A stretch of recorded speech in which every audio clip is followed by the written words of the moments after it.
Get up and get loud. It's game day number 2 for the Rocket League World Championship, coming to you live from Dickies Arena, Fort Worth, Texas. We saw some crazy victories, some teams popping off. Energy back with calm. Good to see the man popping off, and good to see the crowd popping off as well. Welcome back, folks. I'm Waypunk. I got a Bates, I got a Gibbs, and Chumbaco making the trip over. Sir, how you doing? I'm fine. I'm excited about being here. I mean, this is day 2, where we're going to see 2 South American teams, so couldn't be any better for me, you know, a better timing to be here. Absolutely. Bates, we missed you up on the desk yesterday. How was your day? Yeah, I wasn't here yesterday. I see the crowd got much bigger. Went from 200 to about 1,000 right behind me. And let me tell you, it's going to get even louder today. We got G2 and them boys playing later. We do have G2 in the house, Gibbs. We got a lot of heavy hitters playing in this Group B line. Yeah, fan favorites, though, on the first day. Didn't fare too well. I think they went 0-4, so this crowd wants to make even more noise.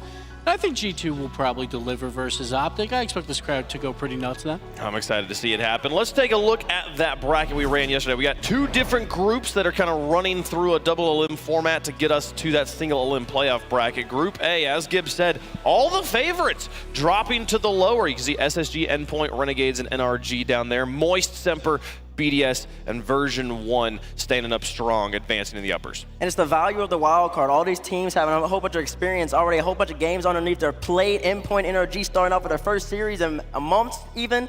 Had a little bit of room to grow, a little bit of room to improve, but of course, Semper, that's the really team to highlight right here, Gibbs. Absolutely. Massive credit, though, to BDS as well. Not playing in front of a crowd like all year, basically, way outside of the one match versus FaZe, and they showed up. But first, we started off a European regional battle. Endpoint and Semper went back and forth, but Exotic was the man of the match.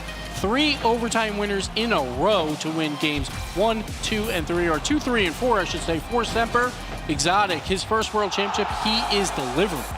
He looked so strong. Semper continue to change the story here, continue to shut up everyone that has doubted them as they were able to get the victory over Endpoint, staying alive in that upper bracket. Going all the way to Game 7. Yeah, we saw Champions Field. We've seen them play the Champions Field a few times now, but man, Cassio, what a story for that man. And that man scored 4 on them right back to back. But then BDS, a whole bunch of question marks coming in, a whole bunch of doubters, a whole bunch of people saying they can't perform on land. They had to go up against CJ, and the boys, but it wasn't enough for the boys from Renegades.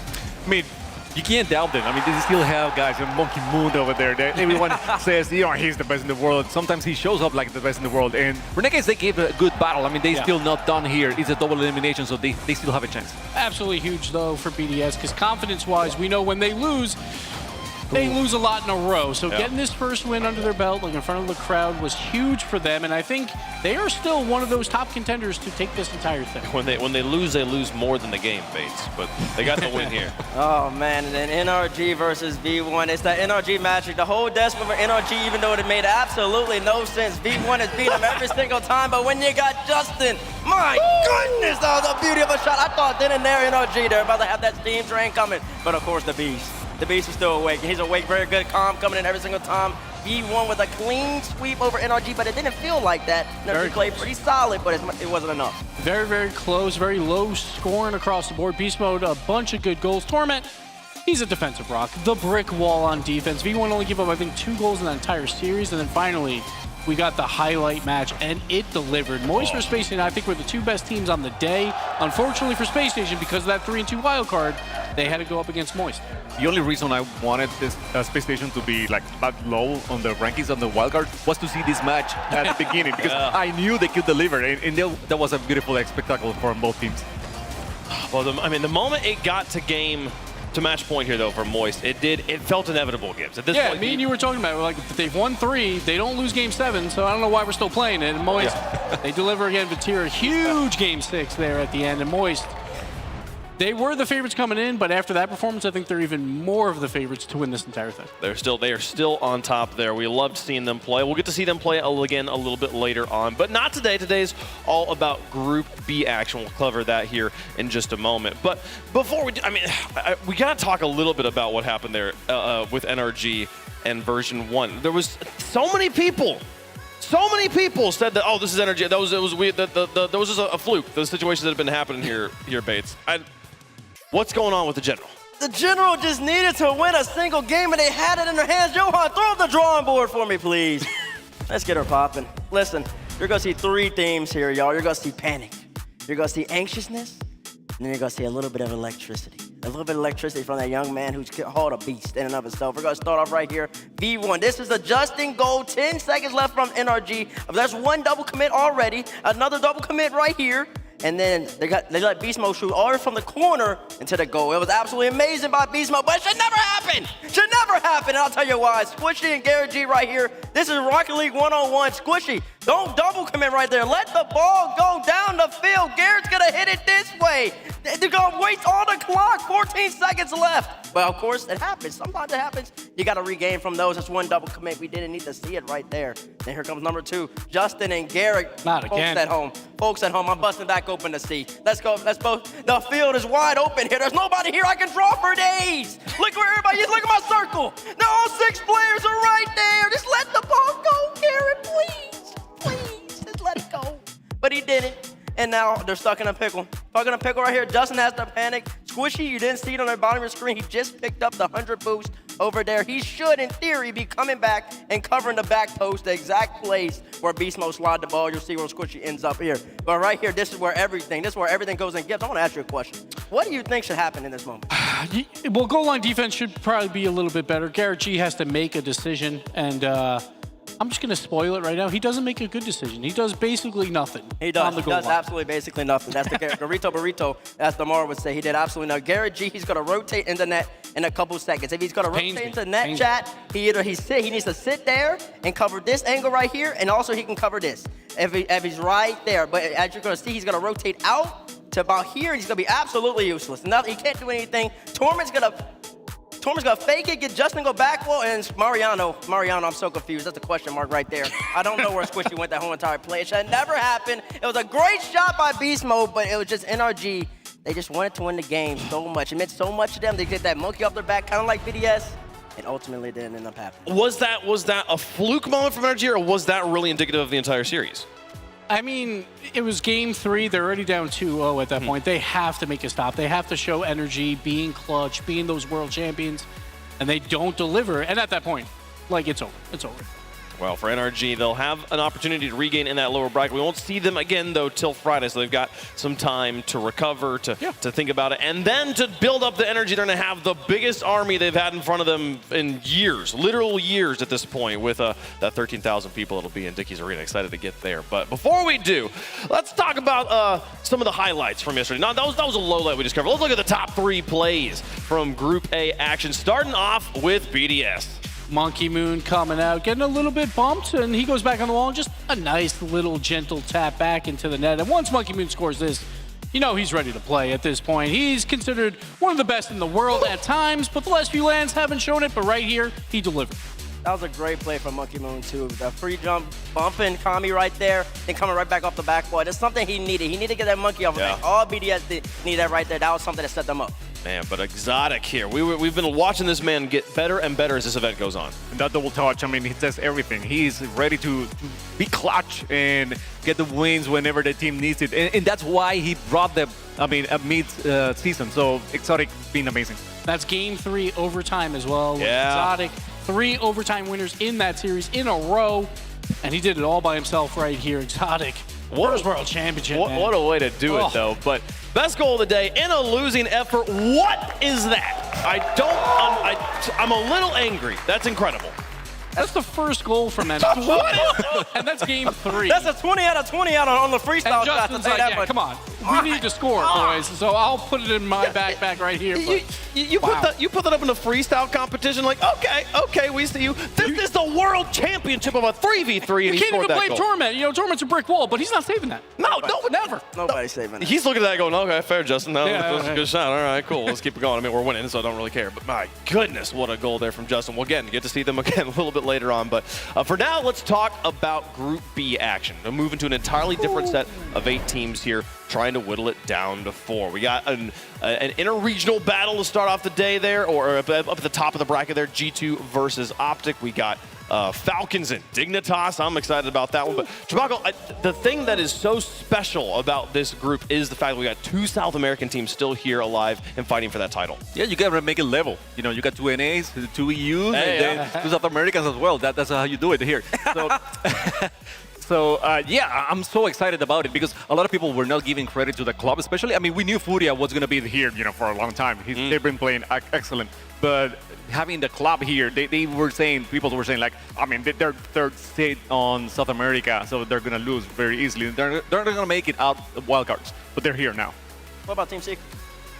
Well, Hey, yeah, they didn't make it. So why should we be talking about people that are not here right now? That's fact. You got me right there. And that is 2 teams for Sam, while Mina and OC, that they only got 1. So, South America really delivering right now. Yeah, I mean, the region has become stronger and stronger. And I mean, it was so fun. I felt so good to see the way that the desk talked about Furia across the course of the wild card. Right. Everyone kept saying, if you win the wild card, your reward is you get first round. You have to play Furia. No one wants that, right? And they have earned such a respect from all the competitors here. Maybe K-Corp do want it.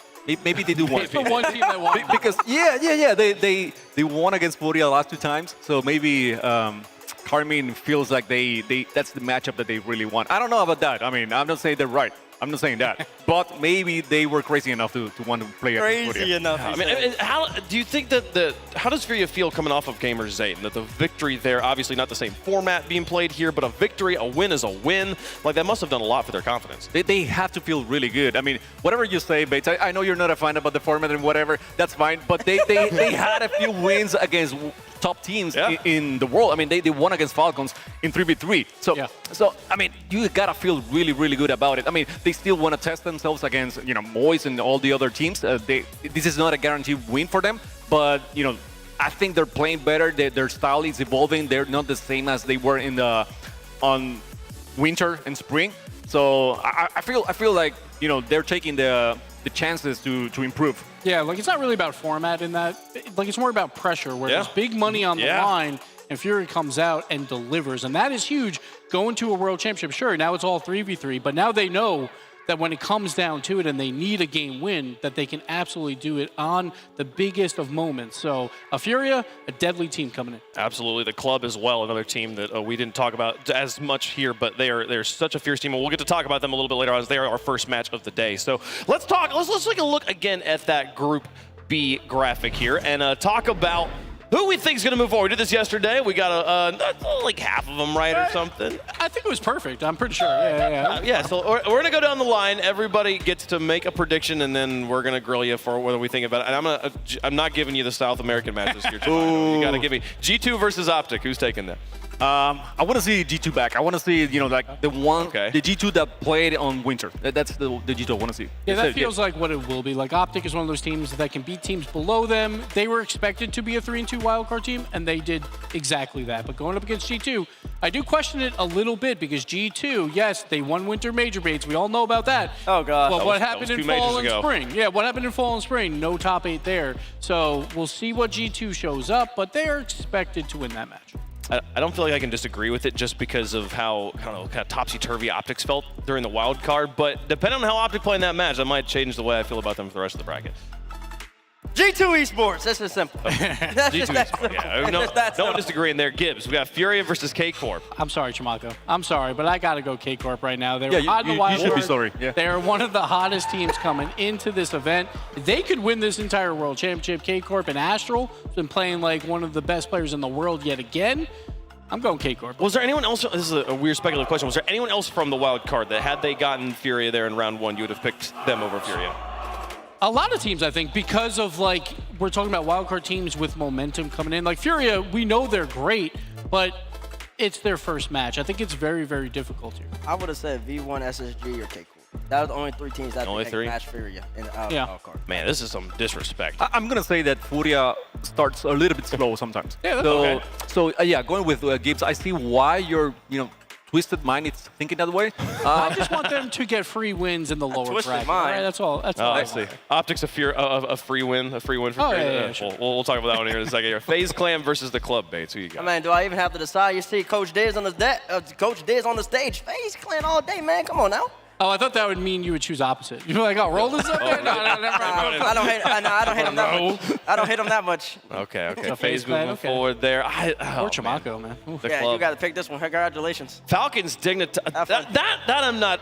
It's literally the Falcons. I feel like any day of the week. Really? Dignitas is great. Love those boys, but really? it's the Falcons. Are you saying, kidding? I'm just saying wild card buff. Wild card buff is real, and I think that could be the upset of the day. I don't Could think be. Falcons ever play bad. You know, like I don't think they need a start. Name a warm-up. time when they have played poorly. They got like, reverse swept at Gamers 8 in a best of 7. That's all we I'm saying. just They don't talked got about- ice. They don't got ice. we I just don't know. talked about the format. Yeah. I don't Okay, wanna fair say enough, fair about that there. Yeah, come on. Falcons through. Okay, let's go back to the top here. We'll go back the other way here. Okay, I'm gonna go G2K Corp. Oh man, I just gave this to myself, didn't I? You want me to take this one? No. No, I don't want you to take that one. I don't want you to take that one. not give Oh man, I think if K. Here's the thing.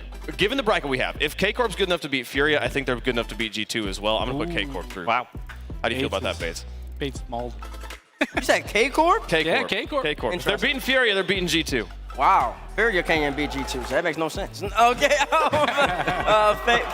FaZe Falcons. I got the battle of the FaZe and the Falcons.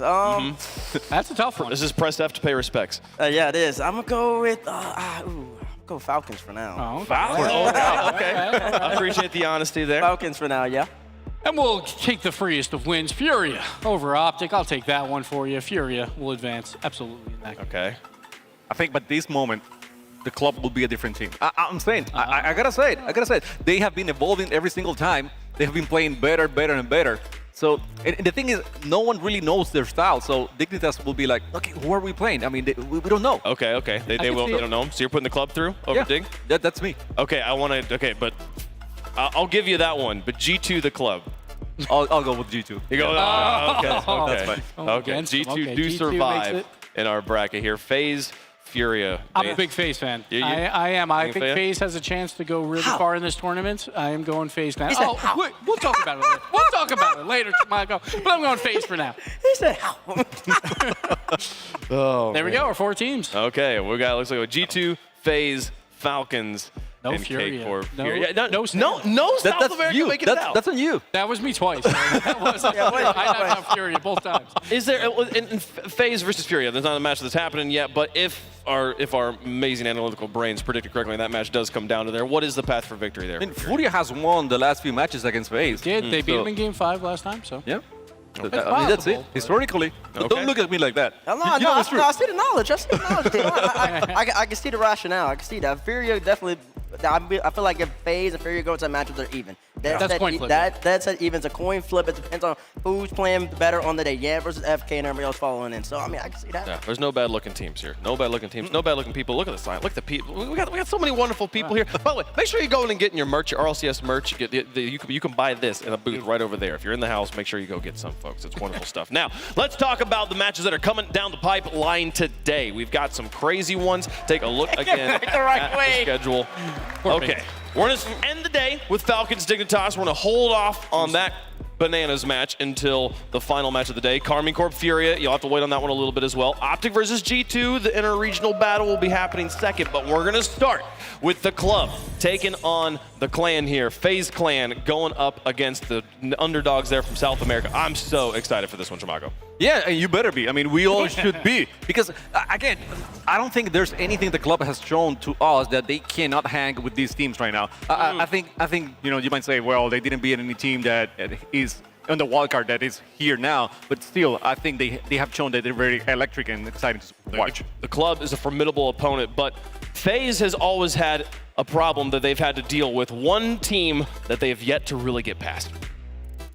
When FaZe Clan need a miracle, 3 heroes will always step up. The first killer on the scene is usually this guy, but underestimate the others at your peril. Now pass it back in FaZe. Back to first, killer places it well! Every hero has their kryptonite, and failure to share the spotlight can leave FaZe Clan's not-so-secret lair very breachable indeed. Oh man, quick transition, quick shot! Time after time, they've seemingly had the big bad in their sights.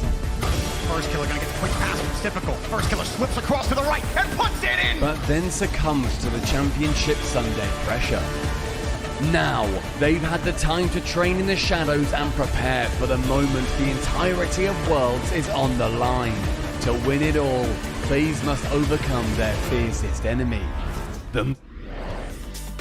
I'm pretty sure what he said was themselves. Yeah, So got cut off a little bit there. We'll see FaZe Clan. That has been their biggest challenge, though, it feels like. If they're popping off here, Bates, nobody can stop them.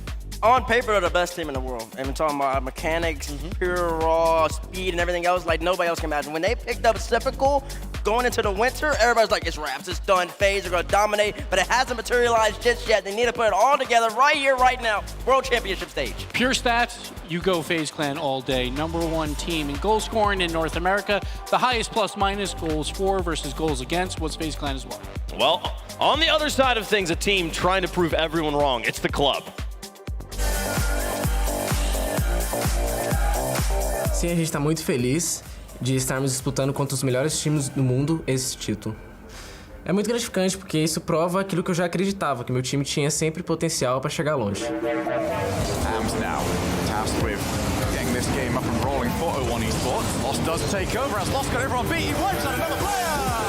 And it's only up to Astrovic to finish it. Todos os times que chegaram aqui têm seu mérito, e nenhum deles foi fácil de ganhar. O time que mais queríamos ganhar é a Monge, pois praticamente estaríamos ganhando dos melhores times. Caralho, mano.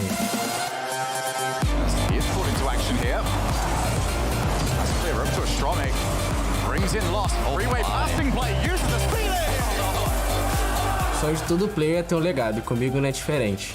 Eu quero olhar pro meu passado e sentir orgulho pelo que eu fiz. A gente tá muito feliz, e isso é só o começo. E pros haters eu deixo os resultados falarem por nós. Bora, The Club! Club trying to get through their biggest opponent yet, Gibbs. True underdogs here. They come in 3-2 out of the wild card. The #3 team from South America, Chamaco, but they want to make some noise. I mean, they're the number 3 because they had some changes in the roster and everything, and it wasn't looking good for them. They needed some time to readjust. But once they did, once they clicked, this is a team that took Furia to 3 best-of-7 all the way, 21 games, 10 overtimes in that final regional.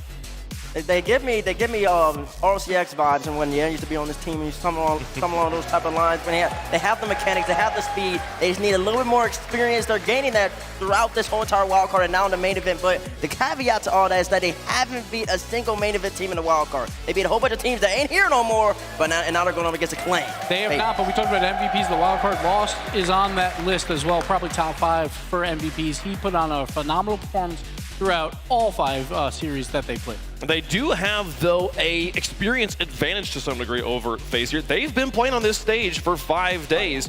FaZe, this is their first time up here. Yeah, you talk about it. You talk about how the wild card gives you some momentum, and they definitely got it. They are here. They have seen FaZe, play against Furia for a long time, so I'm sure they have a lot of data in this matchup. Well, we heard from FaZe earlier, and we actually got to catch up with them, get their thoughts prior to this match.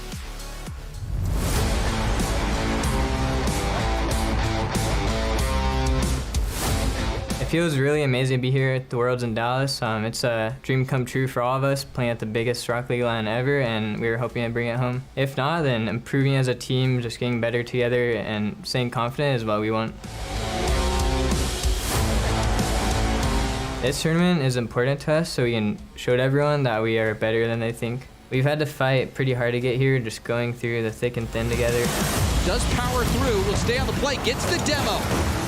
Typical, double tap, goes for net! I was expecting the pass, Corelli, and he goes for the shot! We've been preparing for this tournament and going over replay reviews, talking out with our coach, just working together, having bonding inside and outside of the game, and just giving it our all. The general vibe of the team right now is the best it's ever been heading into Worlds, so it should help us going through the event. The offense coming alive for FaZe. Typical taking over, now off the ceiling, has AJ in front of net. The drop down pass, AJ puts it in.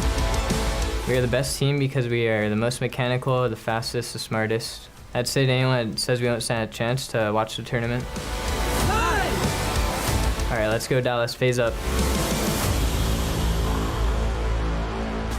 Bates, I feel like you could make an argument throughout the season for any one of these players being the strongest part of the lineup. Oh, most definitely. Typical towards the back end for FK. We only have to speak about him. And then AJ towards the beginning. I mean, it's mechanical brilliance all throughout the team. It starts with that young man in the back. He has to hold down the back line. The best he's ever done his whole entire journey in order to become a world champion. And AJ said in the interview, you said he'll be okay with them just improving the team. No! You don't pick up typical and you just want to improve as a team. You're a world championship contender. We expect to see you there on Sunday competing for the chip. And here's AJ.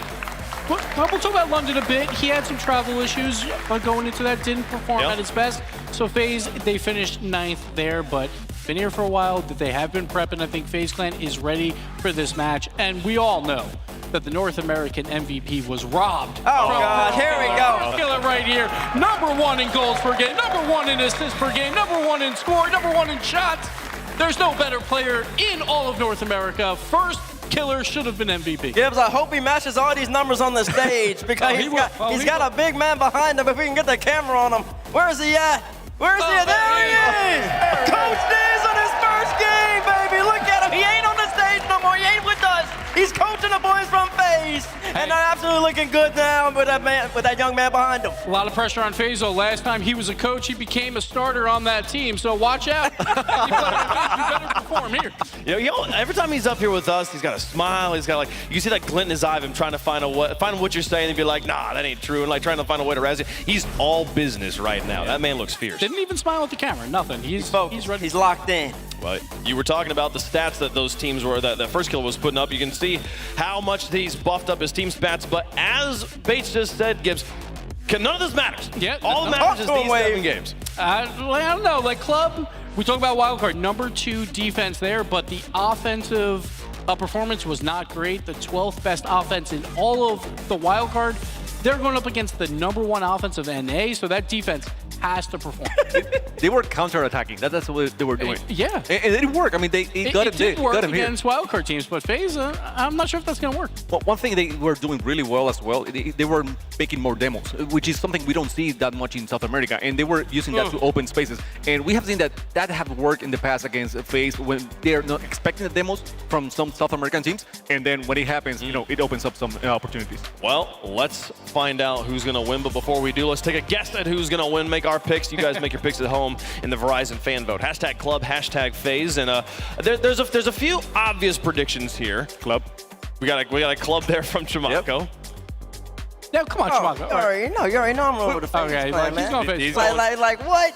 He's wearing FaZe colors. He is. So you got to dress for your pick. So, I dress for my pick as well. We got the FaZe red coming out. You have it underneath. You have it underneath because you're not sure about it. Once they lose, I mean, you're gonna butt up. What like that? You got to dress. I'm going FaZe all the way. Listen, FaZe is gonna win for one reason and one reason only. They have the best player in the field. He's gonna dominate. Let's stop again. #1 in basically everything. Yeah, go ahead. Goals, assists, Chamaco, what's the club gonna do against that? They couldn't even beat SSG or V1 in the wild card. Are people talking about first killer or are they talking about Lost? They're talking about Lost the whole time.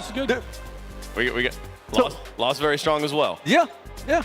As much as I love Lost there, I will say I love that they've put AJ in the middle seat there. I think you see that, a rock-solid mentality there is going to keep his team kind of gathered up there. And they've got a new coach behind them. This team's got a lot of aces up their sleeve. I'm excited for them. Give me FaZe in this one as well. I would love to see the club play upset, but I do think FaZe is going to win. How do the fans at home feel about it? They're going to be at 68% for FaZe. We're ready to play here in Dickies Arena. I know the players are itching to get onto the pitch, so let's get down to Manfield. In the blue, we've got the club. In the orange, FaZe Clan. A best of 7 to advance in the bracket. Let's get to the Verizon Skybox for the call. Two teams absolutely desperate to prove that they are not the third best team in their region. Both capable of so much more, but Stumpy Goblin, who's going to be the first to prove that they can go all the way in a tournament like this? Well, when you look at the numbers, as we so likely like to do, you look at FaZe, you look at them internationally, they've got a fantastic win record. Between 62 and 67% between games and wins, and series rather wins across the world. Over the club, they are yet to beat a North American team. They have lost to SSG and V1 here. This is their first RLCS together. this is where they try and change that. They have been running well, though, against these North American teams. A couple of games against SSG is impressive. A couple against V1, who warmed up in the Swiss, also impressive. So FaZe Clan will not be coming into this one thinking for a split second it will be simple. Simple makes it almost look simple with an early shot, and FaZe Clan are getting some early pressure as well. Look at the clean touches they're able to make. Astromic, he has to stand so tall for the club, the man with the experience. We first saw him back at the Fall Major as well, which was a lot of fun over on Era Eternity, but since then, he has just been picking up teammate after teammate, trying to get a new vibe. But AJ, he said the vibes on this team have never been better, and so far it looks very good. The offense from FaZe Clan, as Gibbs was saying, the best that we have seen coming out of North America. A really interesting comment as well from AJ, saying they are the smartest team. Now, when I think of FaZe Clan, I think of a lot of compliments. I think of brilliant mechanics. I think of individual just ability to break through any defense. I don't necessarily think of gameplay intelligence, and the Astromic almost gets an early goal and lost. Follows it up, showing that FaZe Clan defense can indeed be breached. Kicking it off with the pass coming from Astromic. He dunks on first killer. Actually, it's a threatening shot onto AJ, who he then removes from the line. Lost a brilliant start, fist bumps all round on the blue side of the stage. And it was Astromic who, when he first rose to prominence in the South American scene, he was the ball chaser, he was the attacker, he was the big man who always wanted to put the ball away. But since creating this team of KV1 and Lost alongside him, he's really stepped back a little bit, more of a third man role. First killer, he definitely doesn't have a third man role as he attacks that one. And that's the thing with Astromic as well. Previously, when we saw him in the Fall Major, he was on Era Eternity alongside Snips and Math. But instead, he's been switching them out. He's been trying to make this fantastic team. And coming through by the hand of Furia as well, their work at the Spring Major, where to get the club to this LAN, they had to go through FaZe Clan. They did so, earned enough points. So the club have got Furia to thank, and FaZe Clan, they do not want to be thanking them at all. Everything coming full circle as we find ourselves this opening day of Group B, this opening game even of Group B. Simple goes to the side. FaZe Clan find themselves a goal behind. Have to put some work in. After a few clean touches at the start of the game, it's really been the club who are looking slightly more aggressive and attacking and dangerous. Astromic gets an early shot, lost goes to the redirect, and Typical gets that one to the side. Fancy something cheeky, but instead First Killer and Typical both working their way down the pitch. Lost though, able to take that touch. AJ diving in and giving up a lot of possession towards the club. A miss from Lost leaves it to KV1 to hold down that back line. Typical in the sky with that pinching towards the goal. First Killer is up, saved away by Lost. Lost, who has been their MVP throughout the final split. He is a wonderful player, so aggressive, so attacking. Will get loads of touches, but AJ has to get involved in the attack. Typical takes the touch. Strong against him so quickly. First killer is there. What can he do from the skies? He gets the flip reset. It's over the top. He follows it up. He's almost there. AJ, though, will finish it via an Astromic touch, but FaZe Clan do equalize.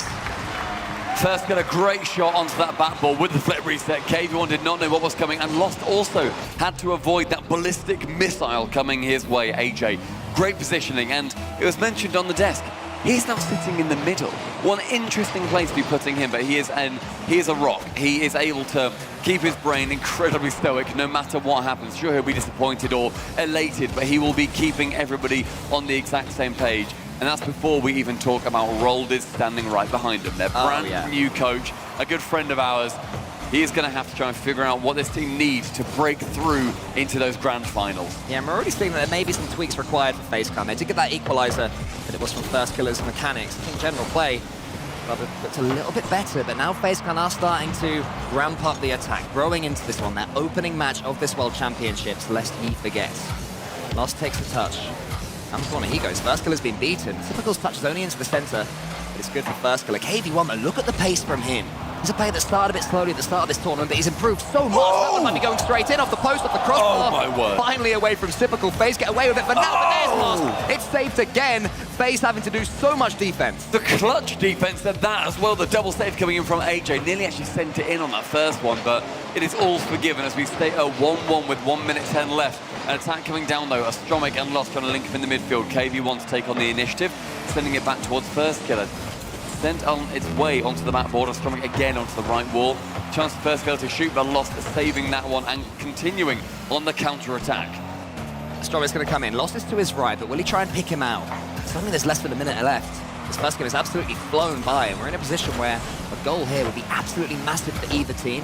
Astromic gets a decent touch. He gets a flip reset as well. Won't be able to follow this one, but KV1 will. A second touch is huge. Astromic riding the flip reset earlier, finds himself in the right position. The top left is left completely unblocked as AJ, typical first killer, all fancy a bite of that cherry. Astromic to swipe across the net and let that red dragon out of its cage. Lovely to see Lost.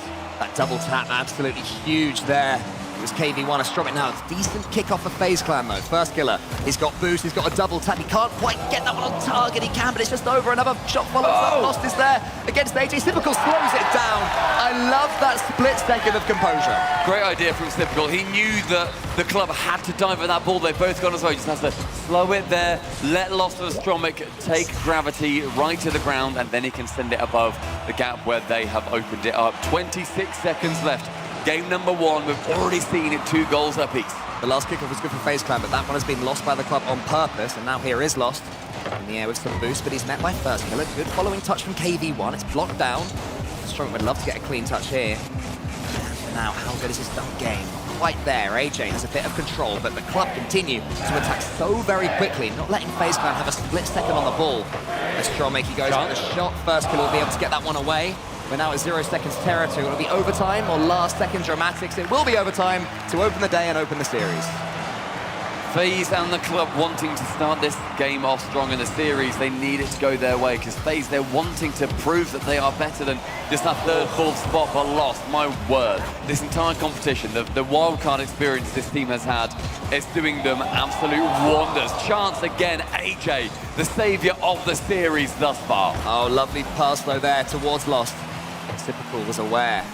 Astromic will keep the attack going, will he, unless first killer can beat him. It's a clearance, but all it is a boom back, which the club will just use to attack straight back.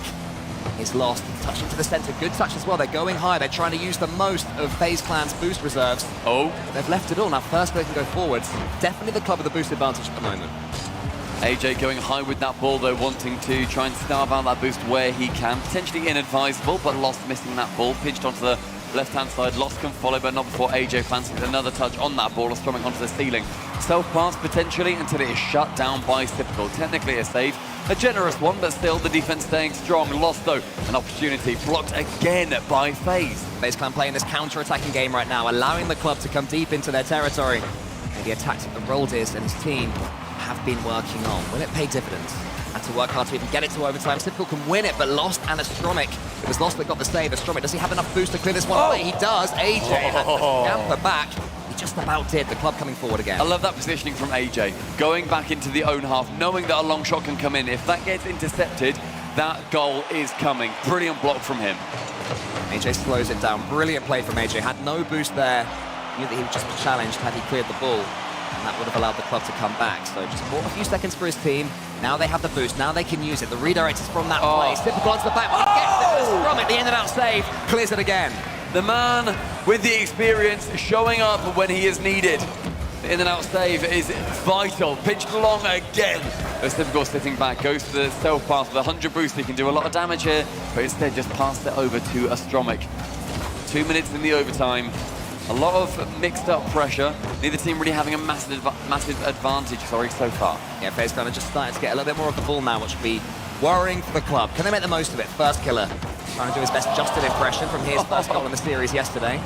Absolute beauty. If he puts that one on target, it's completely open. Where's the FaZe Clan defense gone? The club take game 1. After so much praise through this first game, just no defender back. AJ was removed from the pitch, Lost back in. That demo, getting the club game number 1. Brilliant, brilliant movement from them. Lovely to see Astromic at the front of his 2 teammates there. You know, the man who, as I was saying earlier, has been moving back and back in the pitch. Now he's getting the flip reset. He got that opening goal for his team. He really made it so the pressure was off them. When they take that lead, they start to believe. And the overtime, I mean, I love seeing players play in front of the ball, going for those demos. And FaZe Clan, they didn't have an answer. It happened so quickly where suddenly their defense has just completely disappeared. The club with a deserved game 1. But I love the defense for most of that game, and that's what makes it so frustrating. We saw where AJ was moving time and time again, where it was slowed down on certain shots when it was coming in, and there was a lot of intelligence that was praised from AJ earlier on in the day. And yet, at the end, where it mattered, they just were in the wrong place, wrong time, Lost taking full advantage. The club 1-0 in the series so far. But you talk about taking full advantage, and it is the club who had to run the gauntlet in the Swiss. Yeah. All 5 series they went to, ended up beating 0-1 Esports 4-1 in the end. And I think that was the expected result by that point. At the beginning, we wouldn't really have been able to make a decent claim for either of them because neither had made it to majors as the trio that they are. But now we're seeing the club, they're just starting to pull away from some of these other teams, and it's from that experience that they had in the Swiss. Yeah, the experience from that wildcard, we were all kind of theorizing as to what that could lend for these teams. They've already been on this stage. They've played 5 series on this stage. The only issue is they are yet to beat North America, as we said, and they're coming up against the second best team in North America, only beaten out by G2 in the point standings. The club, they want to just try and secure their place alongside Furia as one of the best teams in the region. I mean, apart from London, FaZe Clan have been remarkably consistent at that semi-final stage. It even became a little bit of a meme that they would finish 4th, they would finish 3rd. They did get their regional victory in spring, but of course they want to do it on this big stage. And that consistency, though, is where they'll be able to look to in a series like this, which is tough. You know, they don't really go out before the last 10 in a tournament. So surely they'll be thinking, against the club, we will ramp up, we will get better, and we will win. Yes, spring, if people have only seen them in that, they might think, oh, okay, they're a 9th to 12th team. No, that was 100% an anomaly. They were not playing well. They did not manage to figure out what it was that they needed to do. And I'm sure that those replays have been scoured hard by Rollbiz, their brand new coach, being able to work out of those issues. So, FaZe Clan, we're hoping that they're going to be able to return to their literally every other event performance. Well, that one's going to go over the top of Typical. KV1 just flicks it up towards Lost. Lost going to get the second touch against AJ. He can, while it goes underneath him. No touch is required. Now First Kill is in a slightly difficult position. Lost almost gets in his teammate's way, but the communication was good, and the club have an attack to play with. And a lot of boost being burned, my issue there for club. It didn't really go anywhere. He just sort of stayed in that corner, 2 players committing. Again, another miss, KV1 only on 4 boost, and now they're down to 20 between all of them on 0 for a second there, and now FaZe Clan can continue and with this counter-attack. Yeah, FaZe Clan just had to wait for the club attack to run out of steam, and they did so well, so they're not looking shaky. FaZe Clan can do that, especially defensively. They can rush into things and leave themselves completely isolated in defense. We're not seeing any signs of that. Every goal the club's working for. In the last game, that one's a good save from the side for FaZe Clan. Club's starting to warm up. Good chance for a pass to come in central there again, but the club low on boost. They're burning through a lot of it with not much effect. Shot top corner, saved away by Astromic that time, but FaZe Clan, will they continue a big press themselves? Astromic is really up for this one. In that first game, you know, as I was saying, he was playing as their furthest player forward at times, but it's been a while.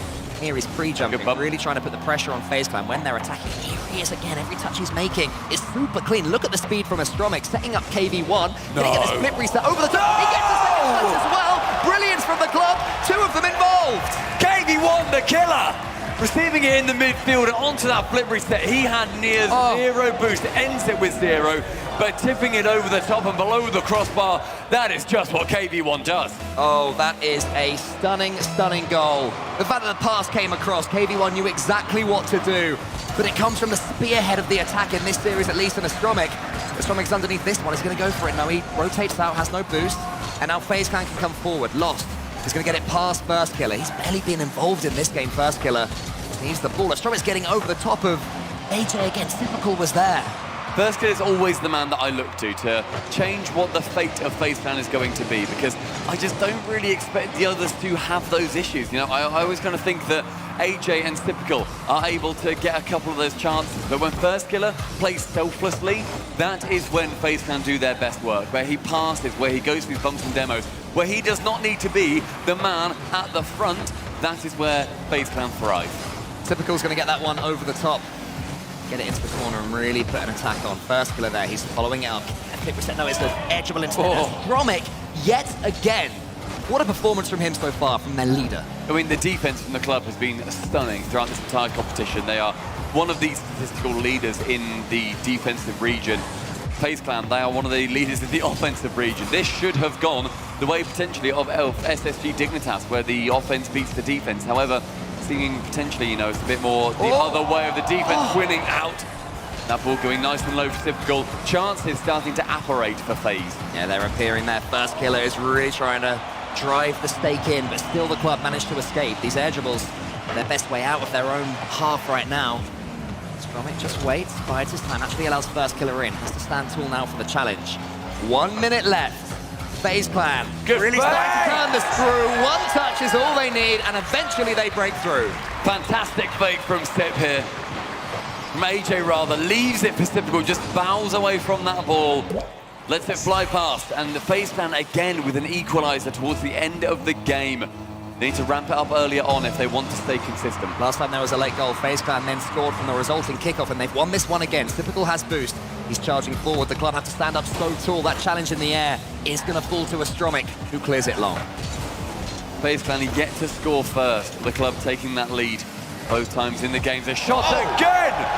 KV1 with the double. KV1 his second goal of the game. The first was brilliant to mechanics. The second one, hit it hard, hit it accurately, get it past those FaZe Clan defenders, give your team the lead in game 2. Wow. What a performance this has been so far from the club. Everything they would have wanted coming into this series, everything they've learned so far. But they have to survive from the kickoff. Again, it's won by FaZe Clan. Again, it goes to Typical. They need to keep an eye on this, the club, because they're losing every single one, and FaZe Clan will score from it, as they showed in the last game. Holding on for the last 30 seconds. Astromic has to work his way down this left-hand wing. Typical lands awkwardly and so can't go to the sky for it. KV1 to shoot on target, but held handily. Finds first killer on that goal line. Fakes out one, dribbles round the next with 50 boost. He can whip it wide. Will the three play come off? It is first killer. Of course it does. How do you defend against this? You're watching and you're trying to keep an eye on which way is juking, which way is going, and then you get slammed into in your own goal by AJ. FaZe Clan, the kings of the late comeback. They've done this time and time again throughout the season. You can never count them out, especially on the big stage. First killer is so clutch when he needs to be. And again, the chance where they're just able to rely on him. He is so vital for this team's success. Astromic though, flicking high. It's difficult, is able to clear this in the defense onto the ceiling, but nobody else to challenge him. Waiting to see where this ball comes from. First killer, brilliant yet again. Typical calling him onto that ball. They can get it to the ground, and another overtime. Yeah, the second in a row. The first one lasted 3 minutes or so. Let's see if this one is as long. Once again, though, the kickoff won by FaZe Clan. It just continues to happen. But the club have done well. There's almost a fake there from KV1. In follows Lost. It's another huge finish. The club, right now, are winning the overtimes. Aquadome is theirs. KV1 faking out, showing that he can do it just as well as AJ can, and to the same effect. 2-0 for the club over FaZe Clan, a team that are yet to beat anybody in North America. Wow, the club. Wow, the club, the crowd. Their fans here are starting to believe in them. There was a huge cheer for Astromic before it started. That finish there. Just smashing it home. Now, Stumpy, you and I, hello. We always talk about a little something, I believe a term that we've coined, winner's tilt. Yeah. Talk to me about that right here. Winner's tilt is the phenomenon where you will be winning a series after playing incredibly well, and then you just end up getting in your own head thinking, okay, now we need to be more defensive or we need to be more offensive. You change your game style to win the upcoming games. But that is the issue in of itself. That is when the other team can come in, maybe their playstyle is then more dominant, you win, and then you don't do as well afterwards. And we can confirm that after going 2-0 down, FaZe Clan have called today's first overtime. Yeah, overtime? Timeout. The first overtime, yeah, no, it'll be today's second overtime. Third overtime. But yeah, no, it's an intriguing time in this series because both games have been won by the club, of course, but they were both overtimes. So is the FaZe Clan game plan not working? Or is it just, you know, bad luck of the draw in these OTs? And other questions Roldis will be asking himself and of his players. This is where he earns his money. This is where he proves his level as a coach. He has to talk them out of the rut that FaZe Clan have found themselves in, either reminding them of what happened in spring or keeping their heads clear away from that, whichever will motivate them. He will know what that is. And a lot of support coming from the crowd, wanting their teams to do well. I love hearing the rivalry going on too. Yeah, I mean, FaZe Clan as ever, they're looking calm. They're trying to stay as relaxed as possible up on that stage, you know. Often they can be players that aren't up there, they're not screaming, they're not huge fist bumps. It's just, nice shot, good play. You just scored a weldy. Good job, mate. You know, they need to keep that composure right here. I feel like the club, they're a team that they need to try and ride the wave a bit more because, you know, as soon as they start to defend and think, oh, goodness me, we might actually be about to win this series, if they do start doing that, Astromic in particular is a player that's really stood out to me as closing them down quickly, something that we've seen from Lost throughout the final split and throughout the Swiss there. He was the one who was chasing. I really hope that Astromic continues to do so and doesn't step back and try to be that third man again because I think they're shocking FaZe Clan. I think they're surprising them, and I think FaZe Clan weren't expecting them to be this aggressive against them. I think FaZe Clan were expecting them to pay them more respect, perhaps. And I think they were also expecting them to be just that little bit slower. The club, you're not going to be slow. FaZe Clan have to up their speed. They have to up their mechanics. And I feel like they just need a couple of goals, even if they're bad goals, just something to give them a bit of momentum. But when will teams start to respect South American Rocket League teams? This happens time and time again. They don't necessarily realize what they are capable of. And yes, the club have gone 2-0 up versus FaZe on our first series of the day. You need to give them the credence that they are wrestling from your hands. FaZe Clan come into this one after a tactical timeout, and they are normally won by the team that takes them over half throughout the season, but at this World Championship, 6 of 8 have been lost by the tactical timeouters, and that was almost lost. Who got the early goal again for the club. They've started this game better, trying to make the most of that FaZe Clan attack, maybe a more counter-attacking style from the club. Love seeing a demo come in, a couple of bums wanting to remove FaZe Clan. When they tilt, or when you start to tilt a team, it can go hard. An air drill bump attempt coming in as well. The 1, 2, 3, it is devastation. They are so fast-paced in attack. Look, Lost is there, and they are steaming forward. KV1 is just tracking this ball completely. And Astronomic, he's there as well. The 1, 2, 3 from the club, the lead from the club in this third game. Charging like a trident, and FaZe Clan are drowning under that pressure. Astronomic has lost the kickoff again to FaZe Clan. They keep winning this one. The club have to deal with this, because you cannot give First Killer 100 boost and allow him to just air dribble over the top of you. He will break through your defenses at some point. So far, apart from that first game, as that massive pinch comes in, the club have been able to deal with the resulting pressure most times, but it's really, to me, something they have to change. I mentioned earlier on that First Killer is always the guy that I look at. He's always the one where I think if change is going to come out of FaZe Clan, it has to come via him. I wonder if that is what they've decided as a team as well. First, you know, either you need to be past the ball more, or even you need to be off the ball more. Just something to make him a more unique player in what is otherwise a very messy and very confused-looking FaZe. Yeah, they're sort of challenge heavy at the moment, but you do want to see First Killer just do what he did right there on that wall as two club players start to tread on each other's toes. You stay a little bit calm. For all our talk about not turtling up, you also have to make sure you don't get carried away in attack. Wow, Lost is just dancing through them in slow motion almost. FaZe Clan players flinging themselves around everywhere. They do manage to clear it, but the club have decent boost levels and should be able to defend. The club so far taking a little bit longer to get their second goal, but they did incredibly well in that second game to just hold on to the game for a little while until the final minute. There's still 2 more before we get to that point. KV1 can go low with that ball. He has been impressing everybody with his 1v1s whenever Johnny Boy has been doing any of his streams. He's beaten out Jorias. He has been grinding every single day we've seen him here. Yeah, the question has always been for him, can he translate into threes? But we're seeing he can here. More FaZe Clan pressure comes on. They're just going for these solo plays. Maybe you want to see some more passes from FaZe Clan. AJ, the ball's going to fall for him. He's going for the quick shot. Again, he's trying to tee himself up. It does fall to Typical. AJ's there. And the passing play is what breaks the club down. An incredibly unusual touch here. AJ going so far in the corner that Astronomic Lost and KV1 all think, oh my god, wait, we have to go on that. We weren't expecting it. That then leaves it open for Typical to pass and AJ to be in the center to receive the ball in the end. I adore that play from FaZe. I think First Killer, I was watching his player come after that goal went in, and he just sort of set up. It looked like that was the beginning of something for FaZe Clan, based just on their body language. Will it come to fruition on the pitch? Typical's touch is a little bit heavy. Astronomic just boots it away. AJ again, a lovely pass. FaZe Clan definitely trying to find each other now after a tricky start going solo. Chance for Lost to get that ball central, but AJ instead is the one to be picking it up. First Killer passing to us, Typical in the blind spot. FaZe Clan with the lead. I don't know about you guys, but I had no idea that Typical was there. I was just about to say, Astro will be able to get it. And then there he is. It's old school redirect vibes. There's a lot on the pitch right there. 2-1 FaZe Clan. It seemed like the start of something, and it's continuing to look that way. That is very good ingenuity from FaZe. Something different, something new. That's what they need, otherwise the side in blue is going to be the victor. KV1 is charged down by First Killer there. First Killer just waits, tries to get it to his teammates as he always flashed across the face of goal. Agonizing there for FaZe, so near to the third goal. Looking more like themselves now. That demo could open things up though from Lost on Typical. First Killer's in his own goal, has to be careful. He gets it down towards Typical. The transition from FaZe, much improved right now, but Lost has got the mechanics. He's been their MVP this entire split. Can't forget the double tap. KV1's coming in. AJ almost bounced that one towards his own goal. Astronomic as well on the floor underneath KV1. double commit. If that went past him, that was going to be a goal, and it would have been 2 for the club to chase, but instead they keep it at just the 1 goal deficit, wanting to finish that below the attacking player, the club trailing. A rare moment for them to be trailing. There's a really interesting shape to this game right now. FaZe Clan focusing on those passes, as in the club are focusing more on demos and bumps, trying to get them out of the passing lanes. Will it work for them? First killer solo again. He's so dangerous in these positions. Allows AJ in. That's a good read though from Astromic, I think it was.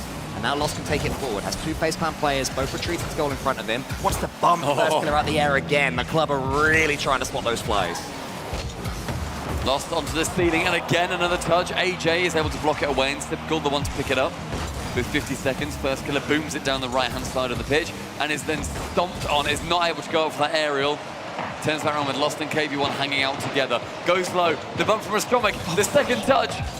But First killer can intercept. We approach 30 seconds, and FaZe Clan, in the current trajectory, will be taking the game. Yeah, but it's nervy, it's so scary. We have had late equalizers from FaZe Clan in both games. Where was AJ? A bit too far back, the backboard again. The boost is starved, the misses are coming in. Lost is free jumping, it's not gonna happen. Typical doubles FaZe Clan's lead. It's 3-1 with not much time left. A suffocating Typical draws that bag over the head of the club, and 2 goals now separating the sides. Lost, he just had to jump and pray, but his God was not there for him this time. 23 seconds, FaZe Clan with a 2-goal lead. Especially as the kickoffs have been going FaZe Clan's way, you would expect them to be able to steal this one away, but that was a win for the club. Astromic is there and he's got boost as well. Can he pinch it in? Oh, he just had to get some height, and it could have been. Potential chance there to get that near equalizer. A couple of bumps coming in as well on First killer. FaZe looking a little bit rattled in their net, but holding incredibly strong. And game number 3 will be going their way. No 4th goal, but the game win is all they were after. They really changed everything about themselves, FaZe Clan, after going behind in that game.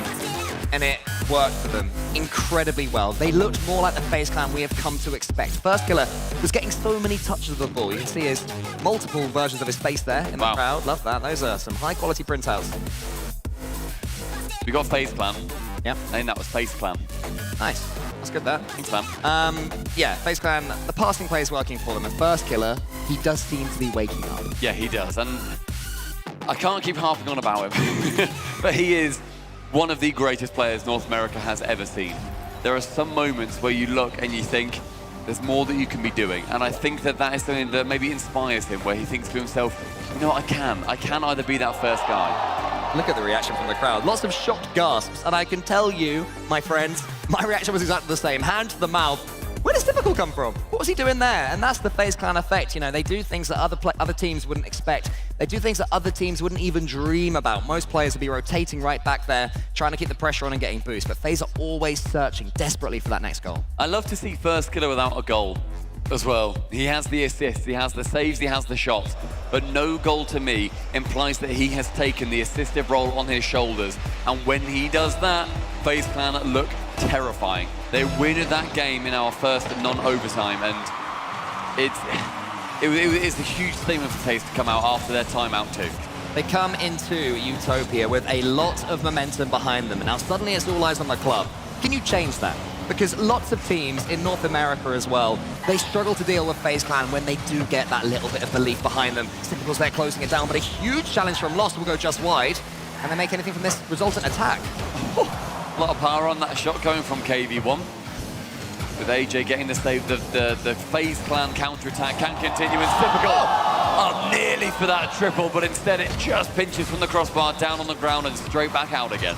So near yet so far for FaZe Clan for taking the lead. But I believe the first time in the series, as Astromic pinches it long, huge clearances from the club. Seems to be the order of the day. Will they be able to slow it down? That's a great first touch from KV1, the 1v1er. His flick isn't the best, and he tries to take out First killer, doesn't manage to do it. So First killer can help out Typical. First killer and Typical can get this ball into the corner, then First killer can follow through. First killer, First killer, First killer. Everywhere on the pitch right now for FaZe Clan. Here he is again, coming from the side, desperate for the ball. This guy's he goes, but he has lost it to Lost. First touch. There's some lovely first touches in this game. Yeah, brilliant first touch from Typical, but with no boost, he just gets challenged and it falls into AJ. The back left corner, the mid boost is beckoning for him, but instead it's picked up by his teammate. Typical now using that 100 boost he just stole from AJ. Fakes out being low and continues on. It's Typical. We've been wanting a lot from him for quite a long time, and it looks to me like he is really starting to find that gear. V1 wants to charge down Typical here, gets the good read as well. Good effort, but the ball's just going to drift towards the center where FaZe Clan will launch another attack. Typical there, good first touch. Does he have the dodge? He does, it's almost underneath the Stromic. FaZe Clan starting to look like the better team here. First killer closes it down again, gets the extra touch. That extra touch is all they need to give FaZe the lead. First killer, the man on the sideline, knows when that ball has to go. Feed AJ and you will succeed. That movement as well, he just glided on the back wall, then jumps out immediately to pass it. No second thoughts, he knows where his teammate was. And this symbiotic relationship is paying dividends until the hive mind breaks down.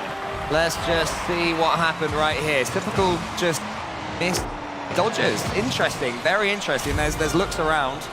I think that was, I believe that was an attempt on a fake kickoff.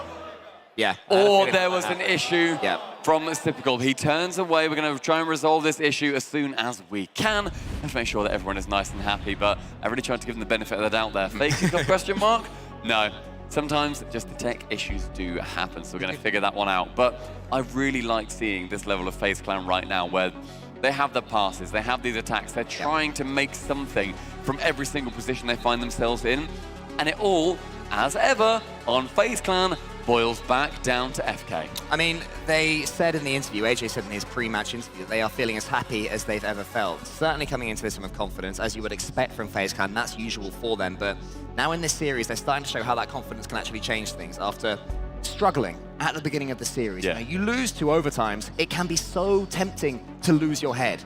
It can happen. It has happened throughout to various different teams. FaZe Clan have done really well, and that'll be Rollers in their ears helping as well, to not fall into that trap.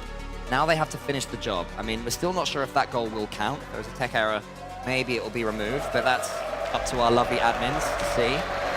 And it's just like, where does the club go from here, especially if that goal doesn't count for them, because that would have given them such a hype. We have a FaZe fan in the audience saying FaZe up. A lot of the FaZe hand signals that we're seeing flashing the lovely black and red kit that they have got over on FaZe Clan. A lot of FaZe Clan hand signals in the crowd too.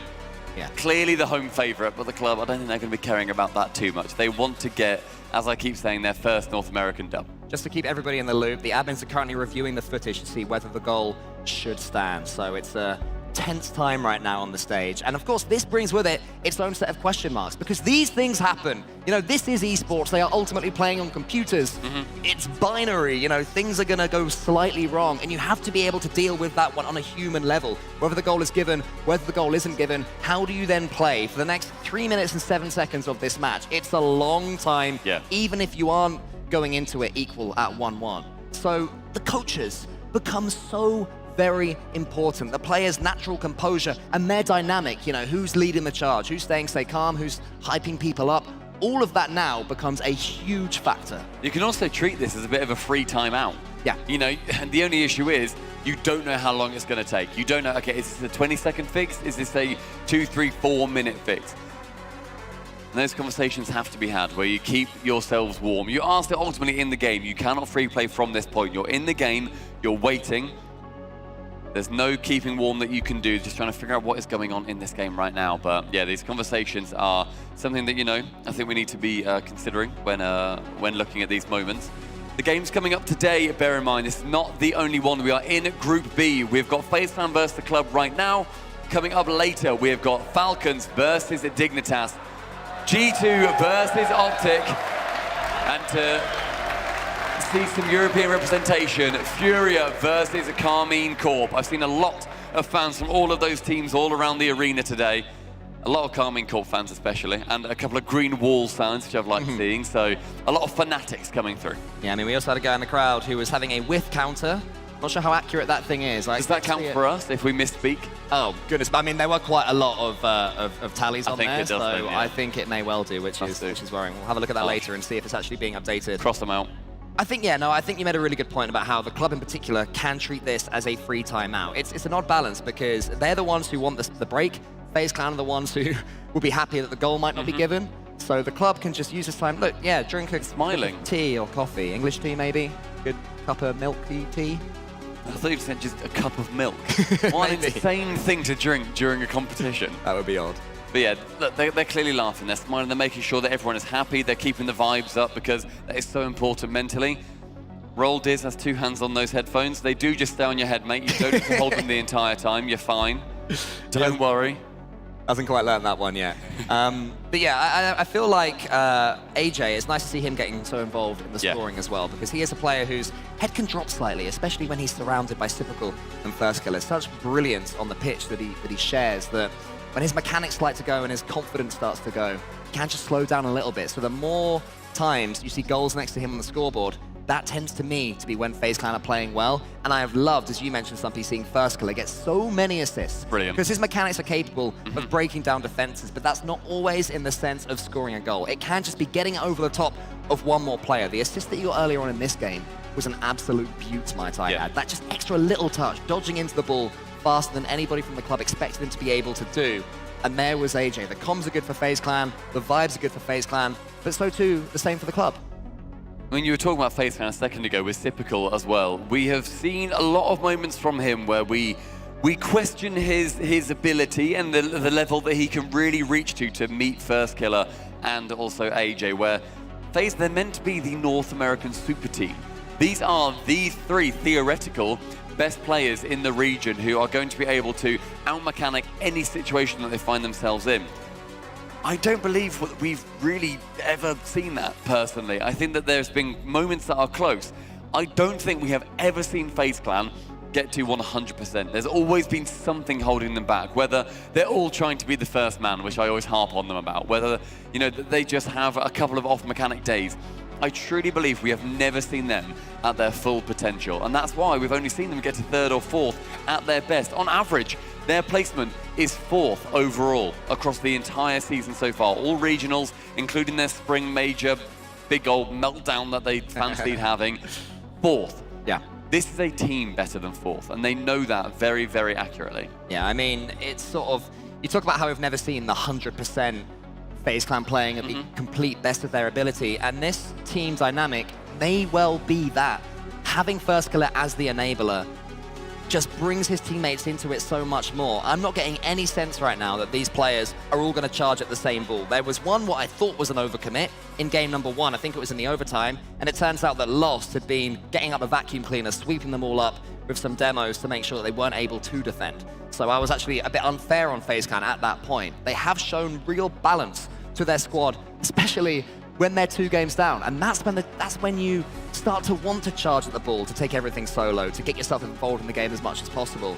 FaZe Clan avoiding all of this is everything. Yeah.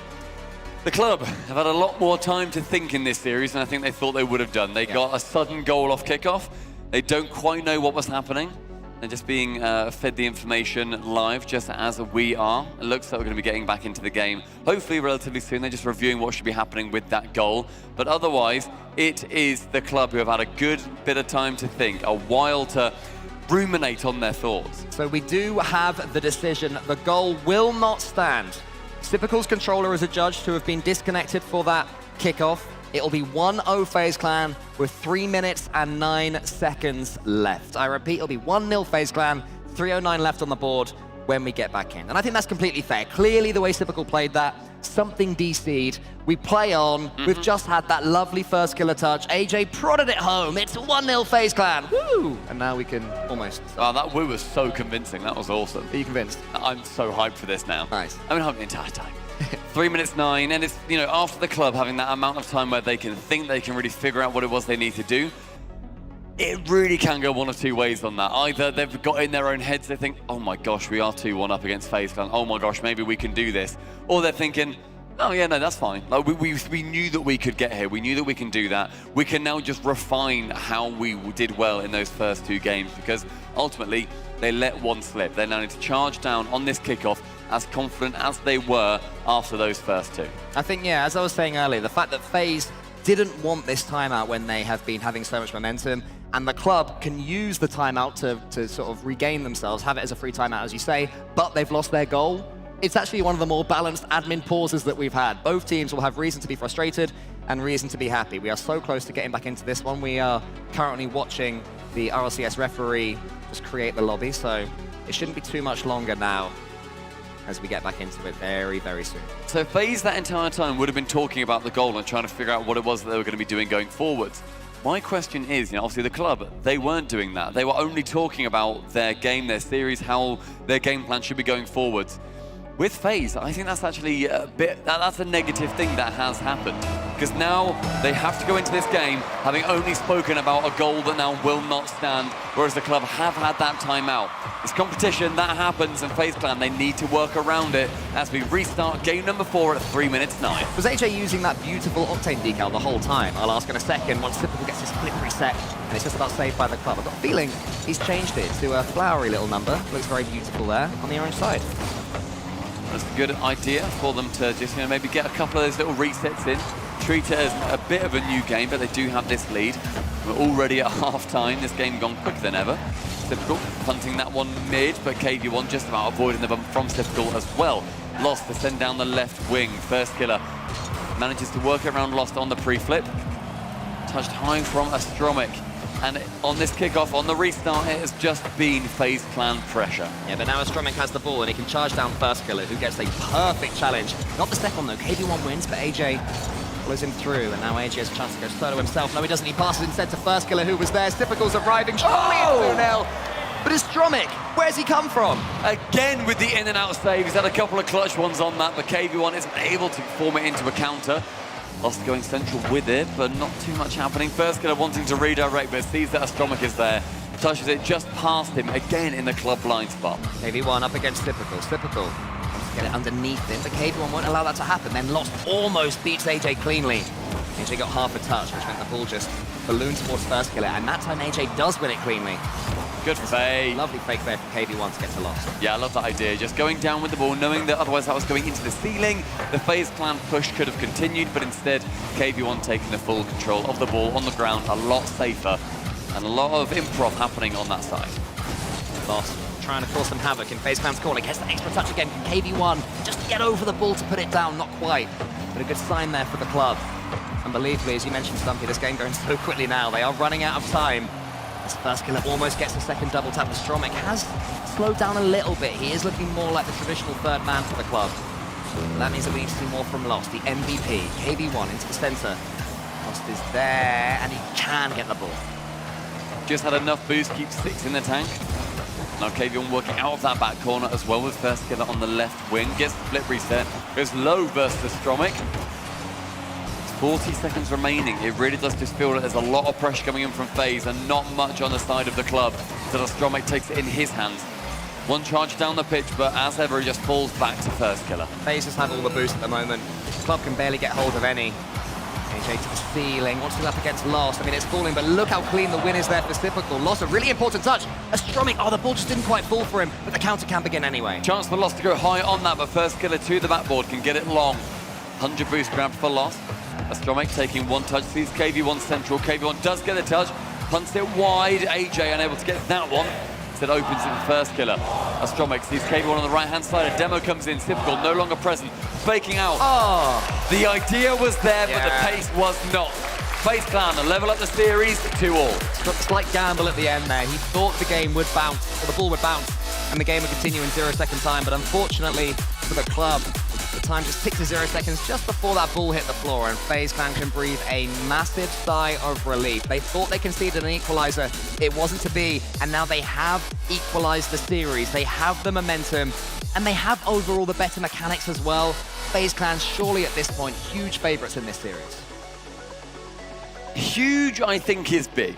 I think they were the favorites coming in. The club did a fantastic job in the first couple of games to be able to, secure them that win ultimately, the couple of wins rather. But I still feel like FaZe Clan, there's more that we can see. There's still messy rotations every now and then. They're winning 1-0, they're winning 3-1 was the biggest win we've seen so far. I always am wary to be hard on FaZe Clan. The only reason I am is because of what they can achieve. And I want them desperately to get to that level. I know that they can get to that level. I know they know. I know everybody in the world knows that they can get to that level. They just need to be able to find their stride. I am a big, big critic of this team. I love seeing it when it goes right, but I'm criticizing them when it goes wrong. We are starting to see it go very, very right for them, and the club, they need to get a handhold because they really are starting to slip. Well, here's some hope for the club, Stumpy. Across the entirety of the 21-22 season, when a team has gone 2-0 up in a best of 7, they've won 90% of the time. So, statistically, the club now the favourites, but I guess now it's 2-2, not so much. Yeah, the club had a huge start to this series, but it was overtime victories. They had to grind them out and phase. Look how cleanly they're making these passes. This is the points that are so important for the club, making the most. They do have clean touches. They haven't done that. They've done the opposite. More defending to do. Lost just clears it long. And Astromic can get the next touch. Can he do something with it? He goes to the flip. First killer. What a save. First with 100 boost, using it perfectly. Able to clear it away. And there was another fake coming in. We're seeing a lot of aerial fakes coming in for the club so far, where all of them want to just throw the towel over the opponent's head, keep it interesting, keep it different and strange, make it utterly unpredictable on the push. Astromic is playing on the front foot again a lot more right now on Wasteland. Seems to have reverted to the start of the series that was working so well. Just to get involved. So KV want to be a little bit more defensive. Have any boost? Not yet, he just gets some. Waits for AJ, wants to get it past him. Lovely recovery from KV1. You can really see he's the ones player in the team, the way he drifts around the pitch. His lands perfectly facing the ball. Now it's got a little bit even, and I think that's credit to the club. That's exactly what they need to do to get themselves back. Good opportunity for Lost to try and just get something from AJ with a single defender back. You normally want to favour the attacker. It's a bit more fun to do it instead of favouring the defender. A fake again from KV1, and coming in was Lost for a pouncing shot. Astromic holding firm against two FaZe Clan pros. Lost is going to come forward again. First killer's touch is weak. Lost can be there, but here's one. It's only as far as Phaedra gets the next challenge. It's a good play from him in the end. And Astromic beats it. Can he get this next touch? What about that second hit right now from the club? They're getting the first ones. Then after it happens, they're allowing FaZe Clan in. First killer goes solo, wants to get the floor pinch, doesn't. It falls to AJ. He's going to put this one away. Is he? Yes! Into the top right corner, past two club defenders. FaZe Clan have the lead. The most highly trafficked part of that pitch was the top right. Where did AJ go? He can still squeeze it in. He is not bothered. Threads the needle precisely. FaZe Clan again with a 1-0 lead on nearly the exact same time they had previously in game number 4. Lost should be able to get this boost, but first killer's first touch is brilliant. Who's following up? No, Typical is so far back. Lost. Almost gets it over AJ, then he's taken out the game. KV1 is going, wants to flick past first. Oh, there was a massive fake. The club get back in it. First killer puts his hands on his head and says, how do I read that? How do I deal with this? But he sees Lost there, sees it's going to be awkward. And you know what I love that I saw on the camera from FaZe Clan? Roldis comes in, pats him on the shoulder, says, no, you're good. That was just a great shot. What are you going to do? It's 2v1. If you defended it, you're a god. Yeah.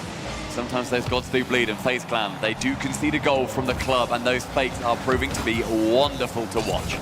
Lost is just circling here. He needs to get out quick. This KV1's a little bit stuck back. It's happened quite a few times this game. I appreciate he's looking at the third man in the game, but we still want to see him getting forward.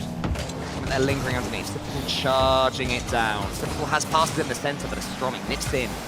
Gets it high. AJ's pass is weak. What can Lost do to take advantage of that? Yeah, AJ realised it was weak and so could catch up with it. First get it on the ceiling, gets that flip back. Isn't able to do much with it though, and AJ waiting in the midfield. With Lost clearing towards the right wing. KV wants to go for an assault, but instead the ball just about runs past him. The mid boost falling to the club. With 2 minutes left, Typical begins the push. Lost needs to read Typical's touch here. Astromic helping him out. So the club having to do so much defending. FaZe Clan really turning it on now. KV1's touch is a nice one. First killer just waits. KV1 waits too. Stands his ground, fights, then gets over the top of Typical. This is danger now for FaZe Clan. Club coming in. KV1 to the corner. Touch again, only as far as KV1. Is Lost going to be able to get in there in time? He almost does. Has a chance maybe to jump over the top. Not quite. Not quite threaded through to a Typical either. So many not quite in this passage of play for both teams. Will there be a finish at the end of it? Typical with the read. Lost wants to know if he should go in with no boost. He does in the end. I don't think he wanted to. Wanted his teammate coming in, but not to be again for the club. Yeah, he desperately wanted to just not be the man on that play with no boost. He can't whip round. He can't do a power shot. All he can do is just try to get the 50, but instead it was one out by first killer with yet more fantastic defense from him, with Lost going towards that left wing to try and find it back to Astromic. The mid boost he does pick up, but the ball he does relinquish. I think this passage of play favours the club though. It could go either way. It's end-to-end stuff. Both teams looking stretched. Both teams unsure when to attack. Defending well, it must be said. First killer, he break through that defense. AJ's up. Will he be able to get the shot on target? He can, but Astromic, he knew exactly where AJ was putting that one. Grenadier going for the top corner and not quite having the same success this time. Lost gets the late dodge. Typical just sees it's a first killer. It is so tense on that pitch right now as Typical lobs another grenade forward. Final 30 seconds, and Lost wants to try and end this before overtime starts with one flip reset. Onto the second, the third is not available. First killer again on that backboard, making a home for himself up there with the Stromek going towards the middle. Only Typical is there to receive. KV1 to bump, Lost to go into the skies. 2 players on the backboard, this ball going high, along with every single member of FaZe Clan. Stromek has Typical charging him down, has to dodge the dunk here and does. That's a huge clearance. He can chase it himself. Can he get the dunk on first killer? No, first killer's clearance is good, but it's going to end with clock pressure. Lost has a pass towards him. Can he follow up and get the angle? No, KV1 is in front of his teammate. The club's so close. The third overtime in the series comes now. And not on the kickoff again! No way. KV1 had 1 goal disallowed. And Typical feeling devastated yet again. The club in 3 seconds, they take it to series point. I don't even know what to say. After the kickoff problems we had earlier, will there be another admin call? I've got no idea. I'm watching and waiting for this one. The club, as it stands right now, took that win in overtime. It seems that there was just a mishap in defense in the kickoff from FaZe Clan. FaZe are calling for the admin, so if anyone was just about to breathe a sigh of relief, don't just yet. The kickoff certainly not going in favor of FaZe Clan there. We're going to be figuring out what exactly went on with this goal. Thus far, looking like it's going to stand, but we want to make sure that the competitive integrity is obviously all up in check. And the fact it was KV1 again, that is going to be potentially the beneficiary of this. It was only him going for that ball. If that's not an error for FaZe Clan, I'll have to wait and see. Then that is one of the worst kickoffs I've ever seen in my life, to be completely honest. That is a giga throw, if I have ever seen one. I feel like somewhere out there, Ronicky is watching this right now and praying that the goal is given so that people won't call him a Ronicky anymore. Yeah, precisely. I mean, yeah, it's a really intriguing time. It's difficult to know what to say here because we obviously do not know just yet. As you guys at home do not know just yet. As soon as we have any information, we will share it with you. Lots of discussions to be had, lots of debate between admins and players. Certainly an interesting point in this series. What I do find interesting as well is whenever a goal goes in, I like to look at the player cams. I like to see how they react. I adore a good player cam. We're seeing a lot of animation out of FaZe generally, not just, you know, on those kickoffs where there are problems, but just like the fist bumps, the smiling, they are talking to each other, they are laughing and being a proper team almost. Like they are doing a fantastic job to keep each other in this series and keeping themselves focused. And those player cams, when they go off, they really go off, and FaZe Clan are doing a fantastic job of it. The club as well. We knew these boys were enthusiastic. We knew how well they could do. And potentially going up 3-2 in the series is a gigantic place for them to be. You said, what, 90% win rate for a team that goes 2-1 up? Fantastic. I mean, it also has to be said that the club, this is arguably the biggest match of their career. It's one of the most pressure-filled moments that these players, these young men, will ever have had. And if you looked at them right now, you wouldn't know it. They're still turning to each other, still playing with the little hand warmers, you know, doing whatever it takes to keep their brain not concentrating on just waiting for this decision and waiting for this moment.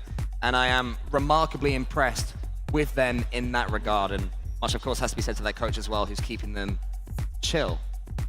But all they can do, just like us, is wait. All they can do is try to stay relaxed, try and stop those hands shaking, and know that they might be going back into this last game. They might be going into a opportunity to have 2 attempts at beating FaZe Clan to win this series. No matter what happens from here, that's just a gargantuan performance. What a moment for the club that would be. They have come through after Furia managed to get enough points on their way by beating FaZe in London at the Spring Major. That is how the club got here, as the 3rd seed team from South America. And to do that again at Worlds, where they can prove that they are able to be here, is fantastic. They lost to SSG and V1 in the group stage, whereas they managed to take games versus Bravado and then 0-1 at the end, as well as KCP. They were just farming the other smaller regions, ones that aren't EU or NA. This is their biggest test yet, and they are on the way to passing with flying colours. I mean, everybody talks about Team Secret, and in particular Fury, you know, who recently won that massive LAN Gamers A, as being the reason that South America and Falcons of Middle East are seen as now as good as Europe and North America. I don't even think that's up for discussion anymore. But Agreed. what people don't tend to mention is the teams like the club that are pushing those who have qualified for LANs every step of the way. If there wasn't a club, would Furia be as good? Would Secret be as good? I think not. It's such an important part of sort of the mantra of how far these teams have come. They have been absolutely massive for Rocket League as a whole, Rocket League in their region as well. But again, right now, as I look at First Killer, looking very stoic, pensive, deep in concentration. None of that context matters. Nothing matters apart from what happens on the pitch in the rest of this series. All that they can do is play, sit down in their cars, tune everything else out, try and get the ball in the back of the net, just like they've been doing for 10,000 hours plus, many of these players. It's just exactly what you want to see. We are going to be going to a quick break to figure this one out, as we do have to make sure that the competitive integrity is obviously completely okay at this level. So make sure, guys, you stick around and you'll be back after this break, where we will be resuming the club versus FaZe Clan.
side to side.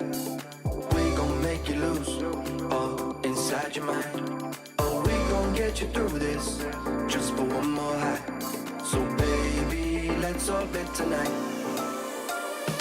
We gon' make you move from side to side. We gon' make you lose all inside your mind. Oh, we gon' get you through this, just for one more high. So baby, let's orbit tonight. Let me give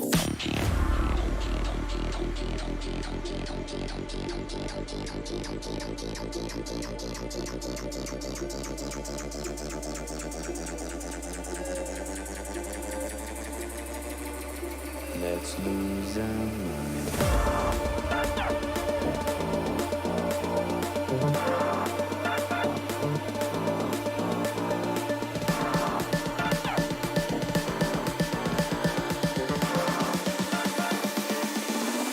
Let me give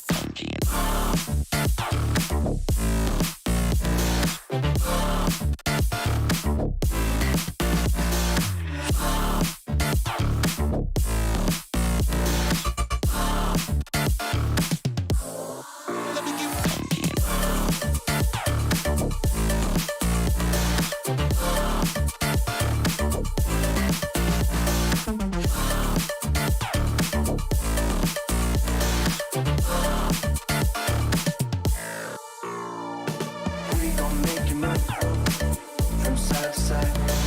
We gon' make you lose all inside your mind.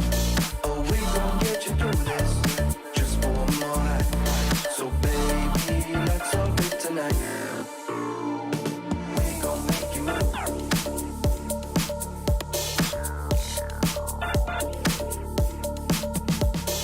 We gon' make you move.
I'm starting to break down.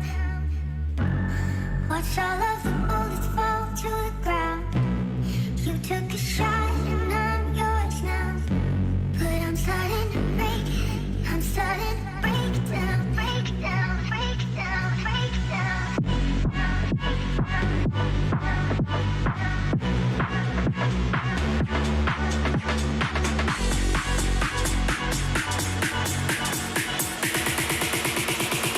Could be the one now.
just to let you in.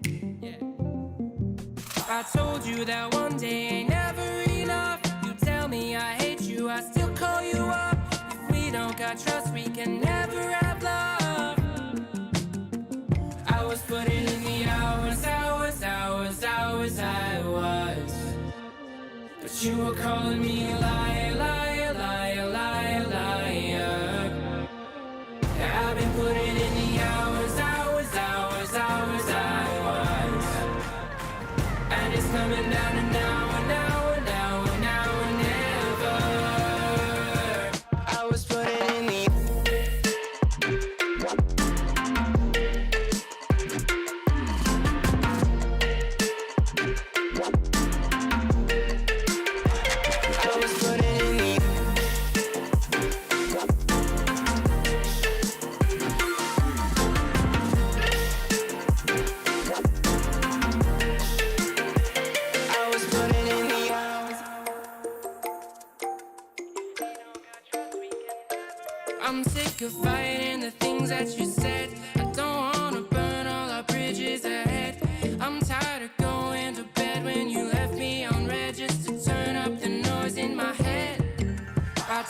you that one day ain't never enough. You tell me I hate you, I still call you up. If we don't got trust, we can never have love. I was putting in the hours, I was. But you were calling me a liar, liar, liar, liar, liar. I've been putting in the hours, I was. And it's coming down to now and never. I was putting in the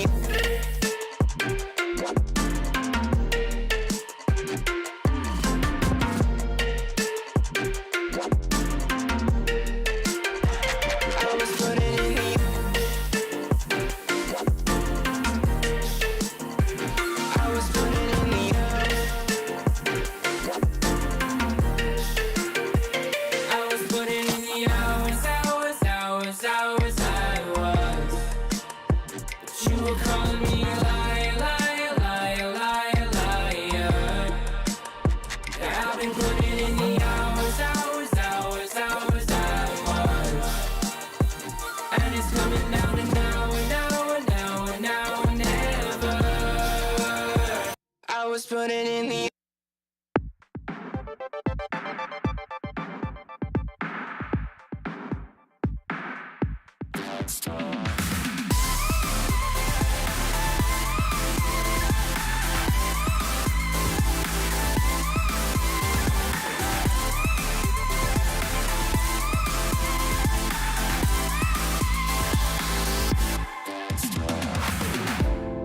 You said you're cool and that it's alright.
Welcome back, everybody, and apologies for the delay, but a decision has been made. We've had some developers review the logs for this game, and it was found that due to no fault of his own, Typical's boost input did not register, and so we will be continuing from Game 5 overtime, starting on 0 seconds on Wasteland. The series right now is currently drawn 2 apiece. It is 1-1 going into this overtime, and that is where we're going to be restarting from. And that means that for these players, nothing that's happened up to this point matters anymore. They have to immediately go back into that game zone. You know, they have to put their headsets on, they have to really just get their minds back into it. They have to do it instantly. This is part and parcel of competition. We go to the overtime. There's been a delay. Here we go. Who's going to win the kickoff? It's Lost, and it's the club. And he pumps it forward. It might be going straight in anyway. First clear on AJ. They pinch it away.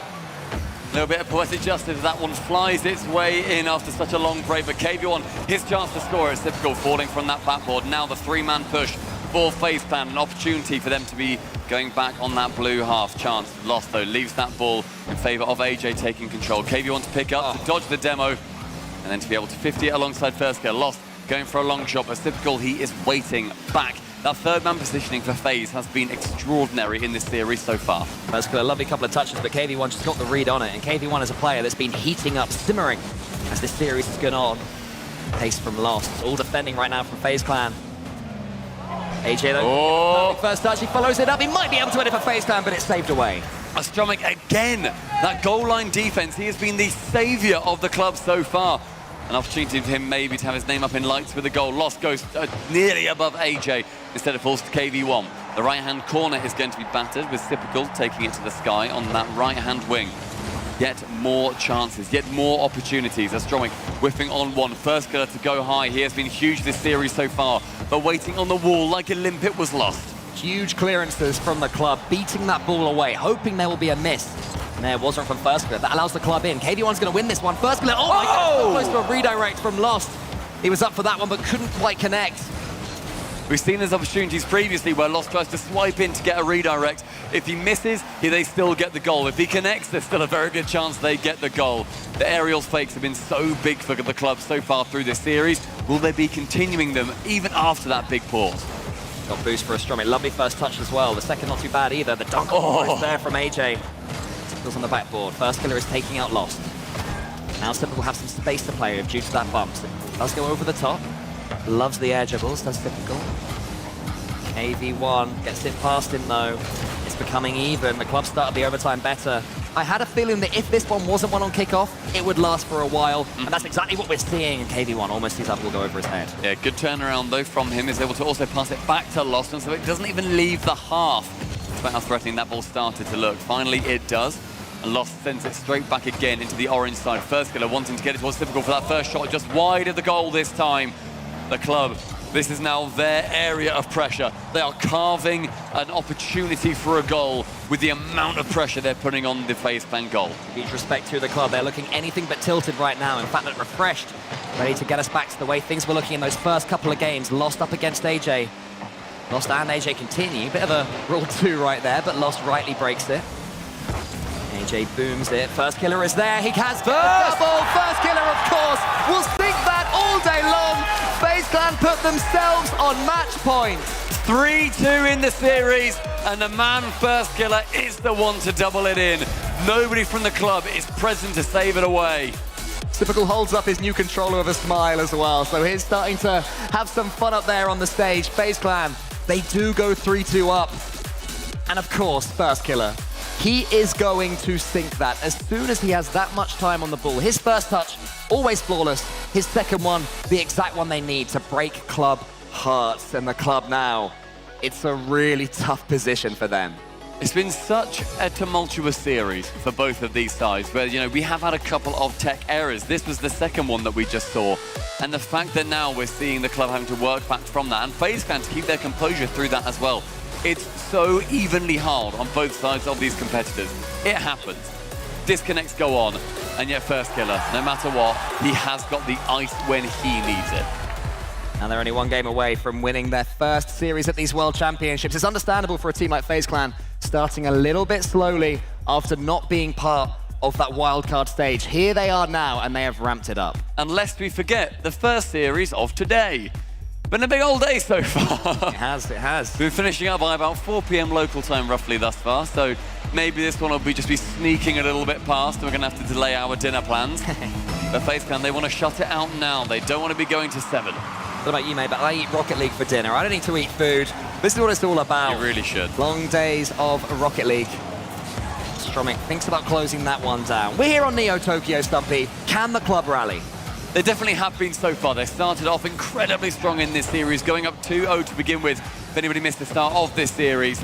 And the fact that, you said that there was a 90% chance, or a 90% win rate rather, for any team that goes 2-0 up in a series, FaZe Clan, they're wanting to be part of that unimaginable 10%. Lost wants to take his time here, but instead just booms it. First killer, always flipped a little bit early there, but of course turned it into some brilliance. Actually tees up Typical. The club didn't see it coming, and it is FaZe Clan that take the lead here on game 6. It was first. He sucked the club in, and then he snapped it away towards Typical. Astromic had left the ball alone. Typical found himself completely all by himself in no man's land, and he pretty much couldn't miss. Early lead for FaZe Clan, but interestingly about them, they are actually somehow the second worst win rate when they score first in this entire competition throughout the season. They will still probably win, but it's a weird one. Well, there you go. Let's see if that plays into effect. Astromic is around the corner. That one's into the center. Lost is there, but first killer in defense is so good. Astromic touches it towards Lost. Typical now. The FaZe Clan defending is looking exactly what they need. It's back to the wall stuff, but they're managing to survive every single time. And then the club, they just don't quite have that incisive final touch. FaZe Clan, on the other hand, when they come forward, they're so dangerous. Oh! Stinks it. FaZe Clan 2 up. The left-hand side saw the fake come in from first killer, where he goes up for it, leaves it away. Astromic is banking on that, and Lost in net sees Typical come out of nowhere. It's good counter-attacking from FaZe Clan, but it's just a little bit messy from the club. Those touches that were so precise earlier now finding their way to FaZe Clan players. They have to figure it out quickly. They do still have time. A couple of goals in 3.5 minutes can certainly be done. AJ, does he want the second touch? He can't get it if he does.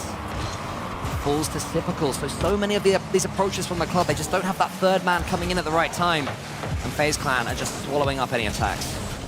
Astromic to flick high in the center on the right-hand side. Those Typical man reborn is able to get that pass off, but Lost instead receiving, wanting to shoot on that open net. Tries to pinch it low, but first killer. Their defense is absurd. How is he always there? First killer just gets his car in the way of everything, and then that's a shot for himself down the other side. That's a lovely fake, though, from Lost on Typical. How much will that open things up? Lost is going for an edge. Well, AJ up this time. First killer falling on his own goal line. Well, first killer, I think, did not believe in AJ to get that ball. He went up in anticipation of him missing. It's not led to anything, but if double commits like that do continue, especially on defense, you might find yourself in a bit of a sticky situation where two have gone. Typical trying to pass it back down to the ball benefactor of AJ. Lost waits. Wants to use this moment at the perfect time. Again, the prod over the top. Just FaZe Clan aren't falling for these. God, they need to mix up their approach. It's not happening for them. FaZe Clan in the center, playing at their best now. Surely seeing this one away. FaZe are looking brilliant. They have got speed, they have got accuracy, they've got agility around the club, and they're running rings around a team that was earlier on just squeaking out these overtime wins. The club are looking like a shadow of themselves from the start of this series. It's been a very long series, much longer than we ever would have anticipated, but they need to get their heads back in it. It's 3 goals with half the game left. I mean, the club have been here for a week. It's not just been a long day, not just been a long series, it's been a long 7 or so days for them. They went to 5 in their Swiss. Yeah, going at all 5, best of 7s as well. Completely understand why the fatigue would be just starting to reach them and affect their gameplay. These touches just going to FaZe Clan players. FaZe Clan playing with their food right now, but that clearance is good. Lost is in the corner. 1 goal can change everything. KV1 into the center. Astromic is there, but AJ again. FaZe Clan, when did they become defensive wizards? We were touting their offense at the start of this series, as was Gabe's talking about first killer, being first in goal, shots, whatever it ended up being. This defense has been the sign of a team that has worked incredibly hard to know that sometimes they will come up against offense that may well be better than the 3 of them combined, and in those situations they have got to be clutch. Oh, so close to the 4th. That really would have been the finishing blow. But the club just about hang on. Never going to be easy against a team this good. Lost KV1 and Astromic. Can't just put them to bed too easily, but AJ wants to do it right there. The backboard plays, Astromic with the read. And a good touch from Lost, but first just bumps them out of the way, makes it so difficult for Astromic. Typical into the middle. KV1, this has to go in. This has to be the chance for the club. Oh! Go in. The club do show a sign of life. KV1 striking like a viper. Opportunity for him to go high and steady. Fakes it low with the reset as well. Swoops it bottom left corner. An eruption of nature on the otherwise concrete park. 58 seconds separate the club with one of the comeback wins of the season. Are they able to manage it? Lost.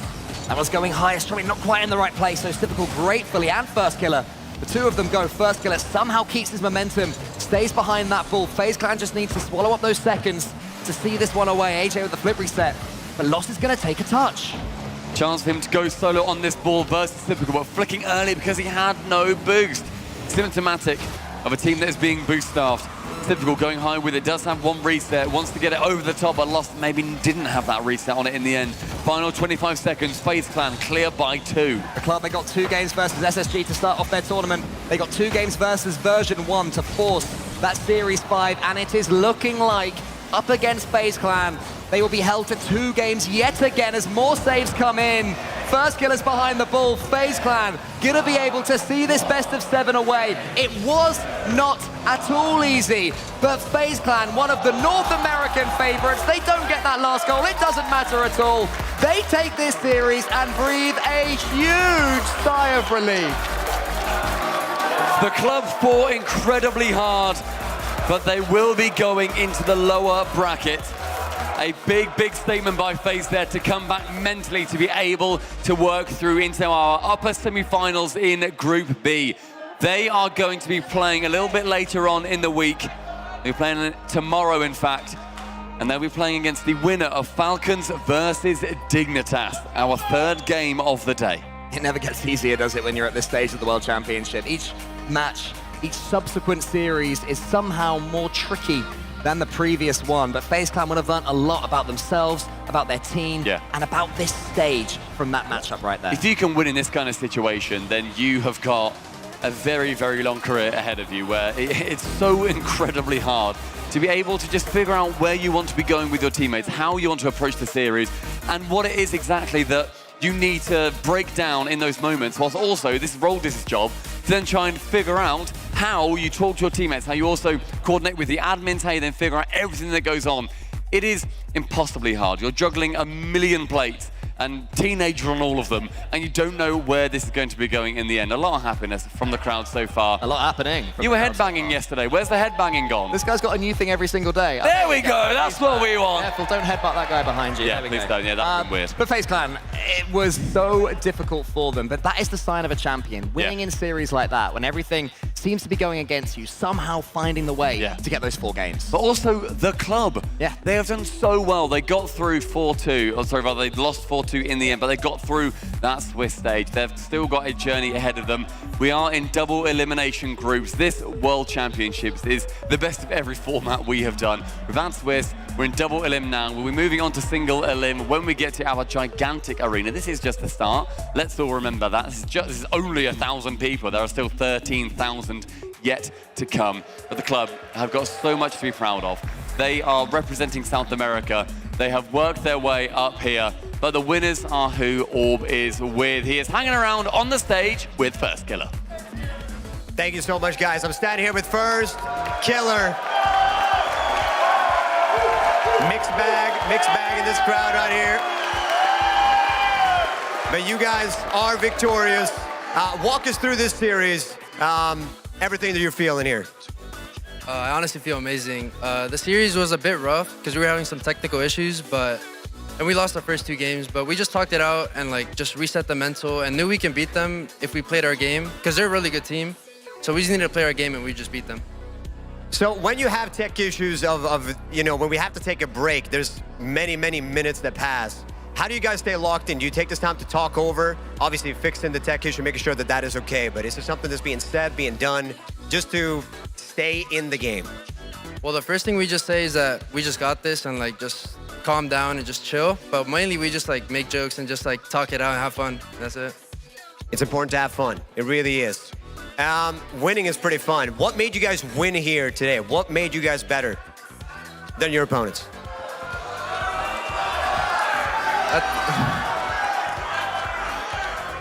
I think Gyro is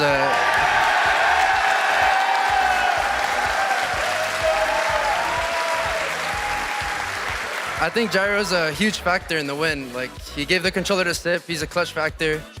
But I think we just like use our mechanics to the max. Like, we were just controlling the ball against them because they're like a really defensive team and they're good on defense. I think we just played to break down their defense, take their boost, just solo play and just, just play our game, yeah. One final question. Having rolled this right behind you, okay, how much does that help? Be honest. You can be honest with us. A lot, like genuinely a lot. Rodes is such a hype man and he's super smart too. Like, he has a lot of game knowledge. So he just helps a lot. And like, if someone's down, he just like helps us, like, I don't know, taps us on the shoulder, makes us look at him, and then like, he just tells us like, we got this, like, we're the best players in the world. And then, yeah, it's just amazing. He's amazing. Roldis is amazing. You guys are amazing. Congratulations. Once again, we got G2 versus Optic coming up next.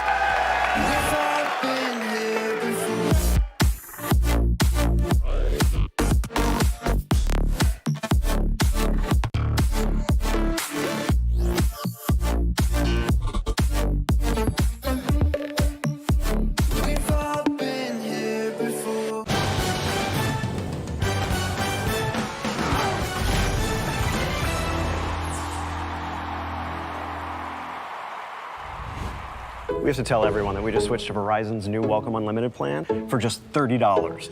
I've already told everyone. Wait, did you say Verizon for just $30? It's their best unlimited price ever. $30? That's awesome. Yeah, and it's from the most reliable 5G network in America. For $30 a line, I'm switching now. Yeah, it's easy. And you get $960 when you switch the whole family. Oh, wow. I gotta let my buddies know. We're already here. The network you want, the price you love, only from Verizon. This might not be your car, and this might not be your engine. Maybe this isn't your morning routine, and maybe these aren't your coworkers. Perhaps these aren't your standard driving conditions. Far from it. But this is your oil, which means you're one of us, doesn't it?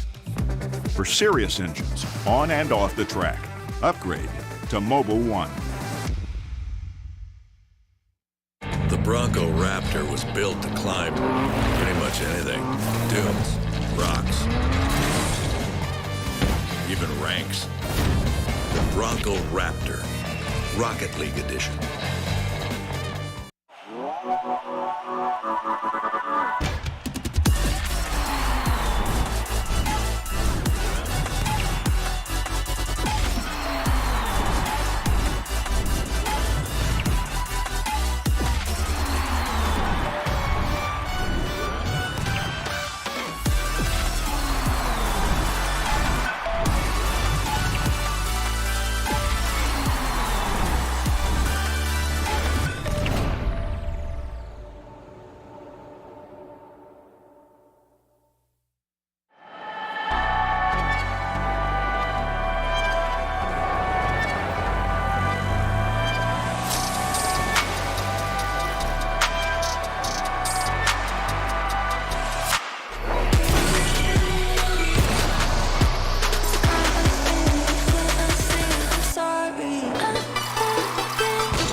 moment, my fate written, I'm chosen.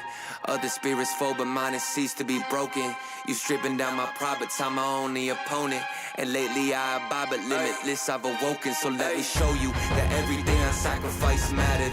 All that blood, sweat, tears that I scattered. All that fake talk, fear that you splattered. Push me to right here, a new chapter.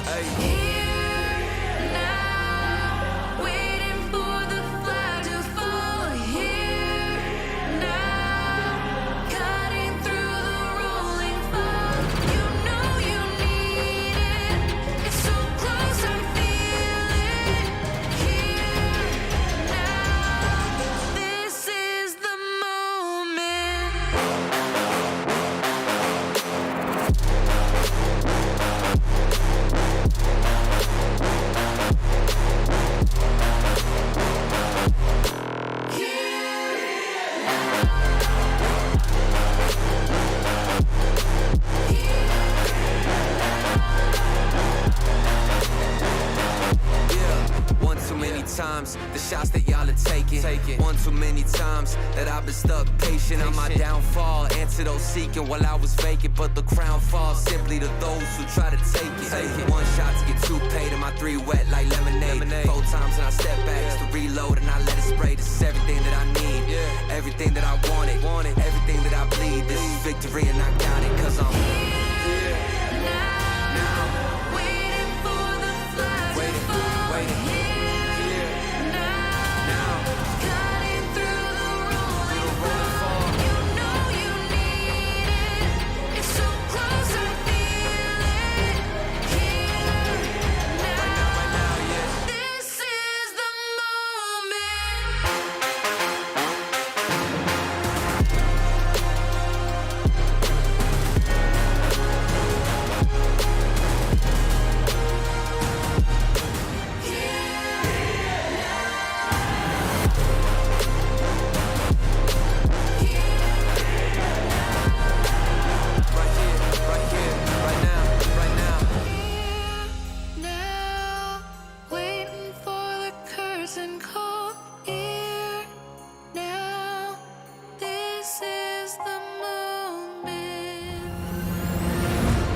We have to tell everyone that we just switched to Verizon's new Welcome Unlimited plan for just $30.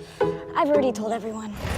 Wait, did you say Verizon for just $30? It's their best unlimited price ever. $30? That's awesome. Yeah, and it's from the most reliable 5G network in America. For $30 a line, I'm switching now. Yeah, it's easy. And you get $960 when you switch the whole family. Oh, wow. I gotta let my buddies know. We're already here. The network you want, the price you love, only from Verizon. This might not be your car. And this might not be your engine. Maybe this isn't your morning routine. And maybe these aren't your coworkers. Perhaps these aren't your standard driving conditions. Far from it. But this is your oil, which means you're one of us, doesn't it? For serious engines, on and off the track, upgrade to Mobil 1. The Bronco Raptor was built to climb pretty much anything. Dunes, rocks, even ranks. The Bronco Raptor, Rocket League Edition.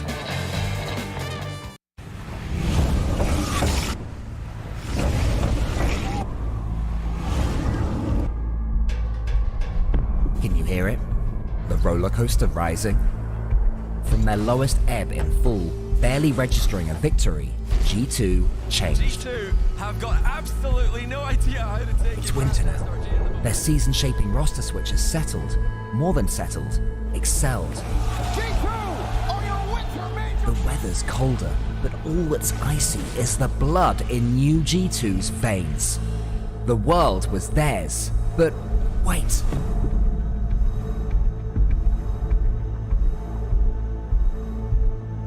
Free fall in London. Remarkable highs, unexpected lows, pain, glory, more pain. So, you tell me, what comes next in comparison?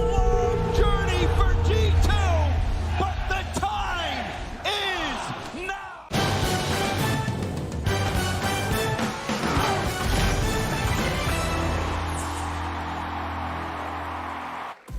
The day started off with drama. The club dropping in 6 games to FaZe here. 2 goals taken off the board. At the end of the day, FaZe going to come out on top here, Gibbs. Long timeouts for Roldiz to rally the boys. You know, tech issues aside, but Roldiz, that is a hard job as your first day as a coach. Yeah, birth by fire. But he does a great job, and that is the first team that was down 2 games in a series to win a series in this entire tournament so far. So hats off to FaZe for battling back. They had to do it. They had to really dig deep. We've seen KV1 stepping up in this series, which is great signs for them throughout the rest of the tournament, but even though Typical was the man of the hour for multiple reasons, he actually had a really significant performance. Typical probably was the best player in this whole entire series. The absolute sippy glue came back looking like Season 7, Season 8 type form. FK was playing solid, but the club, they were off the rip, mechanically brilliant. But me and you, Gibbs, were in the green room talking, saying, they're going to come back, first team back from 2-0, and of course it did happen. They just need to warm up a little bit, had to get ingratiated into the series, and after that, FaZe Clan looked like the better team from there on out. I was sweating, though. I'm not going to lie. Club up 2. Like, KV1 was playing amazing. Talking about Club's offense, only number 12 throughout all wild card, but that was because KV1 wasn't looking that great. He looked fantastic throughout the series. Club's offense was clicking with the fakes and everything. And then, of course, obviously, with tech issues aside, it was not a controller issue, so we'll lay that to bed. Just a bug in the game. The long time out, but they come back. FaZe wins that overtime. Then we see Sip again, a hat trick in the final game. FaZe battle back. Yeah, no, and looking at the club moving forward here, obviously dropping the lower bracket, we will see them again here. It's a hard one to bounce back from, but if they do, what a testament it is to the strength of this team if they're able to come back from a series like that. So we'll see them again a little bit later on up in Dickies Arena on Friday. Let's take a look at the group stage. 1 match done here for Group B. See FaZe Clan in the upper finals there.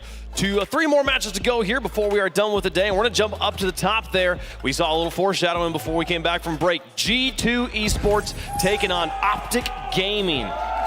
Baseman isn't here to gas up the green wall this time, but don't worry, I'm going to give the green wall a whole bunch of love. But G2, OG, 2 teams that ended up switching rosters initially, come from the fall, after the fall split into the winter split. Drees and Atomic switching teams. OG game, the old Envy getting picked up by Optic Gaming. These 2 teams have went through a lot of adversity throughout the whole entire season, and now they're here at the world stage. And this is a matchup that's happened over and over again in North America. Every single time, it's gone the way of G2. It's been a very, very dominant season, as you'd expect from the Winter Major champions. Well, Optic, they're trying to change the course of history at this point and find a win over G2.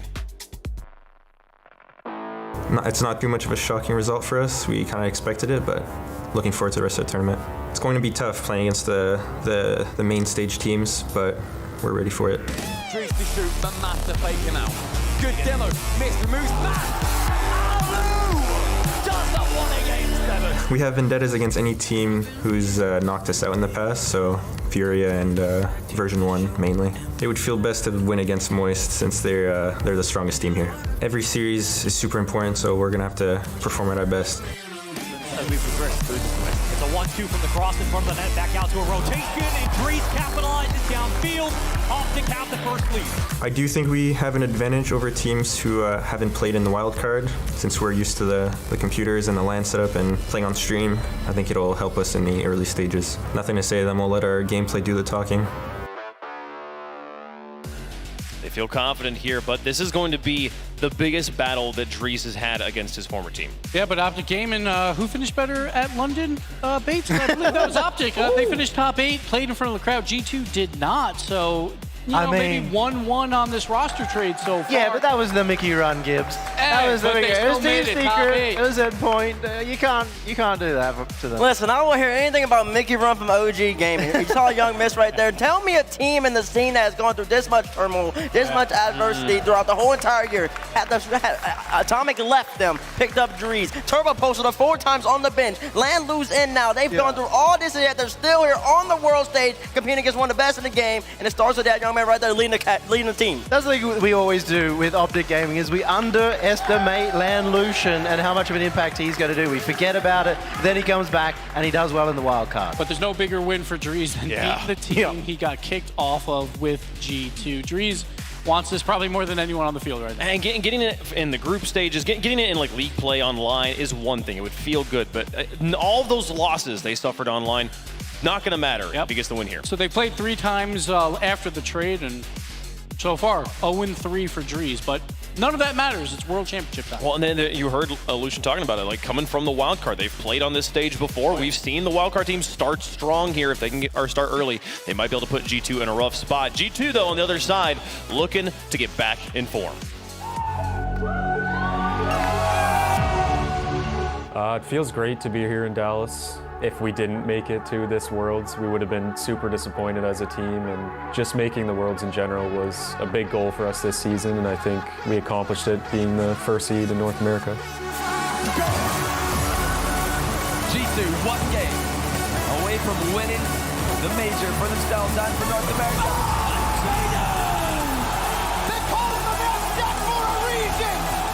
We have a new player, Atomic, and me and Chicago are kind of older players in the scene, and I try to be that third man type play style that everyone talks about, and just filling in the gaps where it's needed. How many times does it look like G2 are about to take control? Here they come! What's happening? Whoa! We've got a ball game! It means a lot to me to be here. I think I've been playing for a long time, and I've gone to many World Championships, and I've never got that first place, and that's what I've been fighting for my whole career. This is the final tournament I want to end my career on and win the World Championship. We're going all the way. And G2, the third team that has won a major to play here on the stage. Both Moist and BDS won their first matches here, Bates. G2's got to complete the hat trick. Can we say something? What was not talking about saying in his career off with a World Championship? Naps, you still got a long time to go. That's Captain Canada right there. Come on. I think he's not talking about this one. I'm thinking at some point he's going to win a World Championship. Surely. A lot of pressure on G2, though. We talked about the roller coaster of the fall major, no top 8 there, that then they make a roster. Winter major, they win it, they take over the number 1 seed in North America. Then in spring, they win 2 regionals, hold on to number 1. But when we got to London, a finish outside the top 8. I'm not the one person that gets confused by the New York hats on a player named Chicago.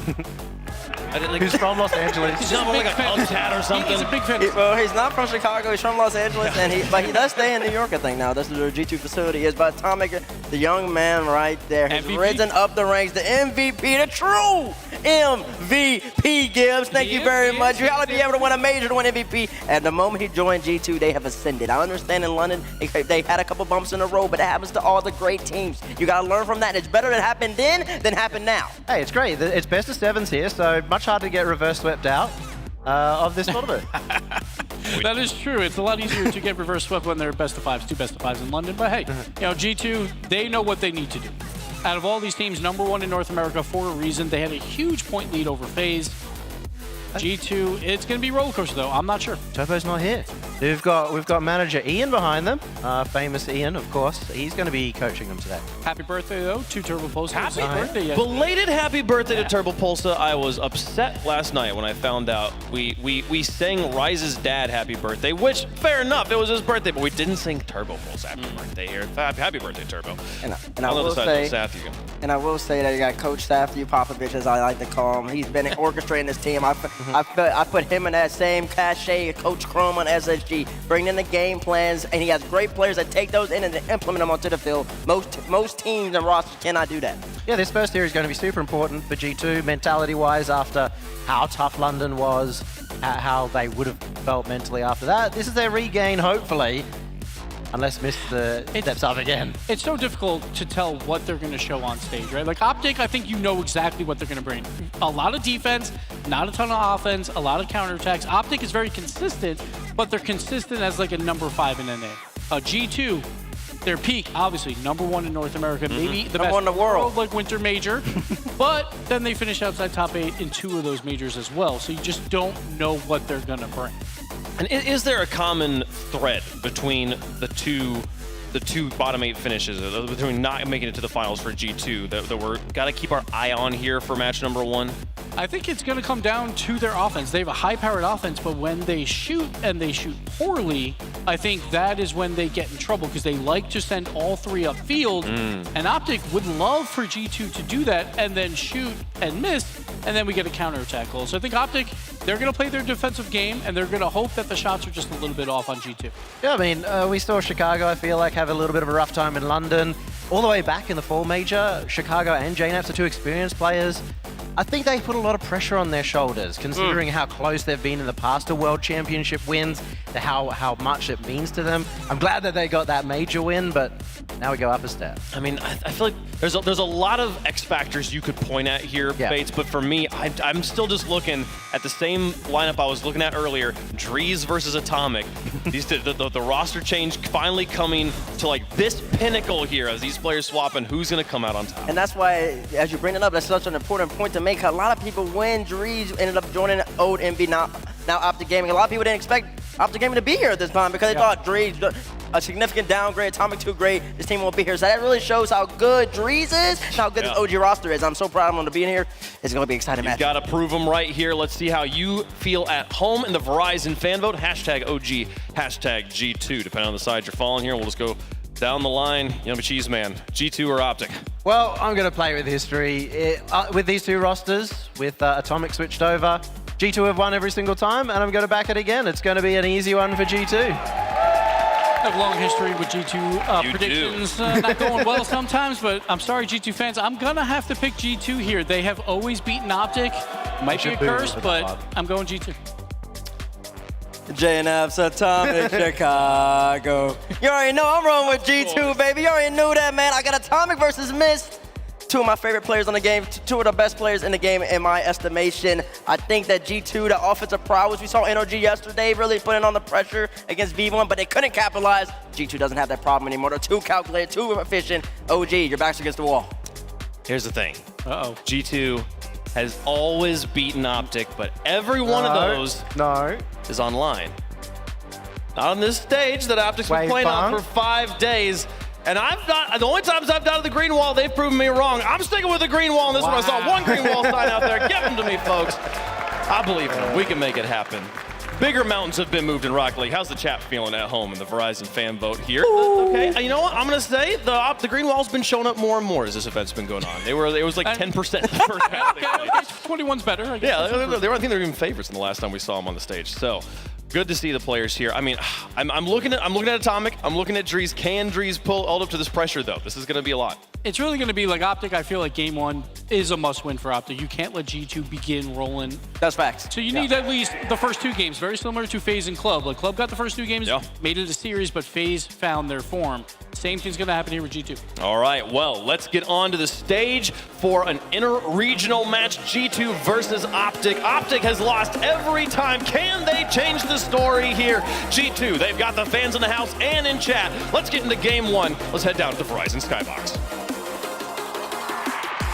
A classic North American skirmish here in North America. I'm Stumpy, joined by Subi, and these two teams have a very favorable matchup in terms of G2. It is currently 6-1 in favor of our Winter Major champion. Yeah, but Stumpy, you gotta put an asterisk on that one. When they did take down G2, Atomic was on that roster, and as you know, the North American MVP on the side of G2 Esports now.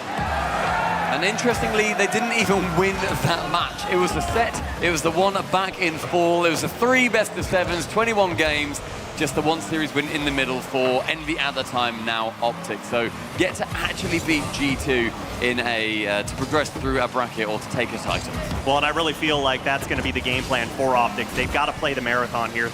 They cannot try and go toe-to-toe with G2 Esports. They've gotta try and take them into deep water.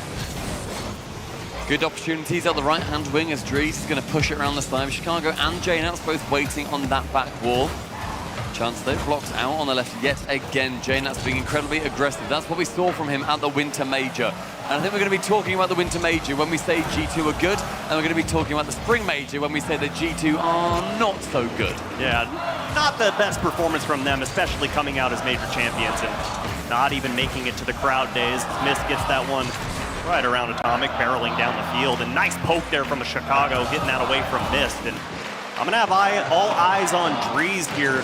He's been one of my favorite players in North America. There has been so much talk all around him on G2, and I've always said, please more Drees, but denied on the goal line. Couldn't quite get under the crossbar, and there's Drees looking for a big clear, gets that boost, but JNaps continues the pressure for G2. A very interesting history between these two teams, wherein Optic switch one player for the other. You've got Drees moving over for Atomic and then going back again. And it is a big, big situation where these teams have just decided we are better with the other one. We are better with your teammate. But JNaps from Chicago, they have been misters of G2 for a long time now. Yeah, an awkward touch there for Illusion, but Drees with the help elects to go backwards, get that midfield boost, and great drop down pass. Drees a little too far back for the follow-up by Mist, but here comes G2, almost halfway through game number 1 here, and still both teams yet to score.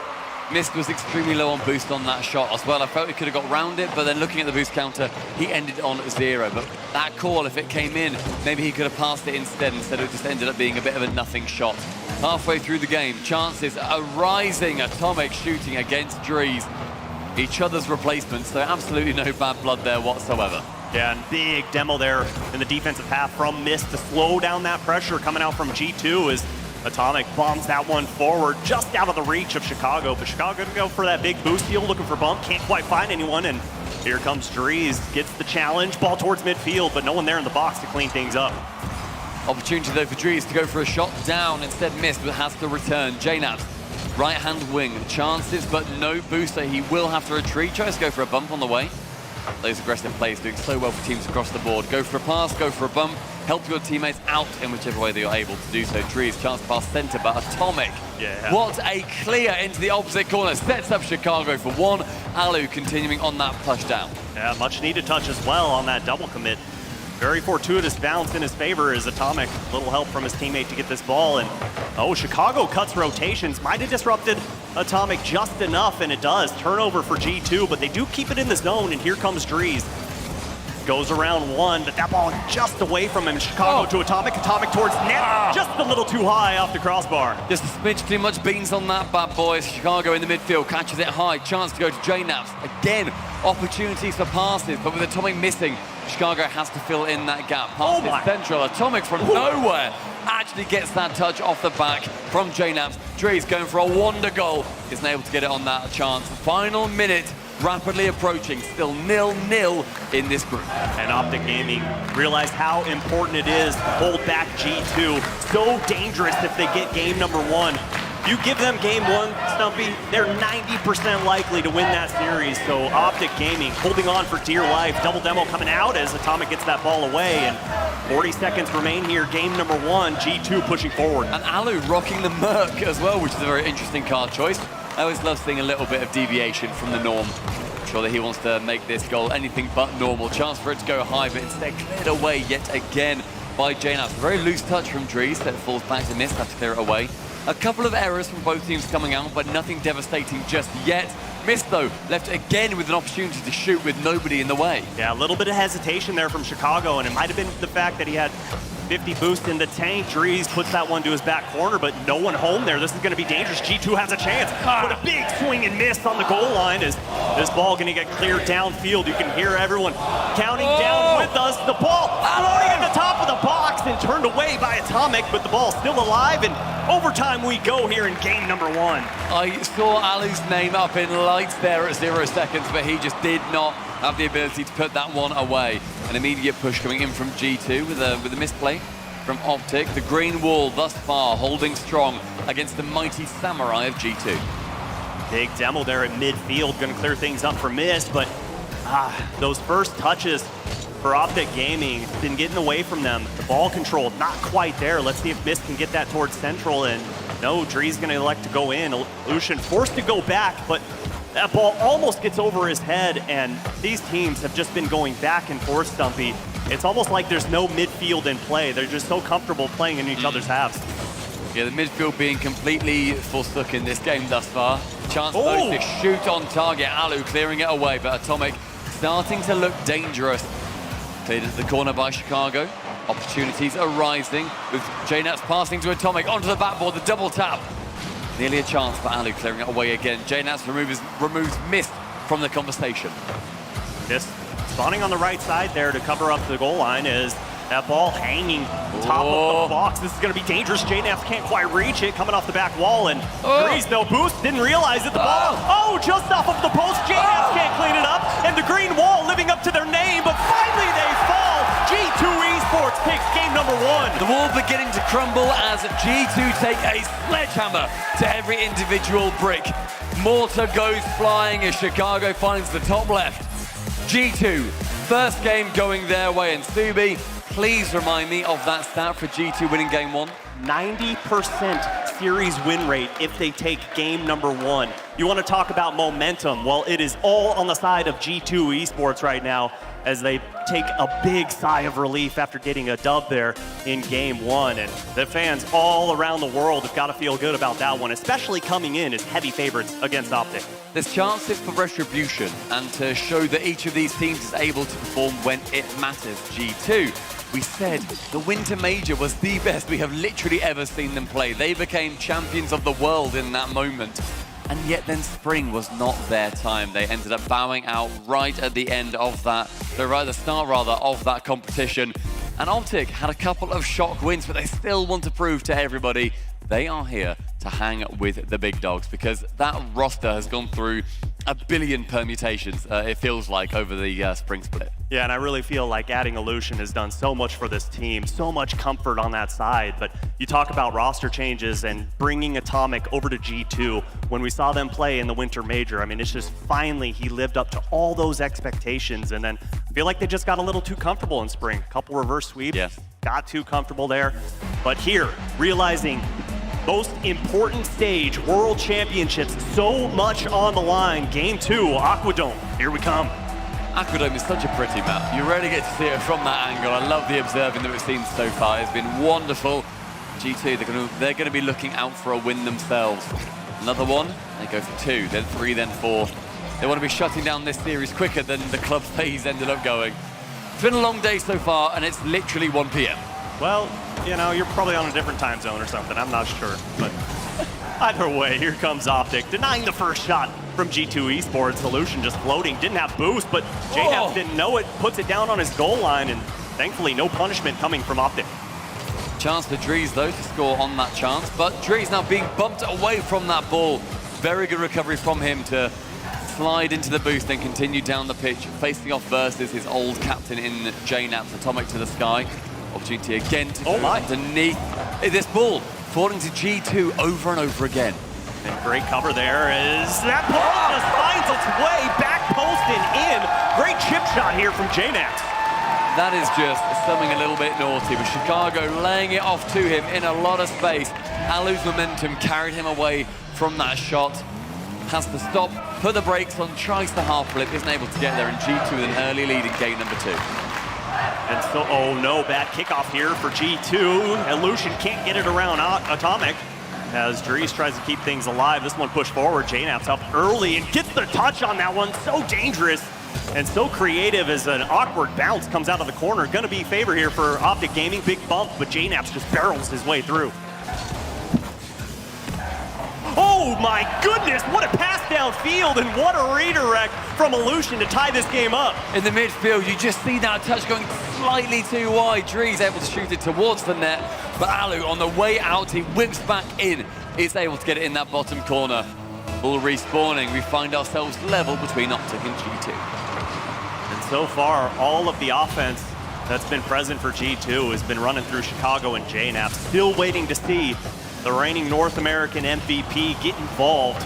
He's been getting a few defensive stops, but he is so deadly, so mechanical. Big stop on the goal line from JNAP. Gets another one as well, refuses to let that ball in. JNAP showing the green wall what a real brick is made of. Manages to keep it out from that line again. Soaring above the net, Mister wanting to take the opportunity to bump Chicago out the way. Those were 2 brilliant shots on target, and yet JNAP stays firm. Just composure through and through from JNAP. So much experience, been around the scene for a long time, and it's gonna take a lot more than that to get him to bite and jump out of net. Great pass from Chicago. Atomic a little off target there, just high off the crossbar, but G2 not done with their offense. They're gonna rotate through as Chicago sees, it goes for the fake. I love that play, but unfortunately, Optic Gaming a little too wise to let that one in. We're seeing so many fakes recently, but sometimes the biggest opportunity is just by shooting. I love seeing those fakes though. Just when you see them just bow out of it, get out the way and let their teammate into strike. It's wonderful to see. Halfway through the game, Mist stays firm despite the fact there was somebody on the backboard wanting to hit the redirect. Right-hand wing sees Mist go for one touch, nearly the second. Where is Drees? Nowhere to be seen. Instead, G2 now on the push. Oh, awkward ball there for Lucian. Ball trail stayed orange. I'm not sure if he got a touch or if it was just a misplacement from Atomic. Either way, it leads to a turnover and push downfield for Optic Gaming as Drees puts this one up. JNaps comes in from the weak side, keeps this ball alive here for G2, but boost grab from Drees gonna slow things up for G2, and finally getting boost. JNaps still on an island, has nothing left in the tank, gets boosted up, ball still alive, but here comes Lucian, and again, JNaps holding down that back line. Opportunities for GT to extend their lead, but Optic are staying firm. They're making sure that these opportunities just go amiss or they're able to clear them into the corners, then you can get the 1-2 attack out of defense. Alu turning around again. His positioning, I think, has left a lot to be desired. He's finding himself in awkward situations. He's having to reverse, turn around, do 3-point turns. It is not working. But so far, level in this game. It's not been devastating, but I can see G2 pressing that. Well, and I think a lot of the reason for that is the rotations of G2. It's so uncharacteristic at times because you'll see a member that's supposed to rotate out, but will cut in and just challenge a ball that you don't expect them to be on, and missed on that back wall, and Drees can't catch up. Chicago puts G2 ahead, less than a minute to go. And the crowd are very happy about that one. It goes onto the backboard. Alu with a devastating miss. Chicago there, able to clear it into the corner where there was nobody. Drees nearly saving it away, but instead, G2 managed to get that lead, and it's something that they've certainly been pressing for a very long time in this game. Yeah, on this stage, this late in the season, you've got to play Rocket League way better than this. Perfection not here for Optic, and G2 capitalized. Optic hit the ball! Just everybody grounded, nobody wanting to take the initiative there. And so Atomic says, yeah, all right, I'll smash one back against my old team, I don't care. Atomic, great play from him. Optic, sorted out. My goodness, you got to jump on the goal line. Someone has to go. And we know this team is, very relaxed, very calm in Optic Gaming, but you gotta call things out, gotta have the communication, and that one just almost pushed through. Mist puts it into the corner, and here comes Mist, twirling his way through, but unfortunately no style points can go up on the scoreboard as Atomic just gonna throw this one up. I like that play there. I love that. You dangle it in front of the opponent, say, come and get it. And not only are you keeping it away, but you're burning time off the clock. Burning time, burning boost. Everything is being taken away from Optic so far. The final 10 seconds sees a miracle need to come on its way. Maybe that comes in the form of Drees. This time, though, it does not look like it will be. G2 Esports 2-0 up in the series. Subi, I'm not going to push you too much to say what their win percentage is when they end up going 2-0 up at the start of a series. Do you know it? I would probably say 137%, because if you give G2 that much momentum, you're not going to stop them. This team is so good. But for Optic Gaming, my friend, they've just got to do more. They've got to come out of the gates hotter. They've got to try and score first. Because if you allow G2 Esports to continue to get that first initial goal, you allow them to really spread their offense apart, and you cannot get those long clears over their heads. It's just too difficult to start an offense. It just felt like silly errors to me, like especially that third goal. Atomic had a completely open net to shoot on. Like, what else is he gonna do? Where else is he going? He's going to shoot it at the net, and yet everybody stayed grounded. They only just got back. He completely outplayed.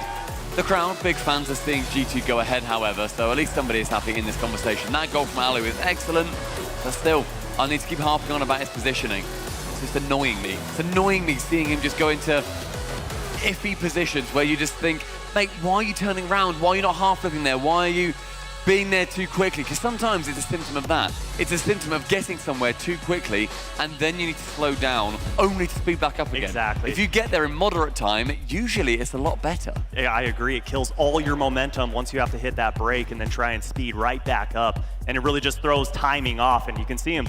All three members talking, but G2, calm, cool, collected. Game 3 about to begin, and my goodness, this team looks like they are on a mission to hoist a trophy above their heads.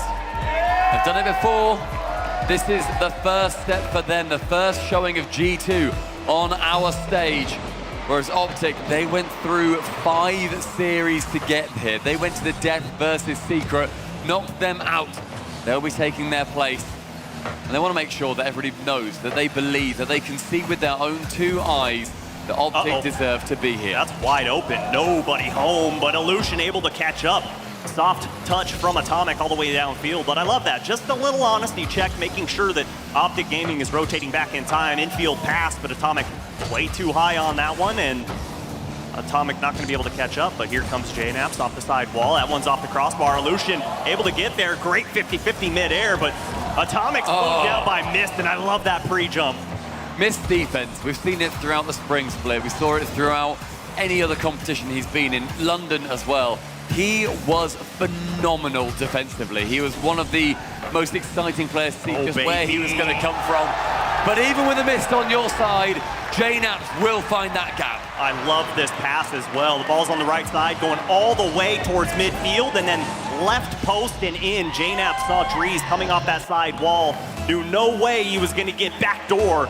And JNaps gives G2 Esports 1-0 lead early on here in Game 3. After that goal as well, out of my peripheral, I saw JNaps' dad get excited, get very animated, seeing what they are capable of. And it's something that you love to see hanging out with Chicago's dad as well. The parental pride on G2, they've been here for so long. Must be incredible to watch them competing at the biggest world championship we've ever had. And between them, Alu, finally, a chance held away. Yeah, but it's chaos on the back line here for Optic. They've got to do something to get this ball out of their zone. Just under 40 boost for all of them right here, and finally they're starting to get whittled down. Little double tap there off the ceiling from Chicago, and Optic Gaming hanging on by a thread, but sometimes that thread strong enough to hold you throughout as Chicago catches that ball. Nice double touch. Atomic can't get the ground pinch, and Chicago denied, but my goodness, Optic Gaming need to get some offense started. Yeah, so far it's just been defense, and you don't usually win a game on defense. You can sometimes get a cheeky runaway goal, but you're not getting that against G2. Their positioning is typically fantastic. Mist so far for me has looked great on Optic. He was shadowing earlier on when it was a 2v1, and he was doing that so effectively that G2 didn't even get the shot away. Yeah, and right now we've been talking a lot about G2's offense, and Chicago getting involved a ton. He's 4th in NA for shooting percentage, so if you give him a look, he is most likely going to rattle it in as JNaps flip reset pass, but Chicago tried pre-jumping it. I love to see those plays, but sometimes they can get mighty dangerous, but Optic Gaming very flat-footed right here, and G2 Esports starting to look like they're in free play, I'm sorry. Chicago with multiple opportunities as well, just shooting a little bit high on that chance. Into the corner, it falls to Drees. Opts to not take his time. Guess who's going to be there? It's going to be JNaps. G2 are going to continue pushing, but these saves from Mist are going to keep them begging. And here we go. Numbers for Optic, but Atomic swats that ball away, gives him no time to think. Gets that one around Illusion. JNaps a little too close to get that one, and gonna slow down G2 for a moment here, and Illusion up early, but again, denied by Atomic. He is just so quick and reads plays so well. You got to do something else to try and trick him out. Maybe a little fake, maybe a little passing, infield passing play. Missed. Oh, baby, off the post, rattles out. And Illusion can't find it either. G2 Esports playing perfectly right now. They were all in the net. They all knew their job, yet Mist stretched them as hard as he could. Alu, though, shooting wide on a much simpler shot. I like that we're finally seeing some attack come out of Optic, however. They are doing a lot better in this game. There are chances opening up for them. They just have not been able to take them. JNaps had to whip it around. Doesn't manage to do so. We approach 1 minute left. G2 still leading 1-0 and 2-0 in the series. Yeah, I just love how aggressive G2 is playing right now. Giving Optic Gaming zero space, especially at midfield. They can't get any plays developing, and they continue to try and run their offense through G2's corners, and at the moment, not working whatsoever. Demo attempts to come out, but Drees able to avoid that one. The flick not on target. Those demos potentially going to be the kryptonite for Optic versus G2. But if they're going to be figuring that out in game number 3 when they're currently 2-0 down, you need to get the goal from it soon. Chance goes off the backboard. JNAP's trying to dish it in. Does not manage to this time. Final 30. 1 goal separating them. Atomic, though, wanting to make it 2. And again, Alu with a save, learning from Mist. And you see JNAP's there rotating out, but not before he gets an aggressive play on Mist there. As Mist, nobody goes for that ball. Miscommunication. And Optic Gaming need to push out of their half right now. 10 seconds remaining, and Chicago just picks the pockets of Optic's defense. They are calm and stoic on their cameras too. As far as G2 are concerned, this is just a bump in the road that they need to navigate. They just need to get past it. They see the trophy at the end, and they are going full speed, slowing down whenever a team approaches them, but batting them all out the way consecutively. It's not even a bump in a road, it's just a little pothole right now. You just got to swerve to the left to get around it. As game number 3 here, gonna go in favor of G2. JNAP's putting the exclamation point on this game. 1 second left. It's not happening. It literally can't. Game number 4. And I hate to say this to any Optic fans in the audience right now, we are yet to see a single reverse sweep in a best of 7 on an RLCS LAN. It is stacked against them. Optic previously have won a single series versus G2, but it did not matter because it was part of a set, and that was without Atomic on their side. Yeah, G2 fans out there can probably take a big sigh of relief and say, okay, this one's almost all the way in the bag, and no bigger sigh of relief than JNAP's dad standing right behind us. He was telling us he was on pins and needles before this series started. Yes, G2 heavy favorites, but on this stage, anything can happen, and hey, history could still come out, but I like G2's odds. Optic, bear in mind, they worked through that Swiss stage, through the wild card, going for 3 wins, 2 losses. It was hard for them. It was hard fought, but they earned their spot here. Wow. We just got word. Optic Gaming, no timeout. They just want to keep going through this. And I agree. We're giving each other the same face. I don't know about that. That's a bold move. It's a bold move. But a move nonetheless, and something that they're going to have to live with if they do drop this 4th game. But G2, taking words of advice from their coach Sathu. He's been just so integral into their success in the RLCS. He's been a mainstay. He's been around for so long and retired as a player. Took his knowledge onto the coaching field, and my goodness, G2 has just seemed to work so well with all 4 of these members working together. Game number 4 on Utopia. Chances for Optic to work their way back. Do they get the game win, or is this just a relatively routine 4-0 for G2? G2's defense has just been incredible, but I think the defense really stems from their offense. The amount of pressure that, oh my goodness, Atomic pre-flip over the defender. My goodness. You want to bump him, you better do it better. Atomic skims and slides and taps it past the final defender. 15 seconds and excellence is already achieved. And I love how after that, G2 barely even smirks. They are on a complete mission. They are here to do some work, and some work has been done. But still, 4 minutes separates them from a series win, and they realize so easily things can get away from them. Drees shooting high on that ball, but off that backboard. Yet more G2 defense is looking brilliant. Mist wants to go high with this. He's been fantastic defensively. The offense, though, this time not there. But Optic Gaming looking the best they have here in game number 4, maintaining a little bit of pressure. Off the ceiling is Illusion, and can't quite find the musty there. Illusion, though, going for a bump. We said previously how well that may well fare against G2. Just trying to shake them out of their fantastic rotations so far, but need to make that contact at Supersonic, otherwise you're just putting yourself out of position. You got to do something, right? I mean, G2 Esports, the best in North America as far as limiting shots goes, and Chicago able to get that defensive demo, slow things down for Optic. Chance on the open net though to shoot. Chicago unable to get back. Missed with a vital goal. And Chicago just kind of hanging in the corner there, gets boost. But unfortunately that shot so far away from him, he had to try and stretch for it just off of his fingertips and in. And Optic Gaming tie us up here in game number 4. And kickoff in favor of G2 Esports. JNaps puts that one on target and missed. Able to get back in time, and here comes Optic Gaming coming through the corner here. JNaps able to deny. Drees keeps it alive. Good 50 from the young fella, but that one not going in their favor, just bombed downfield.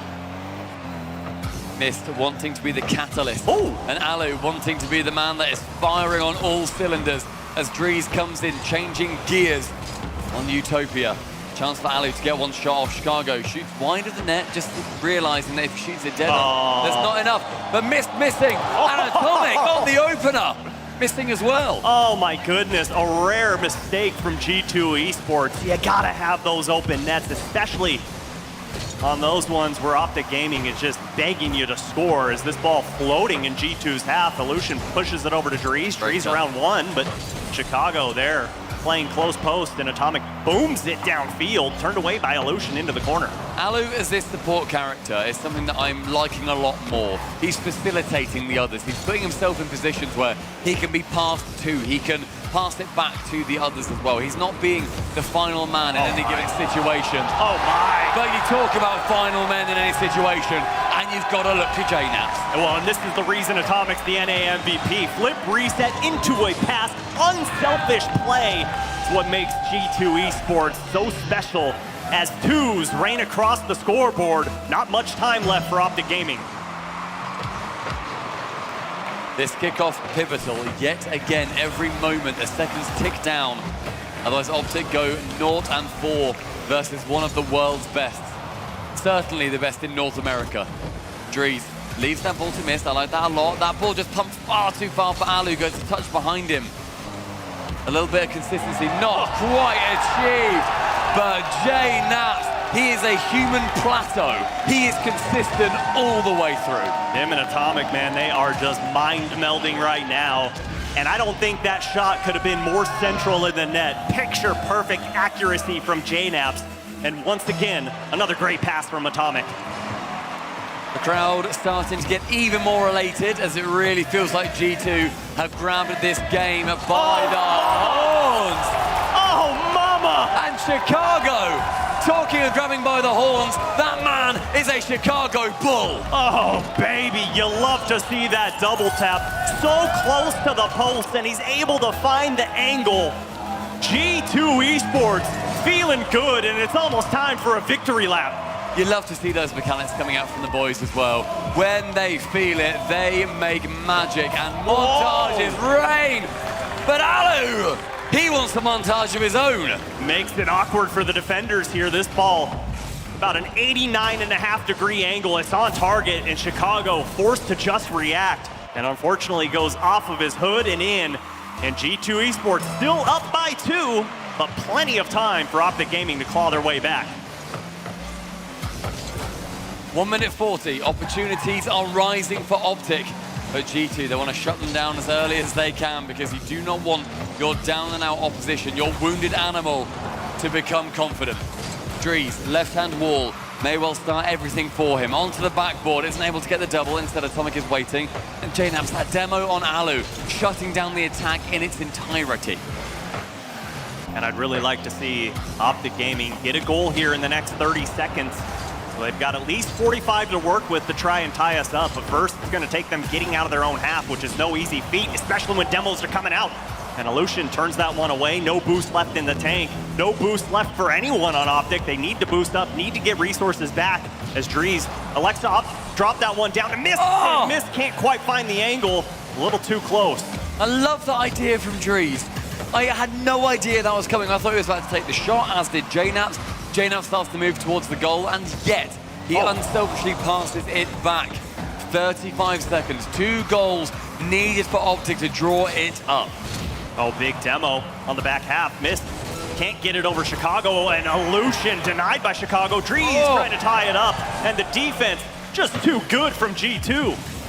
And the shot itself was smidge too weak and missed, looping it up, attempting to get it over that back line. Is not able to. 10 seconds, start to count down on the clock and in the crowd. Oh, big miss on the back line here.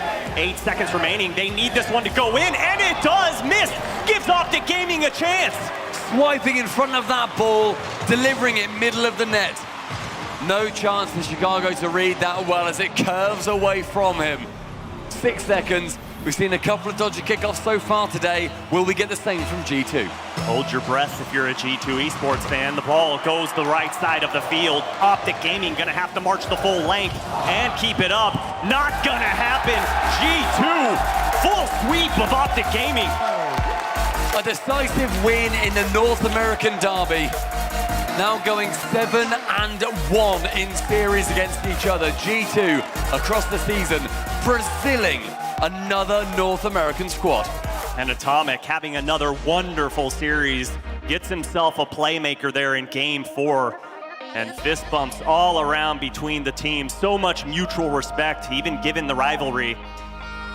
But G2 Esports not getting elated too soon. They realize it is a long journey to Championship Sunday. G2 now have the opportunity to face off versus the winner of Furia and Carmine Corp in our upper semi-finals in Group B at the Rocket League World Championships. It has been a massive performance from them. And you know what I love to see, Subi? I love to see them, you as well, but also mostly this thing. G2 being really just quite good. I mean, not just quite good, absolutely dominant. And you know, we've seen so many times where a heavy favorite comes in and plays down to the level of their competition. Not G2 Esports, not this time. They realize we're the better team, we're picked to win, everyone out here wants us to win, and they just go out and completely mop the floor with Optic Gaming. So all you can do right now is tip your hats to G2 Esports. Yeah, and Optic Gaming, they've still got more chances. They are in the lower bracket. We said it earlier. It's a double elimination format in these groups. There is a lot more that they can do, a lot more damage, but still, that's one of their 2 lives gone. It's still a brutal format. They worked so hard to get out of that wildcard stage, and then they run it into G2. It's a bit brutal. It really is, especially when G2 is playing like this and not like they were at the Spring Major. It is just gonna be way too hard to take this team down. And you know, I'm really curious to see how G2 plans to do this, and no better way than get to talk to Sathu. Orb's up there with him. We are here on the stage. Mr. Sathu, let's walk through your feelings here. You just swept Optic. How do you feel? We're feeling good. It was a really clinical showing, and so, you know, we're just really happy with how we started this campaign. I mean, it started off, it was like overtime in game 1. It seems like nobody wanted to score. Did you think it was going to be a sweep in the end? Yeah, we knew it was going to be a sweep in the end. I gotta say, I was there in London, in person, very close to you guys in, well, heartbreak. Let's just say that. Does this feel like a little bit of redemption for what you guys endured in London? Most definitely. London was a fluke, to be honest, in our eyes, and it's not going to happen again. I'm getting chills. Now, obviously, looking at Optic, they are a great team, obviously a former team member of yours. How does that kind of play in to a former player of yours being on the other team? You know, at the end of the day, it's like all business. You know, Dries is our boy, love him to death. He's a great player, but we aren't thinking about that when we're playing against him. It's just business as usual, is that right? Yeah, that's right, business. Business as usual. Well, it seems to be paying off. Give it up once again for G2. Winning here against Optic. Next up, we got Furia versus K-Corp. Don't go anywhere. We've all been here before.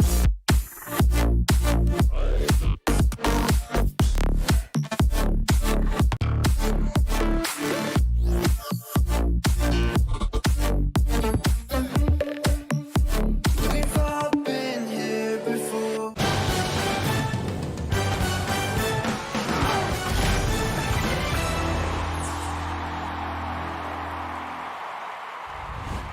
We have to tell everyone that we just switched to Verizon's new Welcome Unlimited plan for just $30. I've already told everyone.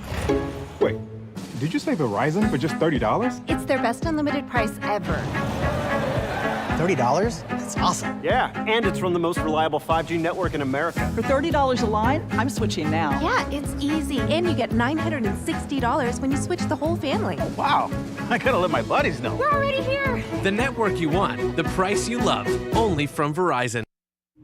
This might not be your car, and this might not be your engine. Maybe this isn't your morning routine, and maybe these aren't your coworkers. Perhaps these aren't your standard driving conditions. Far from it. But this is your oil, which means you're one of us, doesn't it? For serious engines, on and off the track, upgrade to Mobil 1. The Bronco Raptor was built to climb pretty much anything. Dunes, rocks, even ranks. The Bronco Raptor, Rocket League Edition.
Moment, my fate written, I'm chosen. Other spirits fall, but mine has ceased to be broken. You stripping down my pride, but I'm my only opponent. And lately I abide, but limitless I've awoken. So let me show you that everything I sacrificed mattered. All that blood, sweat, tears that I scattered. All that fake talk, fear that you splattered. Push me to right here, a new chapter. Here, now, waiting for the flag to fall. Here, now, cutting through the rolling fog. You know you need it. It's so close, I feel it. Here, now, this is the moment.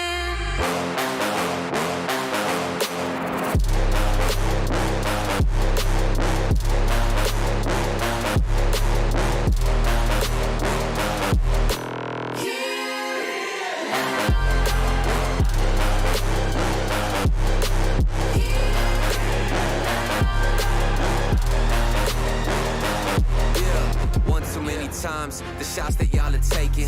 One too many times that I've been stuck patient on my downfall. Antidote seeking while I was vacant, but the crown falls simply to those who try to take it. One shot to get two paid, and my three wet like lemonade. 4 times and I step back just to reload and I let it spray. This is everything that I need, everything that I wanted, everything that I bleed. This is victory and I got it, cause I'm here, now, Waiting for the flag to fall. Here, now, cutting through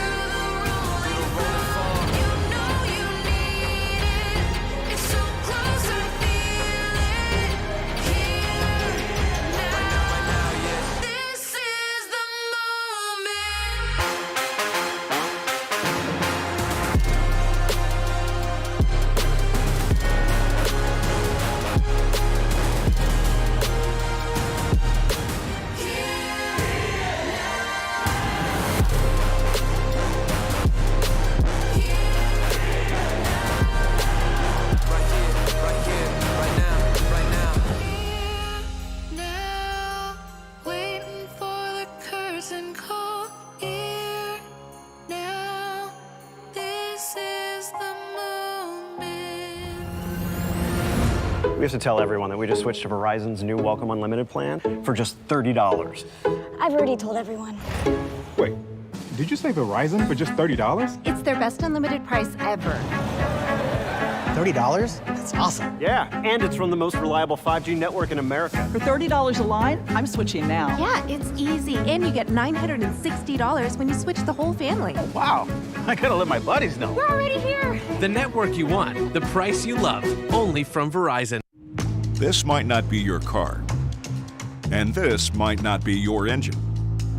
Maybe this isn't your morning routine. And maybe these aren't your coworkers. Perhaps these aren't your standard driving conditions. Far from it. But this is your oil, which means you're one of us, doesn't it? For serious engines, on and off the track, upgrade to Mobil 1. The Bronco Raptor was built to climb pretty much anything. Dunes, rocks, even ranks. The Bronco Raptor, Rocket League Edition.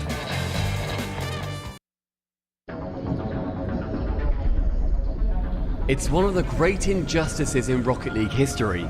South America, even this season, was somehow considered a minor region. With Brazil hoisted proudly on their shoulders, Fast and Furious Furia bellowed two simple words: no more.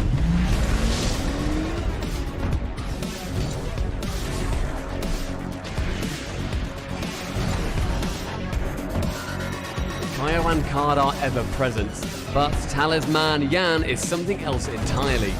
Blessed with the flair of the footballing gods the country is known for, he's now in that discussion, the one for the world's best player. From one big win to consistent top sixes to the largest pre-Worlds prize pool in Rocket League history, Furia and Brazil now deserve to be feared.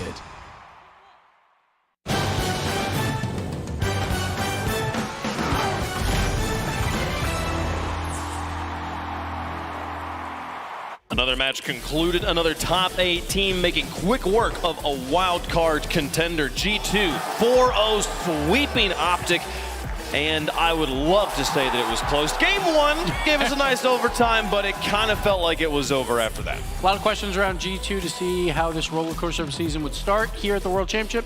All questions answered right there. Pretty convincing 4-0 win. Yeah, G2 looking like the feared team we saw at LA, the way they're playing out there. They look quality, the execution was there. Nothing too fancy, they pulled off some nice goals, but they made it look simple, and Optic really have to step up if they want to make it through that lower bracket. That's the G2 we want to see. We want to see a G2 who's playing a nice, simple, controlled game, taking what the defense gives them and attacking it, executing, and being clinical every single time. The midfield plays, look at 1-2, skip to Malu, Naps bottom right corner. We saw a couple of that the whole entire series. They were connecting the OG2 weight, keeping the defense solid, but we have to give OG a little bit of credit. They fought hard, but it's not easy going up against one of the juggernauts of the world. That midfield pressure that G2's able to pile on time and time again. They're so fast. I did still feel like, though, Gibbs, there was a little bit left to be desired from G2 in the accuracy department, which is the thing you pointed out But before. I feel like G2 didn't have to do a lot in the series. They knew that they were winning 90% of the field for the most part. It was a comfortable 4-0 win. They don't have to overexert themselves yet, on the offensive side, because they know Optic wants to counterattack, so maybe slow it down a little bit so you don't get counterattacked and give up those free goals that we've seen G2 do in the past. So they played some better defense because they knew Optic is gonna always want to play defense and go for a counterattack. And sure, it's probably not the best we'll see from G2, but they didn't need that versus Optic here. And that's what this stage of the tournament's for these big teams, is to get themselves used to that stage. Accuracy will come with time. That is normally the biggest thing you see in teams that are nervous, inexperienced, or just settling in. They start to miss a few shots here, but G2 made up for that by recognizing with their amazing read of the play where the pockets of space they could dominate were, and they would send the ball there. You see those passes, G2 always got the next possession after they hit those balls, and that's so key to their game plan, is controlling the pace of the game. They absolutely did control it, and we will see them in the upper bracket as we take another look at the Group B situation here as we're moving through this double elimination format. G2 advancing to that upper semifinal there. They will wait on the results of our next match. We've got K-Corp, the blue wall, taken to the stage, going up against the favorites from South America. K-Corp's got some fans in the house. We've been hearing them every time we've said their name. Fans everywhere for K-Corp. You see it on Twitter all the time, but Furia coming off a Gamers 8 win. Sure, it was not only 3v3, but high pressure, and they pulled it off. And Yan, that's after a historic offensive performance in London. Well, so they finished top 6, but now they want to go even further, get a top 4, maybe a grand finals here. They have been waiting for a contender to make it out of the wild card to face them. And for that contender, it's going to be the blue wall. Making it to the main event is actually insane. It's been difficult. Always difficult to make out of the wild card because every team is actually good. I think we have a pretty advantage because we have been kind of training already, playing on stage, playing in the tournament mood, where the other teams will play the first game of the World Championship. And we all know that World Championship is a big of nerves. You don't want to make mistake. Don't really have a lot of mistake to make when you're in main event, which in wildcard you can actually lose 2 games and still make it. Managed to get quite a few counter-attacking goals from those. There's Itachi of the challenge. He rolls very nicely to Nolly. That's his 4th. I think the team we fear the most at the moment is probably G2. They have been really, really good these last month. Even though we won them in London, it was still super hard. And I think that's the team that we kind of fear the most because we don't really know them a lot. We didn't play that much against them since they're from NA. The entire series against Farming Carp, you seem like a triple threat in comparison. Here comes Nolly, bro, double after the mind game. Our team will be the one lifting the trophy because we're actually the best in the field. All come on the stage with confidence. There is no way we don't make it. Heard Astral saying it there. You could lose a few times in the wild card, still have an opportunity. Now you only get to lose once, Spades. Listen, after the wild card, I think they stamped it that they were the best team coming in. I think there was a lot of question marks between them and V1. Who's the better team? But Noli and the boys, they came in hot. Astral's playing the best Rocket League he's ever played, but it starts with this young man right here. The moment they had added him, Gregan, it's been nothing but domination. Yeah, Joseph, an amazing player. Joseph, by the way, being Nolly, with tight like that. Oh, so. Yeah, first name basis. Yeah, he's been one of the most amazing players to work with, so determined to be one of the best in the world, and I think this team really lit that fire inside of him, and we've seen him develop so much just in the time he's been at K-Corp. And then Itachi, the glue on the field. He was involved in 2 goals per game when playing against qualifying teams at a wildcard. That was tied for first with his teammate Astral as well. And we saw him in London. Astral moving up those rankings for the best player in the world. We're going to talk about Yan in a bit, but Astral has been looking fantastic. I feel like for K-Corp and for Astral in particular, every match they win here at the World Championship is the newest, best thing their team has done. And we look back at the last World Championship we had, Season 8 in 2019. Astral was one of the most mechanical players at the time, was feared. We have not seen a mechanical player stay at the top of the scene and be this mechanical for this long. Astral has kept those mechanics and is still outstanding to this day. Well, it's hard to stay at the top with as much new blood raring at the bottom, nipping at the heels of the old guard here. One team full of 3 players trying to cement their name in Rocket League history is Furia. Esse campeonato é o mais importante de todos, né? Não é à toa que é o Mundial. O sacrifício que eu fiz para estar aqui, só Deus sabe. Here's Yan. They need some more magic from him. Will he provide? Will he ever? How does he keep doing this? A Fúria é o melhor time porque a gente é muito rápido, muito mecânico e como sempre a gente sempre dá a vida nos campeonatos. Com certeza se nós ganharmos o Mundial é um sonho que vai se tornar realidade, ainda mais para mim que estou desde o começo, desde 2015 no cenário. Com certeza vai ser um sonho se tornar realidade. Furia, they're the team that has all the momentum in the tournament. Yan wants to go the whole way! Step up! Yan, the man! O futuro da Fúria só está começando. A gente acabou de ganhar uma LAN, daqui a pouco vai ser um Mundial e vai indo. Bora Brasil, aqui é Fúria, porra! I'm amped up after listening to him talk there, and he's got the crowd amped up here as well, Gibbs. Man, it's going to be so exciting. Fury obviously coming off that Gamers 8 win. They want to prove it also in 3v3. 2 majors in a row where they performed exceptionally well. 2 top 6s. They want more, though, Greg. I mean, one word to describe this whole team is passion. When these guys win controllers, headsets are scared. These guys pop off, and they deserve it because they have worked hard, as we heard. A lot of sacrifice going into this performance. They've been waiting a long time, especially this man here, Kaio. He's been one of the longest-standing South American stars, and he's still here to this day. He needs the glue. He holds the team down, especially in the back end. He allows his young men that we're about to see in a few seconds. He allows him to roam, allows him to be arguably one of the best offensive threats in the game himself. And he's coming right here. Yan, the man on a mission. Arguably one of the best players, and not the best player in the world right now. You see him with the eyes. They have the composure. They got that swagger. They got that juice. And they move a little bit differently than everybody else in the whole entire scene. The South American MVP has made Furia one of the best teams in the world. Now it's World Championship time. Yan, we know you're one of the best, but now you got to prove it on this big moment.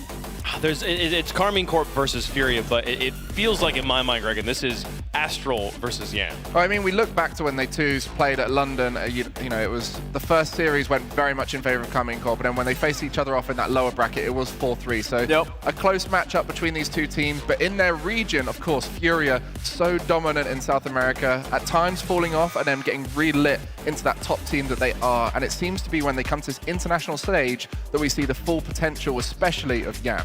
All right, well, let's get your thoughts at home. Who do you think is going to win it? Let us know in the Verizon fan vote. Hashtag KC, hashtag FUR, depending on which side you're following. Greg, and this is a hard one. We've had some upset matches. This one I feel like could go either way. Well, you know, I'm predicting very particularly at this event of who I think is the favorite. And on this occasion, the team that has got the best results in the past, I said K-Corp beat Furia twice before. Also, the teams from the wildcard have got a little bit of momentum. It's not a huge amount, but it's enough to give them that comfort on stage. So I'm going to be going and building the blocks slowly of the blue wall. Here it comes. We're going with the blue wall. It's going to be K-Corp. I've been back and forth this entire death segment. I can't bet against Yan. I can't do it. I'm going Furia. I'm going Furia here. Yan has been on a mission to be the best in the world. I'm going Furia. It sounds like booze, but it's only because they're all right here. Yeah, there's a lot of Furia fans over this wall. Listen, I know it's an Astro Yan. We both know that they're going to pop off. It really comes down to the other two. Noli Itachi versus Kara and Kaio. Noli, the moment he's been added into this Cape Core roster, has been nothing but exceptional. But in Itachi, he's the person that nobody really talks about, but he's always trying to clean up, always trying to make the plays. I believe he's going to make the plays. And what's the color? I said, what's the color? Oh, yeah! I'm going with K-Core right here, baby. Come on, holy Noli! Holy Noli! Bates, how are you never wrong when you keep picking wrong? Give me Fury on this one. South America going the whole way in the upper bracket, folks. We got a ball game if we've ever had one. How does the chat feel about it in the Verizon fan vote? Split pretty much down the middle, but the wall is blue in the chat there, folks. Let's get over to the stage. We got a banger of a match coming down the pipeline. In the blue, of course, it's the blue wall. Carmine Corp trying to go and get the 4 wins before the Furia from South America can put it up in the orange there. Let's get down to the Verizon Skybox for game 1. The best in Brazil taking on the blue wall. 2 times they failed before, but it's the 3rd time the charm. Maybe it is. I think so. I think so, because you know what? Today is Dia de Furia. That's what we're going to see. It's an exciting one for sure. Furia gaining a little bit of momentum themselves last month, winning the Gamers 8 competition, and while it was a different format, it had to do wonders for their confidence. But as the devs were alluding to, K-Corp having a wonderful wildcard, building momentum of their own.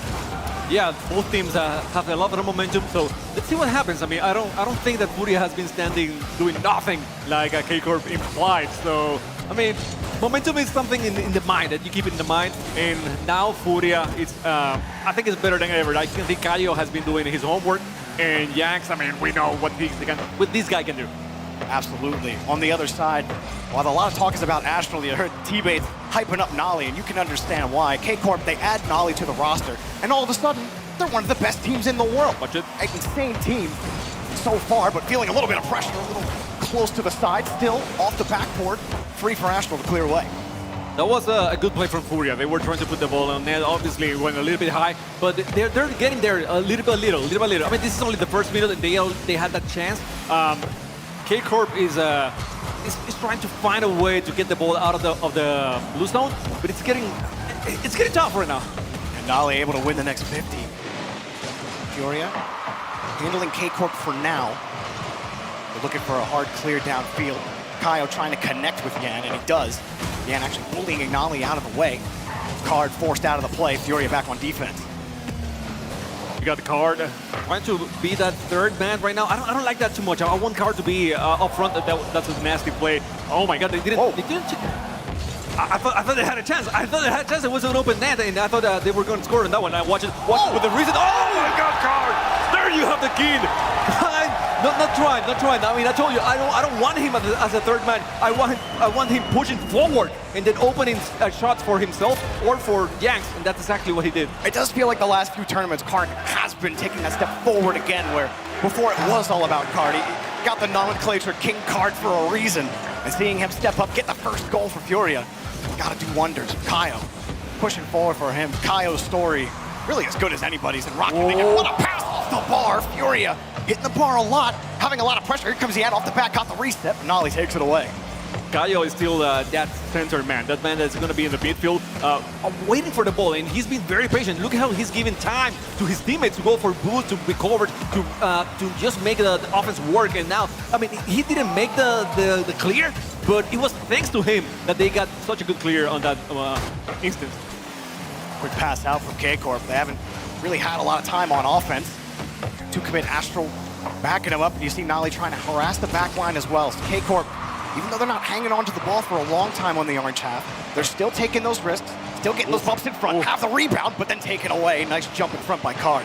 What a save by Card. I mean, he really needed to be in that lane, jump and just make the save up from the back. And that was what he took to take the ball away from Carmen Cooper, which is attacking right now. Watch it. That's gonna be a good pass. Oh, Noli attacking. He got the shot. I mean, you see an open net like that, and Noli is not gonna miss it.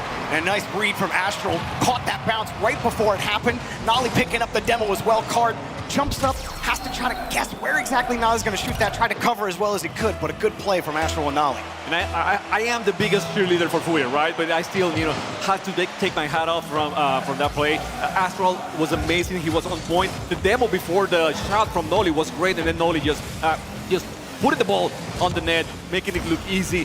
What a play by K-Corp. Nolly, he gets the engine going on offense, and he's as dangerous as anybody in Rocket League. Itachi trying to set that ball up, but it's sent back. And the last best of 7 these two teams played, it started out with K-Corp jetting out to a 3-game lead, and then Furia able to come back and try to cause a reverse sweep. It feels dead even right now in game number 1. It's Furia gonna pull the ball back out. Watching how the K-Corp is keeping the ball a little bit more control, a little bit closer to themselves to avoid those long passes, and then having Kaio intercepted on the midfield. Another free ball for Yan. Trying to avoid the rotation as he gets deleted. Now they got an opening. Itachi back over to Astral. Backboard covered by Card. Yan punches the ball to the side. Actually wins the contest. Back over to Kaio in midfield. Kaio lets it drop down. Had the read back, but taken away by Nolly. Jax was trying to go for that one. Oh, that's an open net. Yeah, it is. It is an open net. Itachi won't be missing that one. And now, all of a sudden, with 1 minute left, K-Corp is up by 1. Just trying to see where exactly the rotation broke down. It looked like Yan going up a little far, past the midfield line, trying to get back as soon as that ball whipped around the corner. K-Corp taking advantage. Off the kickoff. Itachi wins it, and Astral has the shot. Oh, what a save from Card. Comes across, and Furia take it away. Itachi still has the ball, and he's going all in on that one. Is he gonna make the pass? Nolly and Astral both jump for that one. Nolly nothing on the boost tank, so he could complete that ball, and Card will take the clear. Push downfield, but K-Corp hunting for another goal. Shot on the far side, off the post. And K-Corp pulling off on this play. Pass in front. Stop for game! What I mean, the pass was great, and Janks, in between defenders, he was able to get the ball in the net. Everyone from K-Corp was trying their best to get to the net, but a little bit too late for them. 2-2 game, a tight match with 30 seconds left. A lot of play off the transition, too. Both teams extending forward the roster to try to push forward. K-Corp very confident on that push. Here's another shot taken away by Yan. Oh, both teams high towards that crossbar, forcing both defenses to be really critical about where they're clearing that ball, making sure every touch is quality. As it bounces over one, Kaio in front. The end of regulation around the corner. Bounce around for Itachi. Wins 150, but it's still Furia ball. Up high is Yan, denied by Nolly. Looks like we're gonna have overtime. They bump in. No, Nolly wants to play. No chance. I'm loving this. I'm loving this. We knew we were going to have a good series, a tight, you know, a very. It was almost there. He's there. Still have the chance and saved by Janks. I was saying. I mean, we knew we were going to have a good match, but I mean, a first game overtime. This is telling you how even these two teams are. A couple of scary moments, really, for both teams. A couple of those balls could have went either way. Things settle down now. 50 pops up, Card gets caught out. Another big clear for K-Corp. Coming down the other way. Transition for Astral. 2 touches. Nolly has to backflip out of the play. Card gets the read. Beats one K-Corp defender, but pushed right back. Neither team really getting those consistent touches, connecting with each other. Both defenses able to challenge. Shot in front. Goal!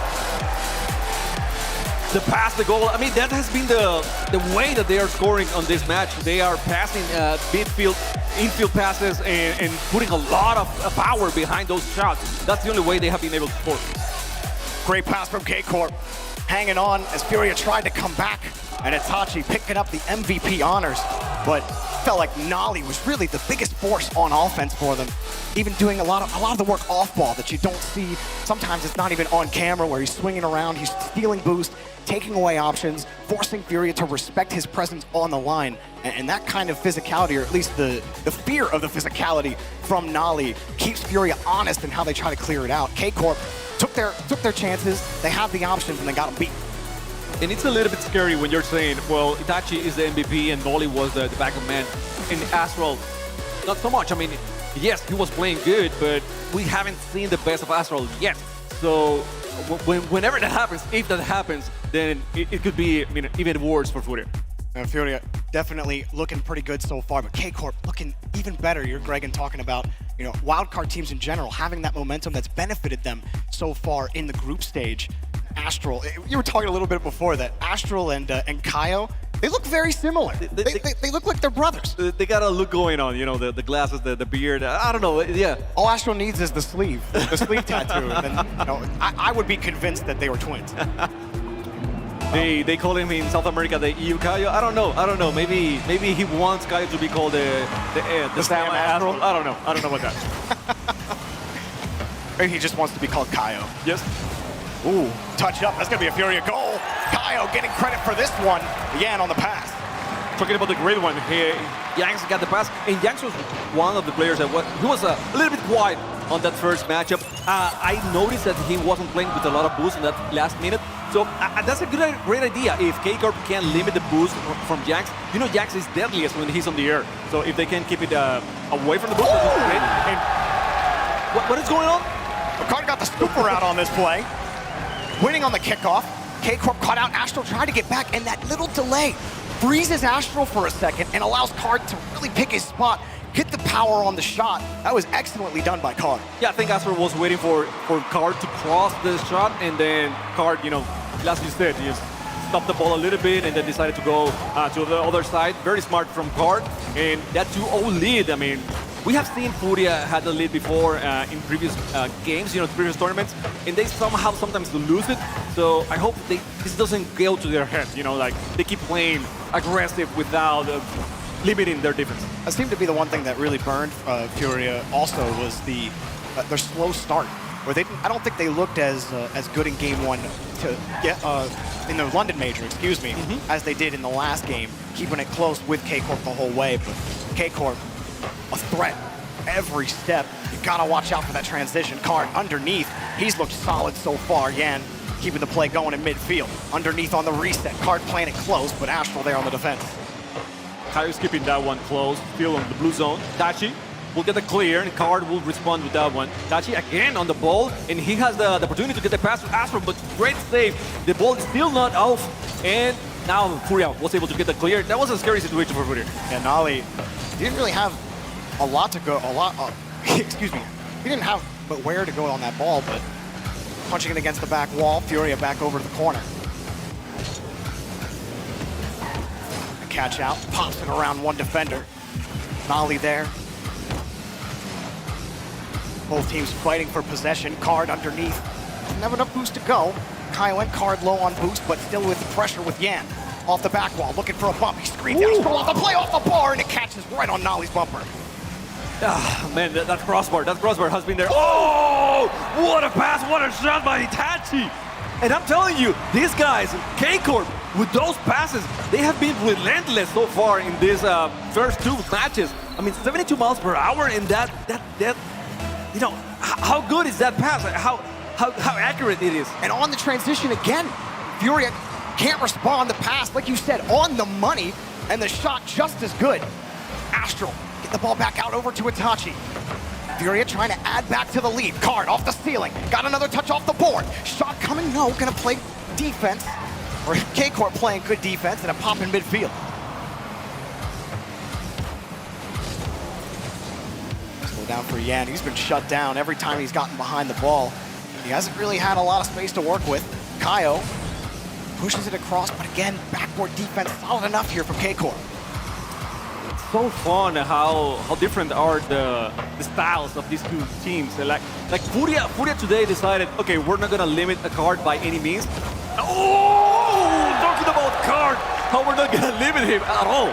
Card again, his 3rd goal of the series so far. A nice pass from Kaio off the 50, and he just straight up dunks K-Corp on the attack. And the funny thing is, I was gonna say, Card has been using his mechanics a lot, and maybe Furia was not passing as much, but in this case, you know, they proved it wrong completely. Like Card doesn't need to do mechanics the whole time, and yes, they can do the passes. K-Corp have done well controlling their possessions. They always look threatening on the attack, but then Kaio splits the defense to race to the ball. Nolly is gonna get the first touch, but it forced the touch out. And a race, Furia won't get caught out on the rotation this time. Still K-Corp so fast in their thirds. Furia haven't really controlled the boost game. They haven't been dominant in the boost game. And you've seen K-Corp be so fast flying out of the thirds when you think Furia are starting to get control of the midfield. Somebody from K-Corp has already read the play, and they're up in front of it. Even their Astral expends the tank to get to the ball. Furia, they kind of just have to wait for those blue card touches before they can get another try. You always have to feel that K-Corp can counterattack. At any given moment, they can have a strong clear and then counter. And that's very scary if you are Furia. And they keep the ball very tight. I don't know how they were able to do so, but oh, what a shot! And Astral on the back, they are never in a bad position. They're always having someone on the back. In their follow-ups, the second man has always been in the perfect spot, especially on that offensive try. You had all 3 players be in the perfect spot for a 50. Astral, the control. Look at how K-Corp weave around the Furia attack and force them back onto defense. Nolly swings that ball back around, and Furia constantly having to work against Astral. They have to body him through his card and just get back downfield. And they're trying to be very unique, like trying new things. I'm talking about Furia, and still K-Corp doesn't buy it. They stick to the roots. They say, okay, this is where the ball's gonna go, and we're gonna, you know, be ready for anything that you bring. But credit to Furia, they haven't allowed K-Corp to catch them out on the transition, and they've retained this 2-goal lead. 30 seconds left. Yan cut out by Itachi. Nolly beat to the ball by Kaio. Card gonna wait is Itachi. They got a 3-on-1. Yan also rotated back.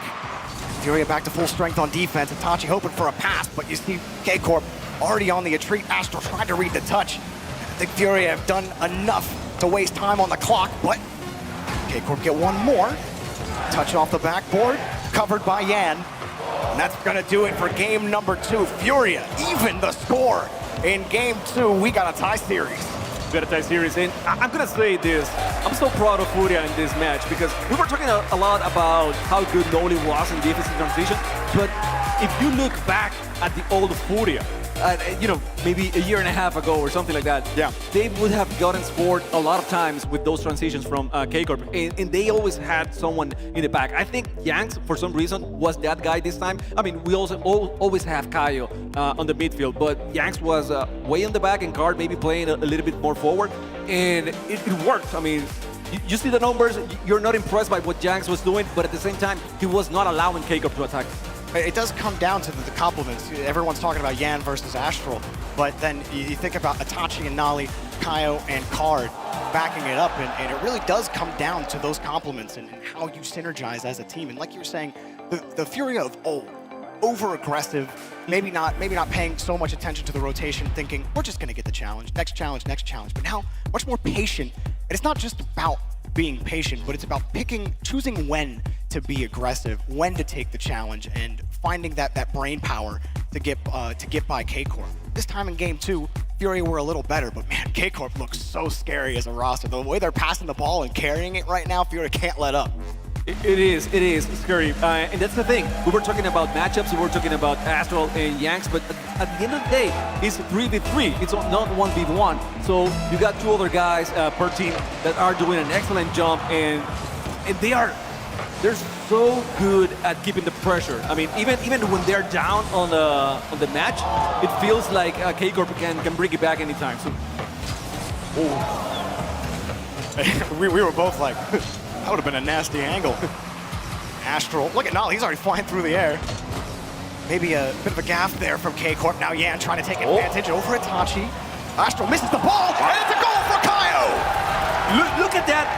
Look at Yanks. He fakes Itachi so much that he was able to put it over Itachi, and then Kaio was able to get the goal, the easy goal. But everyone was thinking, okay, Itachi got it. Probably Itachi thought to himself and to his teammates, like, I got it. He needed to get it because Astral had no boost. All Astral could do is double hop and just hope he had enough height, but he didn't. And now K-Corp forced into a response. But underneath, it's Furia again, trying to put the pressure on. Kaio got the boost steal, but Itachi not gonna let him get it for free. But Kaio will not quit on the play. Nolly with that midfield boost. He's got Astral on the wing. Reset available. No dunk, taken away by Card. That was a nasty play by Nolly. You saw Yanks jump from the wall, and he was trying to block that one, but no, he needed 2 people to block Nolly, and luckily Card was on the backboard to save that one. Astral this time is able to keep it close to the orange zone, and he's doing everything by himself. Kaio's in a bad position, but Card was able to go from the wall and try to make the pass for Yanks. Yan will push that ball out. K-Corp. How do they get out of defense on this one? Because the shot's coming off the bar, and red taken away. Astral forces the 50, and K-Corp are going to get out. Transition. Here comes Itachi. Over 1. Itachi on the board. He tried for it himself. Nolly keeps the clear away. Wants to play it back to Astral. And he's got him. Itachi. No challenge for him. Furia, hang on. It was so frustrating for Itachi. I mean, he did everything right, and his teammates were not close to get that ball on the net. And they really need that. I mean, you gotta trust Itachi. You gotta trust that he's gonna do that, even if you don't have that much boost. Oh!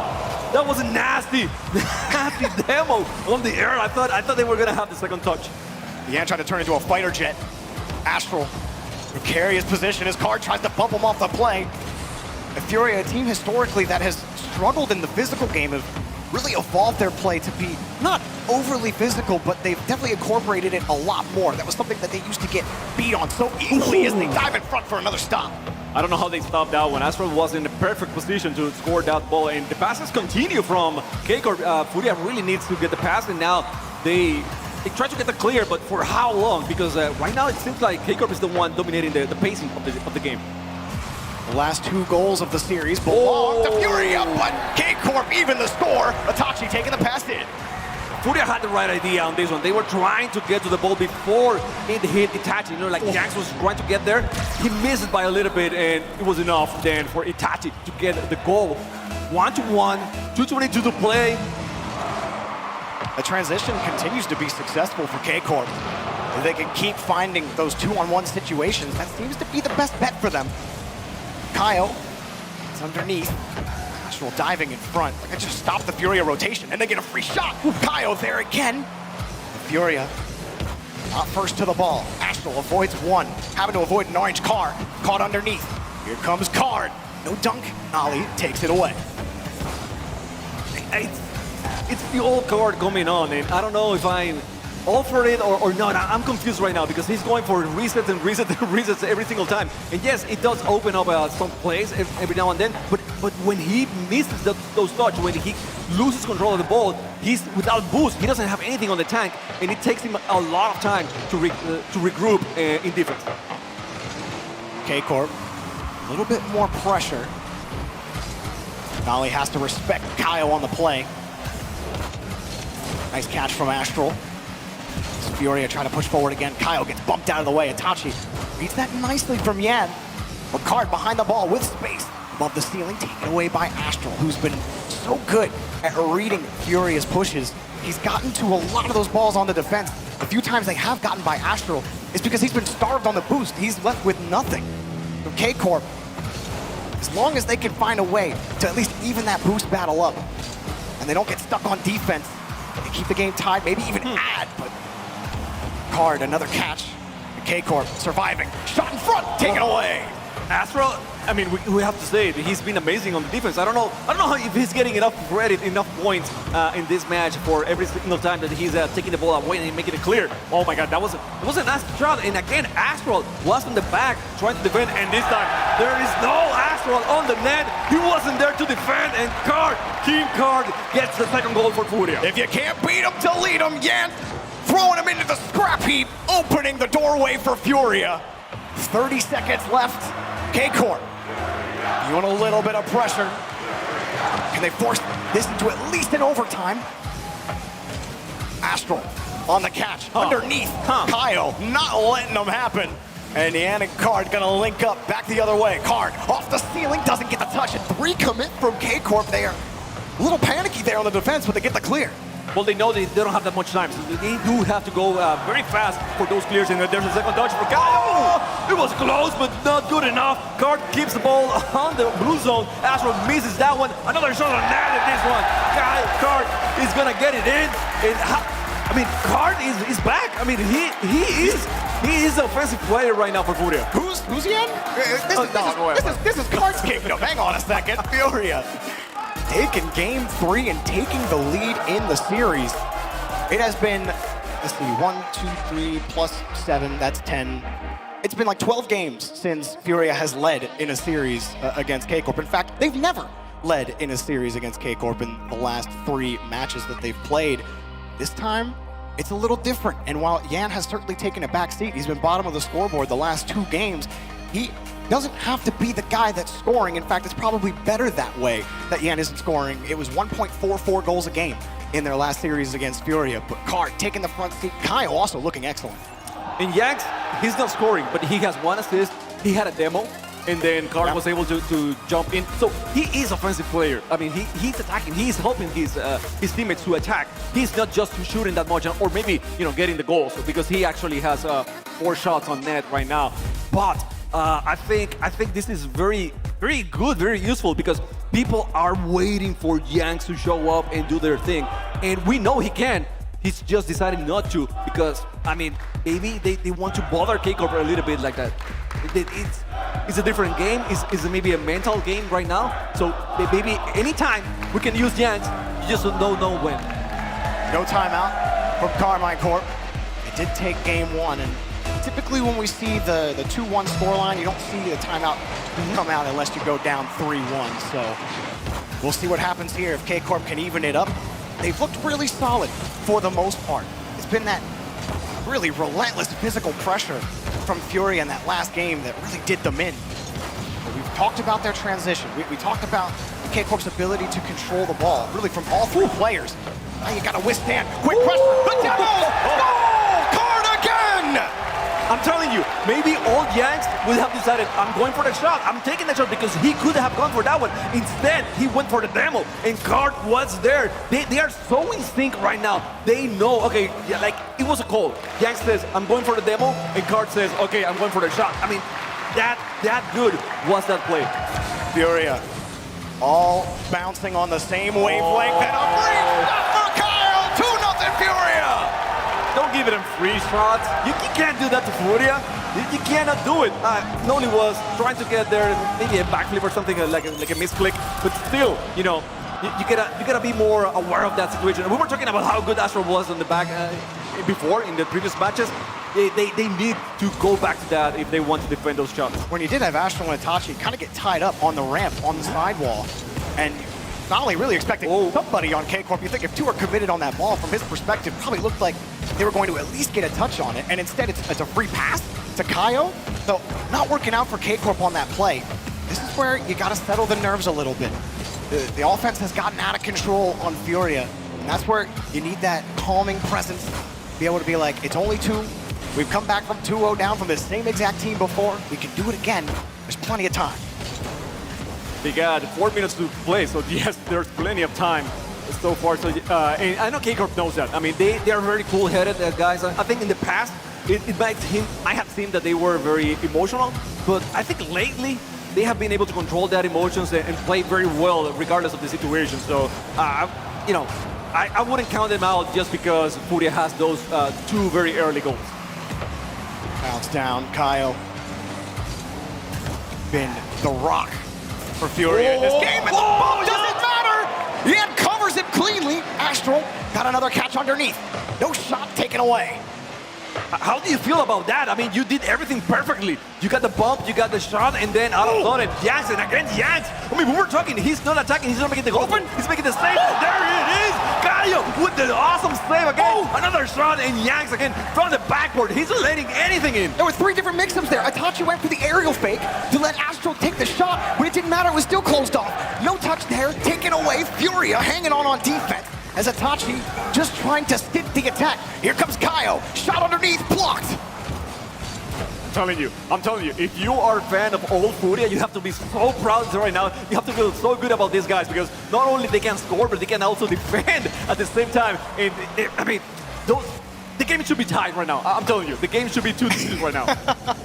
Well, they might get one here. Itachi lets it drop to commit for Furia that may leave an opening, but Nolly didn't have he didn't have many places to go with the ball. His card pushes it back downfield. Nolly off the ceiling, pass in front, and Itachi finally squeezes through the net. K-Corp split the lead. It was about time. I mean, these guys have been doing great passes and demos and bumps and everything. This time it was Furia out of positioning. They were able to go a little bit faster. K-Corp advanced a lot faster than Furia. Great pass. They have shown over and over and over in this series that they can pass very well. Awesome. A beautiful fake on that one from Furia. But still the ball on the orange zone, and you know, that's scary. That's scary when K-Corp is playing this aggressive as they are. Momentum can flip so easily. And as soon as K-Corp get that control, they get a bump in front, starting to get more physical. Nolly, nowhere to go, and now Caio forces the 50 underneath. It's a race for that boost steal, but K-Corp relieves the pressure and then get a dunk. Nolly, can he get back to that ball? Taken away by Furia, just back on the rotation. Wow, what a fake. It's always so hard to read when exactly that flip's gonna come out, and he's given it a chance. Yan got the first block. Can he get the clear? Pops it over one. Astral forced back on the play. Card slips it over top. On the corner, pass in front. Where are they? There he is with the shot taken away. Great transition by Furia. Yanks got the ball, then Card, and going over the defender. Pass to Caio, and Caio with the shot. I mean, still, it was a good defense by K-Corp, which I told you beforehand. I mean, a 2-0 lead from Furia in the first minute was nothing by K-Corp, and they are still very aggressive with 1 minute left. Around the corner, Yan missing the touch. K-Corp have been building that pressure gauge, and they find a way to explode for another goal. Have to start from their own corner. The 50, Itachi still with control off the 50. He's still going. Got the 50, trying to keep pressure. You thought maybe that 50 was gonna go his way, but still K-Corp, they gotta try again. It's like, how do you keep pressure with no boost? Yeah, let me show you right here, right now. It's crazy how you put your car in the right spot and you can just stop all the ball's momentum. Stay right under the car. K-Corp losing time now. With all that pressure, nothing to show for it. Caio flips it over one again in the midfield. He has been brutal to get by. Yan lets that one drop himself. Maybe 2 tries left for K-Corp. Astral with the midfield boost. To drop underneath. The pass denied. So close on that one. That was critical to have it. And now Furia is getting the clear with only 1 second left. Itachi was going to try to keep it up. Noli has the chance with the pass for Astral. Astral trying to just... Itachi's there. Itachi. Oh, what a save by Card. Noli was going to try to keep it up. No good. And Furia wins the 4th match, putting themselves 3-1 in the series. Match point for Furia. K-Corp unable to respond to the Brazilians. And man, they look good so far. K-Corp really haven't looked that bad. They've tried the mix-ups, they've tried getting physical, but it hasn't been enough, Chamaco. They have not been able to break through that Furia backline. They're playing the better defense right now. They are playing good defense, and K-Corp is, I mean, offense is excellent. They had 10 shots on the net Furia only had 4, and that's it. So it's incredible. It's incredible that Furia had the lead all this time, because to be honest, as we were casting this, the first minute was all Furia. Yeah. But other than that, I felt like everything else was K-Corp. Absolutely, and they had that midfield presence, they had the plays, but it is timeout for K-Corp. They will be taking it here, taking a minute to figure out how to get by this team.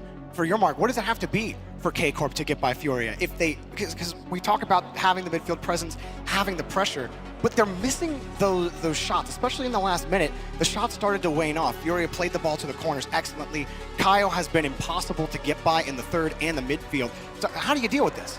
I wouldn't say impossible to pass by. I think they have, if you have 10 shots on net. They've only scored 1 goal in the last. I understand that part, but at the same time, they only played bad the first minute. So if you take that minute away, it was a K-Corp game. Fair. So do they have to change much? Maybe not. They only had to start right. And that was a good chance, a good opportunity that Furia took. And then it was about, holding that lead for as long as they could. I do feel like there's some times where you see Nolly last man back trying to buy his team time. Or not last man back, but last man on the push. Where you're seeing K-Corp, they're leaving for canisters more often. They're not able to control the boost game. And I feel like if you're going to beat Furia at this point, they're taking away the saves. Even when you're demoing them, it's not working. They gotta find a way to win that battle of attrition. Starts with those midfield boosts. You win those, then you start pressuring the corners. Because we've seen Kyle, I keep calling him out, but more and more I'm running it back through my brain. How many times have we seen him get the corner boost steals? They start starving Carmen Corp more. Go on Wasteland. Something has to change for K-Corp. Can Furia finally get revenge over the blue wall, or can K-Corp make it last just a little bit longer? We're underway in game number 5. Game 5. Let's see what they have. You were talking about Kyle, how he's stealing boost and just getting that corner boost for himself. And those are the little things that you don't see on the scoreboard, but they do so much damage. If K-Corp can start doing the same thing against Furia, maybe they will have a chance to attack a little bit easier. Furia with Kyle, denied underneath by Nolly. At third, protected initially is K-Corp. Looking for a push, Nolly taking out the second man. Yan still gonna find nothing as Nolly gets in front of it, but it's a long ball. No one from K-Corp able to connect on the play, so Furia will keep it in the blue. Very good pressure from Furia early on. Now Nolly will get the pass. Shoot on net, Card is over there. Should have it easy. Kyle with the great pass now for Jax. Jax trying to get the redirect, but great save by the blue wall. And Nolly again with the clear, but there's no one else to get that ball, to get that clear. So it's gonna stop that momentum a little bit. Oh, what a miss! Oh, Jax! Oh, wow! That was so close twice. I don't get. Kyle with the miss. Unfortunate, but then the save was great, and Itachi just there. I told you before, Itachi was making some very good plays at putting the ball right in front of the net, and no one was there. So he's not gonna let that happen. When someone puts the ball right in the net, Itachi is gonna be there, so it doesn't happen to them the same day it happens to him. Yeah, Yan, he tried to pull and missed, but the ball had other ideas for Yan. He bounces right off of it, and Itachi, like you said, he finally breaks through on the play. It's a nice bounce over to Nolly, but he couldn't get the touch. That leaves an opening. Ooh! And Astral covers it up, but a demo on the back line from K-Corp. The transition is slow coming. Orange card gets in the way again. Astral got the read in front. Nolly was playing Headhunter, and Itachi was playing the Lost on it. So K-Corp, they're playing a little different on their rotation. That follow-up man looking for the physicality rather than looking for the follow-up. Earlier on in the series, you saw the rotation a little more playing towards the 50 rather than trying to get that physicality. I think that's testament to how Furia have played this game. K-Corp continuing to try to redraw how they're rotating on offense, trying to figure out how to get by Furia. Hey, and I mentioned on the previous match that it was a better game for K-Corp after minute number 4. But Furia started with an early lead. This time it's all the way around, so it's Furia the one who has to put the pressure after that first minute. So let's see if they can do it, because so far it's been them scoring very early and then holding to that lead. I don't know. Will they be able to be down and still win the match? I think if they want to, they're going to have to get by Itachi. He's had a couple 50s that have stuffed the Furia rotation on defense.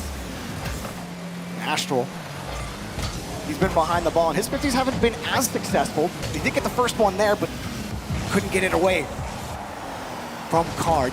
Nice pop from Kyle, back to Card, denied by Itachi. Yan's there, denied by Astral. A pop over to the side. Ooh, Card getting demoed on the play. Yan has to come back quickly, saved, but it's in front of the net. Goal! Itachi gets his second. That was a great attempt from Yanks, but you know the ball bounced back to the mid of the net. And Itachi, again, I told you before, don't leave anything hanging in front of the net because Itachi will come up sweeping and put it back in. So 2 goals, very similar, both goals for K-Corp, and Furia still nothing on the scoreboard. Nali dropped it down, Card puts it right back in the air. Card back over to Yan, jumped in front. It's a mess in front of the box. Kyle puts it in. What a mess! I mean, what happened right there? How do you read that? If you are K-Corp, how did you get rid of that ball? Because it was so confusing. It was so confusing. You were expecting someone to hit it hard and get it out of the way. Instead, the ball laid down, and then Kyle, out of nowhere, was able to get that goal. You got to imagine the sweat's got to be starting to get all over the thumbsticks for both these teams, especially for K-Corp. Furia getting that lead-splitting goal. Astral in front. Fury have hung on to the lead before. Here comes Kyle, and the net's wide open. The K-Corp rotation nowhere to be found, and it's an easy goal for Fury to tie it up. What happened? Noli, he wasn't aware. I mean, he wasn't expecting that pass. I mean, did he not see him? He probably thought that Yanks was going to dribble it by himself instead of pass it through the midfield. So I don't know. I mean, I'm not saying Noli was right, but I mean, your first man's there. You at least gotta have faith that he's gonna get the 50, right? Yeah. But you're coming in trying to force the play. Is it nerves? Because like, it seems uncharacteristic based on what we've seen from Nolly on this team. Agreed. In the last, you know, it's not something that you want to see if you're a K-Corp fan. They relinquish their 2-goal lead. K-Corp gotta find a way to wrench control back from Furia. Nolly back over to Astral, cut off. K-Corp want to go fast down the field. Saw even there in midfield. Fury are set up a little bit better. Their whole rotation could have been blown apart, but now K-Corp, they come again. Itachi tried to drop it down. Nolly just not able to find it, and that second man has really been mostly absent for K-Corp. They either have to flip out of the play, or they can't get back to the ball, and those follow-ups are so crucial if you want to put real pressure on Fury as they get another clear from Card. Itachi there to stint the attack. I'm a bit confused with K-Corp right now because they're trying to go very fast, but they're whiffing a little bit. So, you know, that's counterintuitive, that's counterproductive because they are not able to put speed on the ball and keep the offense going on. So they really need to make a connection with that ball. Oh, the speed from Card to get to the ball. The entire K-Corp rotation is out. Card doesn't get the touch, but he gets the pass. Oh, the post net in! Fury take the lead! And I'm telling you, they need to make contact with the ball. And this play by Kyle, I mean, how good was it? Instead of trying to force the shot, he put it in a place where Card could go back to the ball and get it on the net. So now, all of a sudden, Furia was down the whole match, and they're up in the last 18 seconds. Itachi wants the goal, but Card's there, trying to stay away. Itachi trying to harass him. Nolly around the corner. K-Corp are out of time. Pushed it from the box. Card got the catch, and it's taken away. Itachi trying to stop him. Yan's got other ideas. Card flips it over him. Third time is the charm, but they gotta put it on the ground, on the ceiling. Yan is there. One more chance for K-Corp down the field. Furia tears down the blue wall. Move on in the upper bracket. The other Furia, everyone. Now they have done it, and they did it convincingly. I mean, a 4-1 series for Furia. What a statement. Yeah, you can't ask for more than this. That's what it is. It is a statement. And Yanks scoring almost nothing. I don't think he got a single goal the entire series. We're gonna have to check with that one. But oh my god, oh my god. I mean, when you're talking about Furia and their offense and how good they are, you're talking about Yanks every single time. When you're talking about the best attackers of the game right now, like today, you're talking about Yanks, and then they win this series against a very, very talented team. I mean, because I'm not taking anything away from K-Corp. And they do it without using Yanks as their main weapon. An impressive win from Furia, and Astral wondering what exactly went wrong for K-Corp. It started out so well. They got the first game win. It was close, but then after that, Furia took control of the game. K-Corp couldn't figure out a way to keep the lead in that last game. It was them, Chamaco, with the 2-goal lead. And then they gave it up to Furia. Furia take it in the final seconds to win. And it's gotta feel great, especially for Kaio, who found himself at the top of the scoreboard. I think he got in-game MVP two out of those 5 games, I think, maybe 3. And what a story for him, who's been playing literally since the release of the game. He's been playing at a high level. I think you were telling me that he was the first GC out of South America? I think so. I think that he was, and that tells you, I mean, how long he has been playing. He got the game, back in when he was in PlayStation. So he switched afterwards to. That's pretty crazy. Yeah, to PC, and just making the move. It shows you, how dedicated this guy is to the game. And early on this game, he had a problem. Like he whiffed something and they got scored on, but he kept on. Like, okay, this time I'm not gonna fuss about it too much. I'm not gonna think too much about it. We're gonna keep playing and we're gonna get the sweep. Well, we have Kairos, Furia's coach, on the stage with Orb. Let's hear from the coach. Thank you, guys. You can hear the cheers going on here inside of the arena. So walk us through those last, 17 seconds. How are the nerves holding up? The nerves, we're pretty chill, we're just playing our game. Business as usual. We're just taking chill. Your recent success here, Gamers 8. Do you feel like you are one of the top teams, a team to be reckoned with here? Should the other teams here fear you? Yeah, absolutely. We're one of the top teams. Okay, so if you're one of the top teams, your expectations for this tournament would then be? I think we can win it all, but we should expect top 4 at least. All right, expecting top 4. You're hearing all the chants, the cheering, the clapping here. How much does that help you guys play? A lot. The crowd gives us so much energy. We love you guys. And this is, what's crazy about all this is that this is just a tiny teaser for what's to come this weekend. We're talking 13,000 people in the arena. Does that scare you a little bit? Not really, but we also haven't played in an event that big yet, though, compared to London, so we're excited. Hey, new beginnings, new beginnings. Now, there is a big debate online right now, all right? The Redditors are talking, the Twitterers are talking, the experts are talking. They're saying Yan could be the best player in the world. Do you think that is the case? I think that is very possible, yeah. Very possible. All right. Listen, guys, give it up one last time. Here for Furia winning this one. We got Falcons versus Dignitas coming up next. Please, stick around.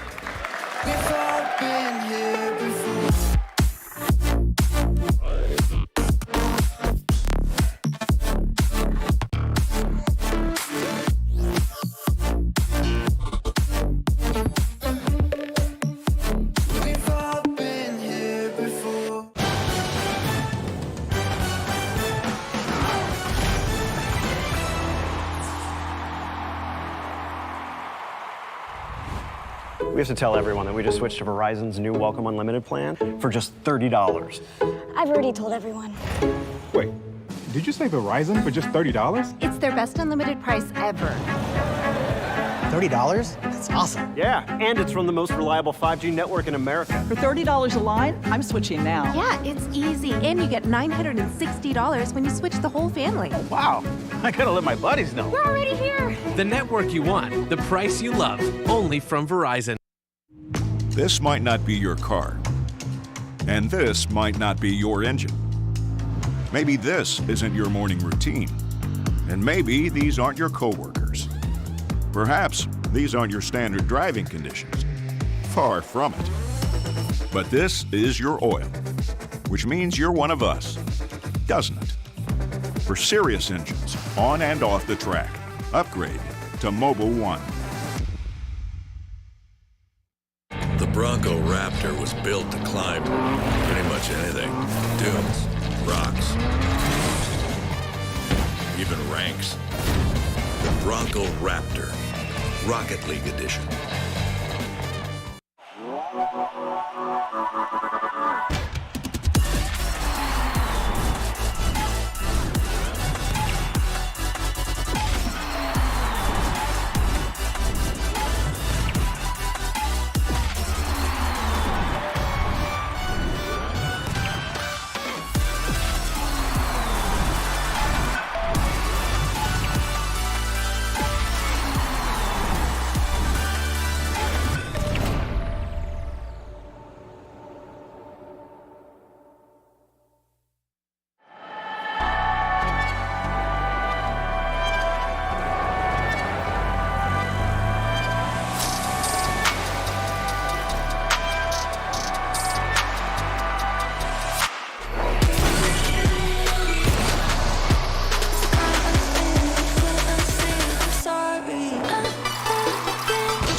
wishing upon a star. This time I'm feeling higher, and I know I can be taller. Shadows causing an outbreak. I'm turning the light. We're gonna light it up, oh, light it up, ooh, light it up, causing an outbreak. I'm turning the light. We're gonna light it up, oh, light it up, ooh, light it up, causing an outbreak. I'm turning the lights on.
Go on myself. I'm cold steel stainless. My glass half full. Always said don't suffer no fools. Serpents, they dream. I bite, you call me lovely. Got a sweet tooth. I'm gonna get the sugar from you. When they say I'm a machine gun, I take it as a compliment. We have to tell everyone that we just switched to Verizon's new Welcome Unlimited plan for just $30. I've already told everyone. Wait, did you say Verizon for just $30? It's their best unlimited price ever. $30? That's awesome. Yeah, and it's from the most reliable 5G network in America. For $30 a line, I'm switching now. Yeah, it's easy. And you get $960 when you switch the whole family. Wow, I gotta let my buddies know. We're already here. The network you want, the price you love, only from Verizon. This might not be your car. And this might not be your engine. Maybe this isn't your morning routine. And maybe these aren't your coworkers. Perhaps these aren't your standard driving conditions. Far from it. But this is your oil, which means you're one of us, doesn't it? For serious engines, on and off the track, upgrade to Mobil 1. The Bronco Raptor was built to climb pretty much anything. Dunes, rocks, even ranks. The Bronco Raptor, Rocket League Edition. Top-tier trios come and go, but something about Falcons almost seems eternal. They could rise from the ashes, but first they'd have to be burned, and however close to the sun these guys fly, that just ain't happening. It's into the corner. 9 regional wins out of 9 says it all. Grand finals from the upper bracket at their first international LAN together somehow says even more. Even among this majestic region of mechanical tricksters, Falcons fly alone. Come on.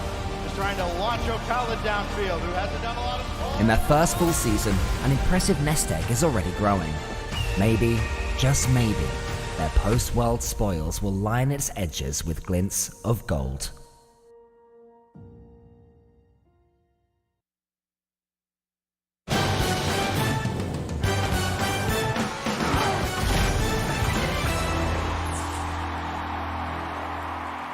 Many thought the color was blue, but Furia was seen red. 4-1 they put away Karmine Corp, knocking them to a lower bracket here. Huge performance coming out from the boys. T-Base still underrated?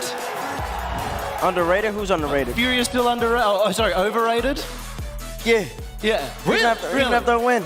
I need to see more. Guys, get the camera on me. No, because yeah, all the gas was about Yan, right? But we saw something from Card and Kyle that series. I even brought it down before the death. I said Itachi and Noli, if it's going to come down between those two on both sides, it's not going to be the superstars. And to give Furia credit, their core players, they showed up. But they could do a little bit more on offense, in my opinion. You spoke about the Astral versus Yan. Astral getting 0 goals and only 2 assists in that series. So maybe it was down to the superstar on K-Corp not quite showing the performance we expect. But as you mentioned, Furia as a full unit are getting stronger and stronger. They keep getting further and further through tournaments. And right now, this is the hottest we've seen them in the 3v2. And the change-up between London to here with Karmine Corp taking them down twice in London proves how much effective Gamers 8 was, how at least mentally it was for Furia. Card stepping up at Gamers 8, he does it again. Yan doesn't need to do all the work because they play as a team. Interesting. I believe I believe that Furia in this series, that's one of the best Furia teams I've ever played. Top down. Usually it's the Yan show and Card and Kyle fill in, but now it felt like all 3 of them were playing their game. Yan kind of sat back on defense, man. A whole bunch of clutch saves, and they kept sucking K-Corp in. K-Corp had all the pressure, but then absolutely nothing. It was great saves on defense, great composure, and then counterattack, take advantage. And if they keep playing like that, they got a shot against G2 tomorrow. I will say, I think Noli in offense, especially in supporting roles, looked very hot this series. If there was one thing that I felt like was still consistent from K-Corp, from the wild card, Noli was that for them. Yeah, and he was setting up Itachi, and Itachi was finishing well. Some of the best shots we've seen in that series were from Itachi. Quite close range, powerful towards the net, good placement. But at the end of the day, they kept a lot of pressure on, but it was held out by Furia. It wasn't breaking them down enough. It was too creative without the taking players out of the game. That was where their goals came from. It was a pass to Itachi. That was every single goal. They were taking them very close.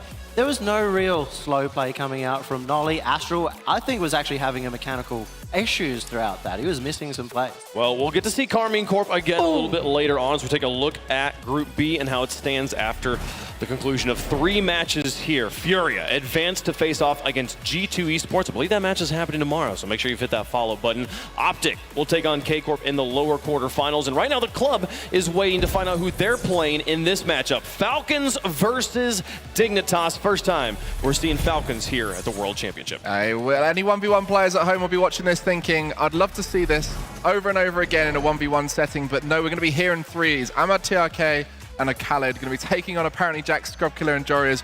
All 1v1 heroes in their own right, but starting to make a name as 3s rosters here on the world stage. We spoke about Yan being a contender for top of the world, TRK contender for top of the world, and at one point this season, Jorias was in contender for the top of the world, and he's far-fetched from that now, but maybe he can take that mantle once again.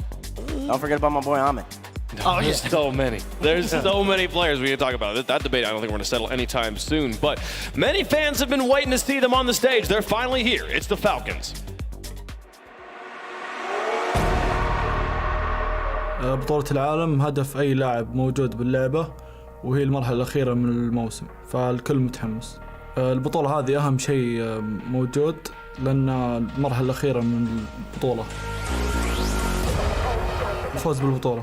ما في حد جاي هنا ما يبي يكسب. أقدر أحقق أهدافي إذا ركزت على نفسي وركزت على فريقي واشتغلنا على بعض ودربنا وأعطينا وقت اللعبة. أعطينا نفسنا وقت نتمرن وحنا جاهزين للبطولة. Gone up against. It seems like they can get 2 for 1s more often. It seems like they can go past 2 players. And Falcons, can they get 1 though? Ahmad! An air dribble demo. That's what you like to see if you're a Falcons fan. قد قلتها قبل أن كل واحد متمكن فرديا من فريقنا وطبيعي كل الناس بتخاف. Keeps the pressure on. He's getting stuck against Ahmad, who is actually around to help TRK out. He's got past 1. Got the play.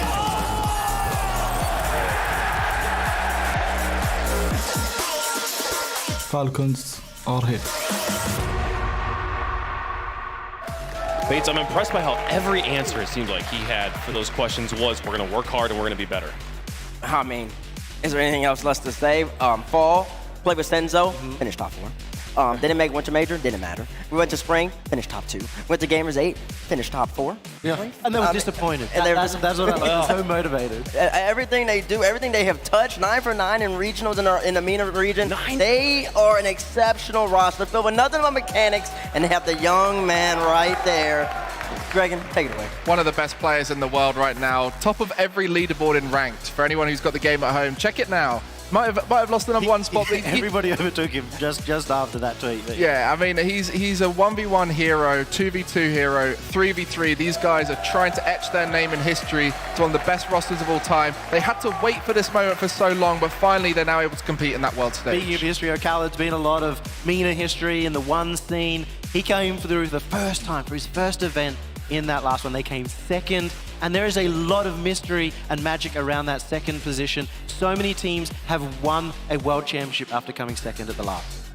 Well, they're looking strong right now, and we've talked about today, that the teams that had experience on the stage from the wild card. One of those teams that made a quick exit out of there going as fast as they could. It was Dignitas. The feeling's pretty good. We've had a lot of ups and downs, but you just gotta forget about the past. It all comes down to now. I've been feeling just a little bit. Feels great to make it to the wild card. The real challenge begins now, so let's pop off. I do think we have an advantage on teams that didn't play in the wild card because we've already had all these games that we've played, and we've got the momentum, most importantly. Rebound, turning on it to Zonix. Can't get there in time. Apparently Jack, all on his own. Apparently Jack with the solo play. That was all apparently Jack. Well, this is super important because everything that we've been working towards for the past 12 months leads up to this. This is everything for us. Double tap pass out. Apparently Jack was jostled by his Zonix, and Jorius getting up in the air, getting the redirect. The reason teams should fear us is we're mechanical gods, 1v1 gods, defense is crazy, the pass and play is crazy, we're really fast, and we're dangerous. To all the fans at home watching and in the stadium, thank you so much for supporting us. You keep us going through the hard times, the good times, so we love you. Absolutely, we're here to win. We can expect the boys to do the greatest performance of our lives. Bring it on.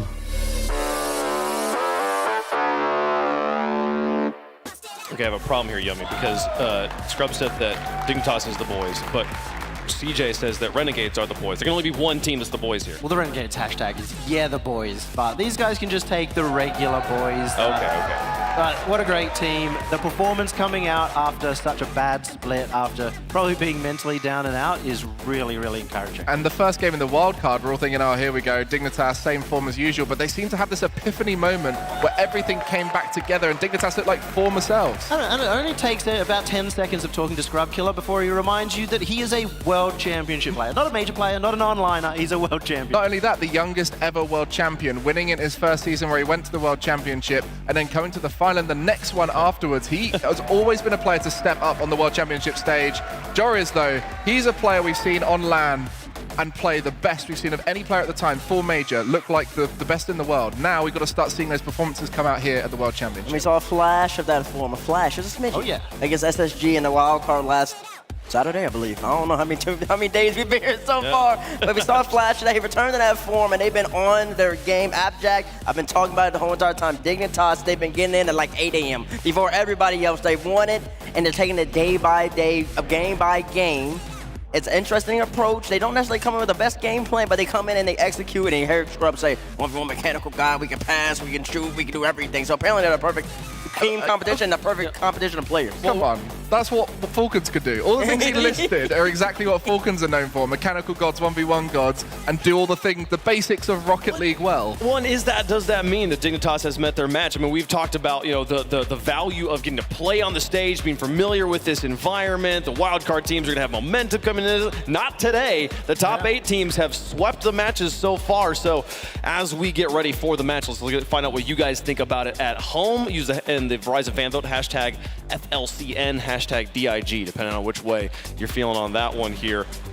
I'll start things off. We always go this way. We'll go this way this time. I think that the fact that the Falcons are coming from that upper bracket, I think the fact that we're talking about, or not from the upper bracket, they're the top 8s. They didn't have to play through that wild card. And the fact that we just mentioned everything that Dignitas does, they can do better. I think I'm going with the Falcons on this one. There was a time in Rocket League, there was a time when Dignitas would be the clear favorite here, no question. That was in the fall, I believe. But now, Sinzo's gone. Sinzo's a great player. I love Sinzo, but they added TRK, arguably one of the best in the game. Falcons. Falcons all the way from me personally. They high flyers, Dignitas, they got a lot to overcome. But I still think it's actually pretty dang close. I'm going to go 4-3 in comparison to everybody else. Bit of history here with the first time Falcons really made the main big stage, which was all the way back in the European Invitational. They got taken down to the grand final by Dignitas. But not today. Falcons going all the way. Yeah, I mean, I'm trying to predict the team that I think is going to win, and Falcons are the logical team. Wow. I mean, of all the teams today, Dignitas could take it, but I think Falcons are the favorites. Every time we have predicted all one way, it's gone the other one. We'll see what happens. How does chat feel about it? Sorry, that's because you went NRG over we don't need to talk about it. So anyways, Falcons going to be the fan favorites in chat as well. Let's get down to the stage for the last match of the Group B action here we've had for you today in Dickey's Arena. In the blue, the Falcons. In the orange, it's Dignitas. Let's get down to Verizon Skybox for the final match of the day.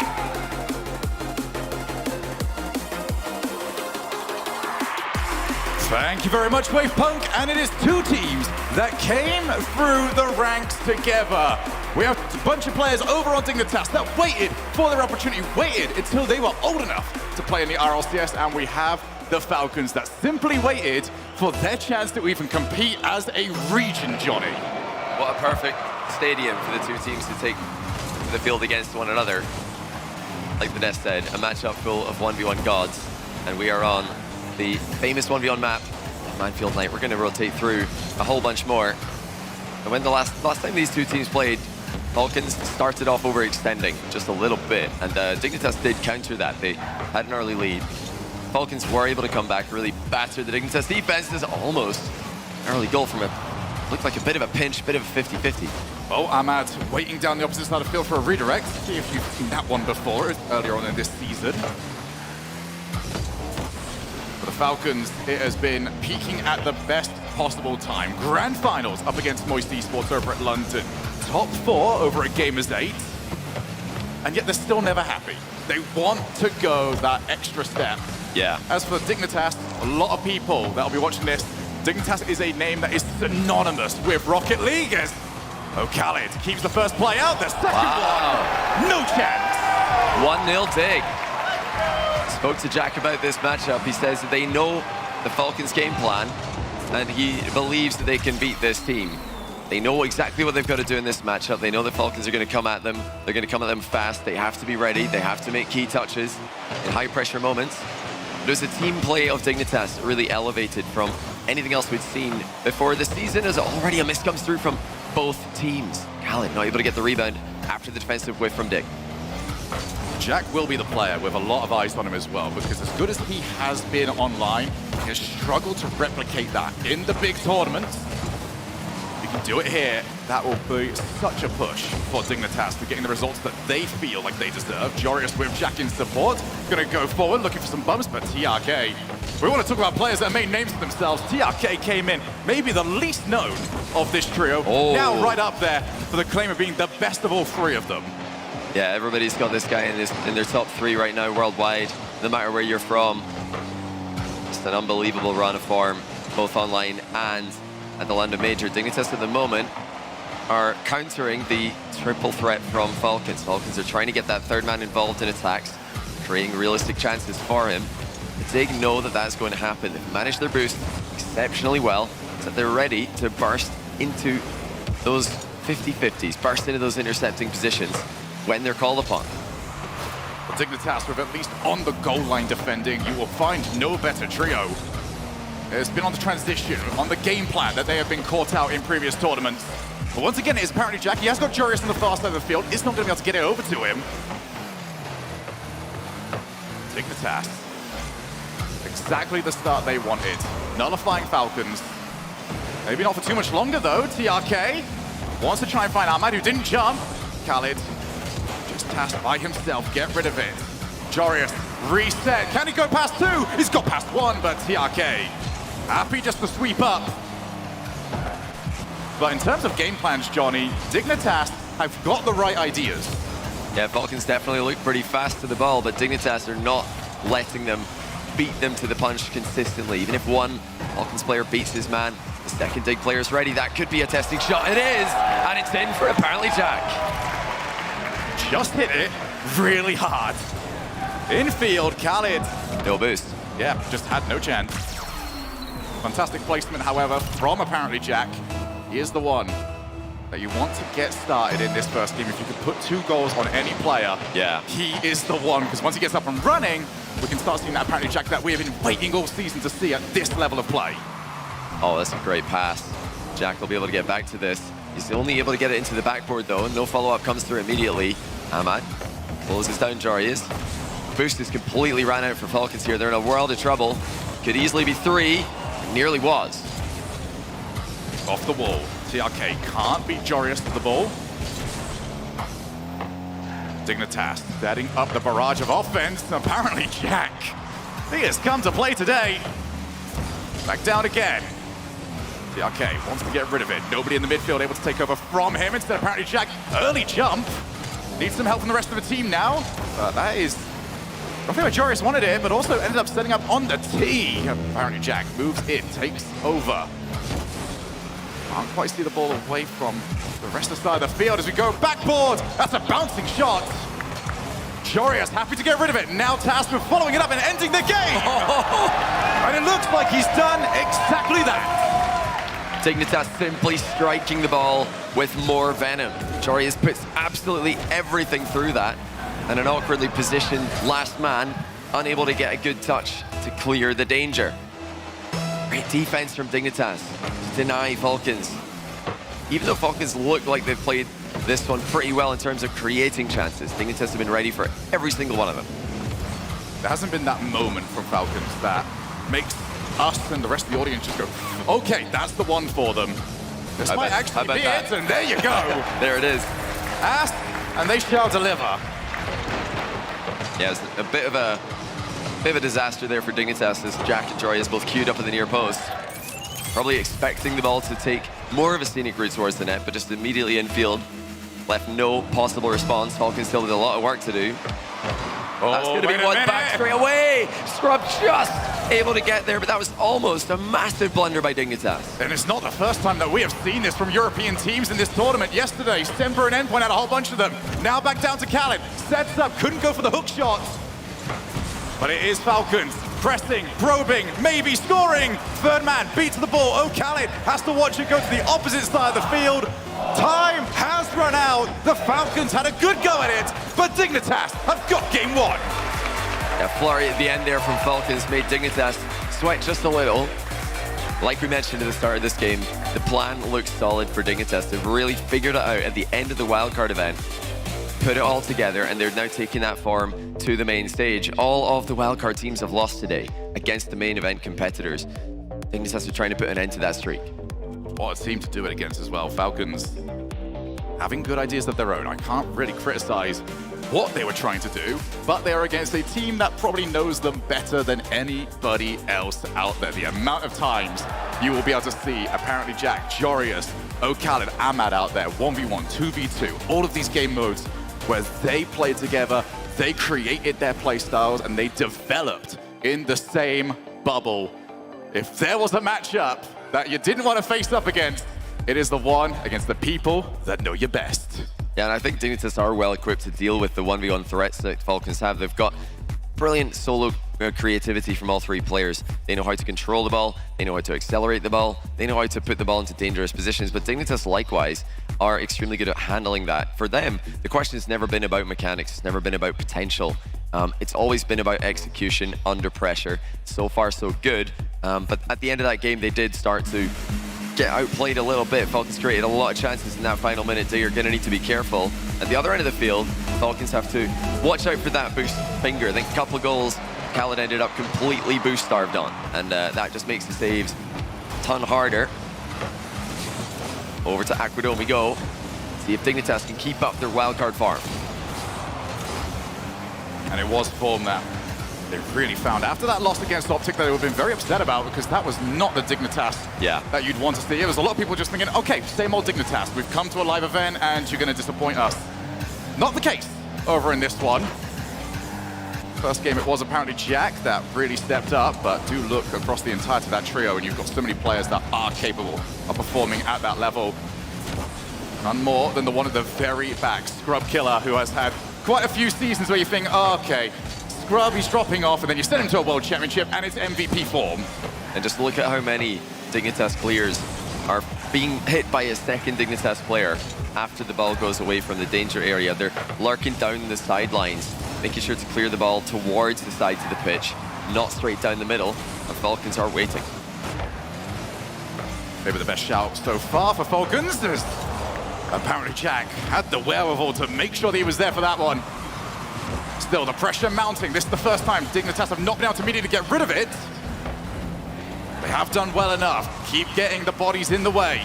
Tries for the ground pinch. Ahmad will be thankful just to clear that to the opposite side of the field. Up goes TRK. Reset. Dares anybody to challenge him. Oh! 1v3. TRK took to the sky against the entire Dignitas team and punched it through all of them. Somebody's got to go for that ball. When TRK is threatening a reset, you best be going for the ball. You can't give him the mind game. You do. You can see what he can do. He can shoot that high, he can shoot it low, he can shoot it fast, he can shoot it slow. He has full control, and he's put Falcons in front. It was a deer in the headlights moment for Dignitas. They saw the truck coming towards them. TRK wanted none of it. Now apparently Jack, first touch, leaves a lot to be desired, realizes that he needs some help from his teammate. Still, as you mentioned towards the end of the last game, Falcons started to put the pieces of the jigsaw together. Yeah.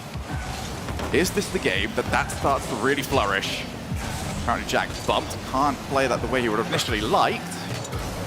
But here has been Dignitas' biggest saving grace in our opening 7 minutes, has been how much power they are generating, although also the 50-50 going their way on the respawn. Yeah, really nice respawn there from Jarius. They'll be delighted to see the ball coming at him. He's not going to be too happy, however, about Ahmad's second goal for Falcons. I'm just wondering where everybody's off to here. Scrub Killer, okay. They all out a boost, so I think they knew there's really nothing we could do if Ahmad's got a boost. They saw him take off, and they knew that was the end of that defensive play, 2-0. Dignitas getting crisscrossed up. Here's TRK, reset, is it 2 for 2? Yes, it is! He's only got it done it again, the same game, the same move. I mean, if it doesn't fail the first time, why not go for it again? And apparently Jack with a panic flip. Usually that wouldn't be too big of a deal, but with the way Dignitas have struggled to be consistent on land this season, that is a very worrying sign.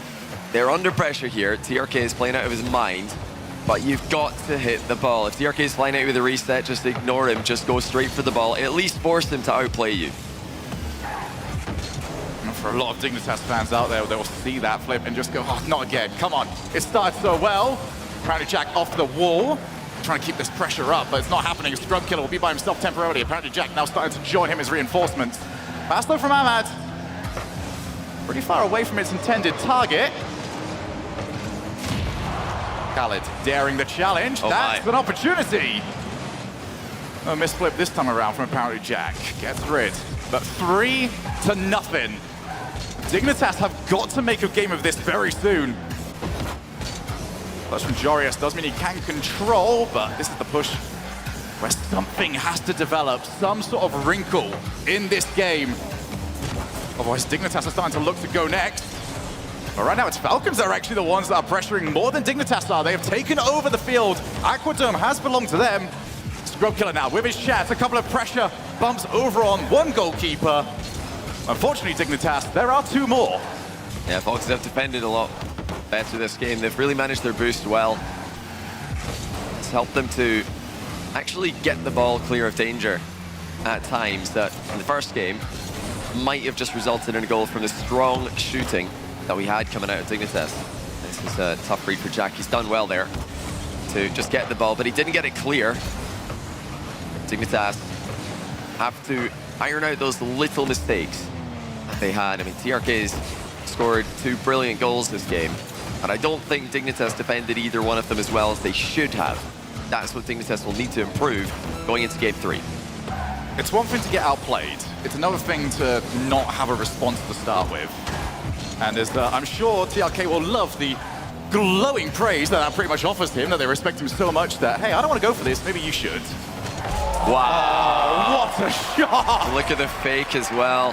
Khaled passed it to the sidewall, fakes the redirect himself, and Ahmad dusts Jorius to the ball and sends in a picture-perfect bar-down shot, 4-0. Falcons, massive response here. They had something at the end of Game 1. They've had everything from the start to the finish of Game 2. I don't want to throw out the phrase unnecessarily good, but that was unnecessarily good, Ahmad. Over the top. Jorius only left him the smallest of gaps to put that one in. Ahmad did exactly that. One-sided as they come, that game. Falcons, all the momentum. After losing game number 1, dismantled Dignitas in game number 2. Yeah, good vibes on the blue side. Can Dignitas match that? That's such a key component of these moments when you take a big loss like that. Well, that's the man. That's the man right there. They have not had him for previous tournaments. You look all the way back to the start of the season, they were kind of flying solo, Dignitas. They brought in what they consider a mentality coach. Mentality coach, gonna have to do his thing. Yeah, they've just got to tell each other, convince each other that they're going to bounce back from this. If they don't believe it, then it's not going to happen. If they're currently visualizing more goals flying into their net, then I think they're going to manifest that into existence. Like, Falcons are definitely here to play. They had the pace in Game 1, didn't have the boost management. They made a couple of mistakes as a result. Game number 2 is a lot more what we expect to see from Falcons on the world stage, and Dignitas have to elevate their gameplay. That wasn't wildcard dig, that was a panicky dig. They're side flipping by accident. They're driving off the line when they shouldn't be. They're not challenging the ball when TRK is up in the air. If they can't start to put these things together, Falcons are going to run away with this. I do love that you bring up there about the visualization of Dignitas, because they are a team at times that almost don't seem to believe that they are as good as they actually are. They see a team like Falcons play like that and they think, wow, that was really good. But realizing, hey, they are also very capable of plays just as good, if not better. Ahmad now, has he got it? Left for his teammate, Scrub Killer. Pounces on the ball. Falcons looking to continue on where they left off. Well, Ahmad definitely had that. If he had just a little bit more boost, the reset double tap would have been automatic for him. Ahmad in the Octane today. We had triple Phoenix all the way through London, but he's feeling speedy in his most played car historically. I think if you turned off the nameplates, you can always identify who Ahmad is on the field. Oh no, Ahmad! Dignitas have got to start identifying it as well. What is going on in the near post? We've got Scrub there. We've got Jack there as well. Scrub just completely misses. Jack doesn't go. He doesn't want to double commit, but you've got to send someone. I don't want to harp on something that we literally just talked about. No, please do. But Dig, you're better than that. You know you're better than that. Everyone in this crowd knows that they are better than that. Now it is about bouncing back from what was a catastrophic goal to concede at the start of this game. Might be about to get even worse. Ahmad delays his shot. Scrub Killer sees it away, at least temporarily. Here's apparently Jack, the star player from game 1, needs more of it in game number 2. Jorius up against Ahmad. Wins the pace race. Now to the wall. Good first touch. Wants to go low, but Ahmad wipes out the oncoming danger, forces Jorius to move on in just to keep the pressure up. This is better here from Dignitas. The first time that they have had territory held for a decent portion of time in quite some moments. But has it gone anywhere? Oh, Jorius, heads up, spotted the danger, got rid of it. Yeah, that was class from Jorius. He knew that Ahmad was waiting in the middle to come out of the game, and Ahmad's really starting to be a problem for Dignitas, so they've got to shut him down early, playing as quickly as possible. What a shot that is, somehow saved by Khaled. That was going towards the top corner at pace. Well, at least Jack's still hitting the ball incredibly cleanly. 3 minutes left here. Dignitas starting to show signs of life. Better than what we had seen in the previous game. Better than what they started off this game with. Now Jorius with Jack, aims for him. And Falcons just put up the brick wall. That's well defended to see and to close down that infield pass quickly. Falcons are completely out of boost though. Khaled with a very nice read, but he can't get too much distance on the clear. TRK able to grab a corner pad while all that was happening. Still though, Falcons unable to get a hard clear. It's all Dignitas at the edge of the box. Khaled closes down the infield pass. Follow up from Ahmad. Dignitas circling, searching, just hoping that they can find a way through. That was wasteful. Bounced off the wall, and Ahmad very thankful to see that. Now it's Falcons' turn, looking to try and double up their lead. Time here for Jorius. The ball not bouncing makes it much more difficult to play in the 1v1. Also, what makes it very difficult to play in the 1v1 is when TRK is trying to trip you up. Jorius on the backboard now. The Jack, pinch, actually replayable. Look at this. So many infield bumps. And Ahmad, that was exceptional. Follow-up off the post, surely it goes in. And Jorius will bundle it over the line. Yeah, that really should have been in with the first or second try there, but Dignitas just get it past with the last 50-50. They're going for power with their shots today, not so much focusing on the accuracy element, but it is definitely forcing Falcons to panic on the goal line. It's forcing, it's very rare to say this about Falcons, but bad saves. Yeah. On occasion. Falcons are exceptional. Oh, my! Oh, apparently Jack misses the open net. I don't think he knew much about it. If you're ever expecting someone to miss the ball, it would be none of the 3 players on the blue side. Yeah, especially TRK. There's just no way that Jack expected that miss, but could he have stuck around for it just in the off chance that TRK misses? Perhaps. But, yeah, that's the tough one to predict for Jack, and he'll hopefully be getting a better chance than that before the end of the game. TRK tries to go through once again. He sets up Ahmad. No dodge for Ahmad to work with. Guys just have to dart everywhere at the moment on this pitch. Everyone's going for bumps, oh my! But apparently Jack knows nothing but scoring goals. And once again, TRK just completely out of boost. He got a bit of a bump onto him there, and that's all it took to slow him down so that he couldn't get back to the goal in time. This is reminiscent of game number 1, where we saw Khaled completely out of boost, forced to make awkward saves.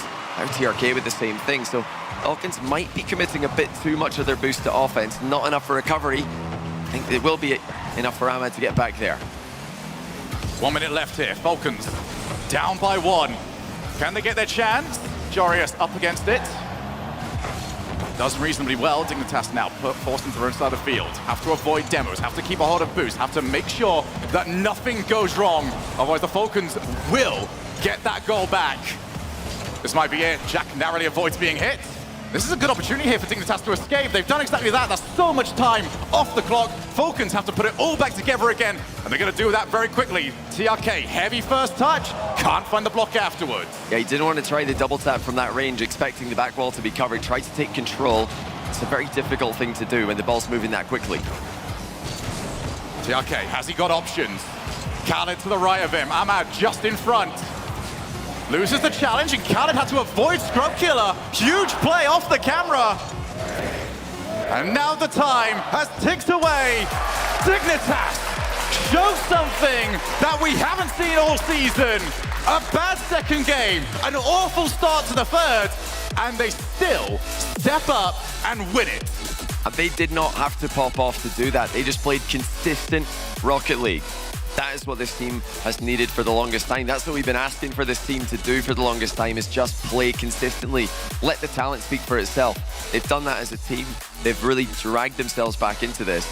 And they could have easily had more at the end there. In fact, Falcons are reeling from the pressure, starting to struggle with their boost. And like you mentioned, to come back from that kind of deficit early, that speaks to how well Dignitas are performing mentally compared to what we've become used to on LAN. It feels nice to not be suffering from deja vu. Something new here from Dignitas. Now let's see whether or not they can go ahead and win this series, because despite how bad the previous game was, they are now in the driver's seat, 2-1 in games. And I want to really give a massive shout out to Scrub Killer and the way he played, because he was the linchpin defensively. Every time Falcons tried to escape their own side of the field, Scrub bought time, he slowed the play down, he got Jack and Jorius back into position. Scrub Killer, as always, as he will tell anybody else, World Championship form. He's the one who made the big mistake to start off that game as well, so to bounce back from an early blunder, which just gifted Ahmad a goal, and then put up 5 saves and just be a rocket defense. That's why Scrub is a former world champion, 2-time world championship finalist, looking to go the distance again. Scrub was an overtime away from coming into this tournament as a reigning champion. Would love to try and change that narrative, become a 2-time champion. He's got the entourage to do it. As for Falcons, now would be the time to get that first place. Going low on the challenge, TRK just commands so much respect every time he's up into the air. Nobody from Dignitas really knows what to do there. Wait to see what he is going to be capable of doing. Falcons starting this off in a good position. Apparently Jack, his turn to try and find a way out. That doesn't work. Scrub Killer, his turn to try and find a way out. That doesn't work. Jorius, it looks like it's up to you. They're quite happy here though, Dignitas. I think this is what they want. They want Falcons to overextend, keep using all of their boosts in positions like this, and then hit them on the counter, but this one is going to be briefly defended by Falcons. You can see that they did run out of boost while doing that. So again, seems to be the same weakness for Falcons that we've seen in games 1 and 3. They're overcommitting, not necessarily with positioning, which is, by the way, what Dignitas have just done. Oh, Falcons might have let their boost run out a couple times, but suddenly, off of 50-50, Khaled has a long shot, no one's back. Did you just speak that into existence? I don't think so. Are you? Dignitas had like a split second of not being in their own side of the field and got way too excited about that fact. Are you saying that this is scripted, Shogun? I would never imply something like that on air.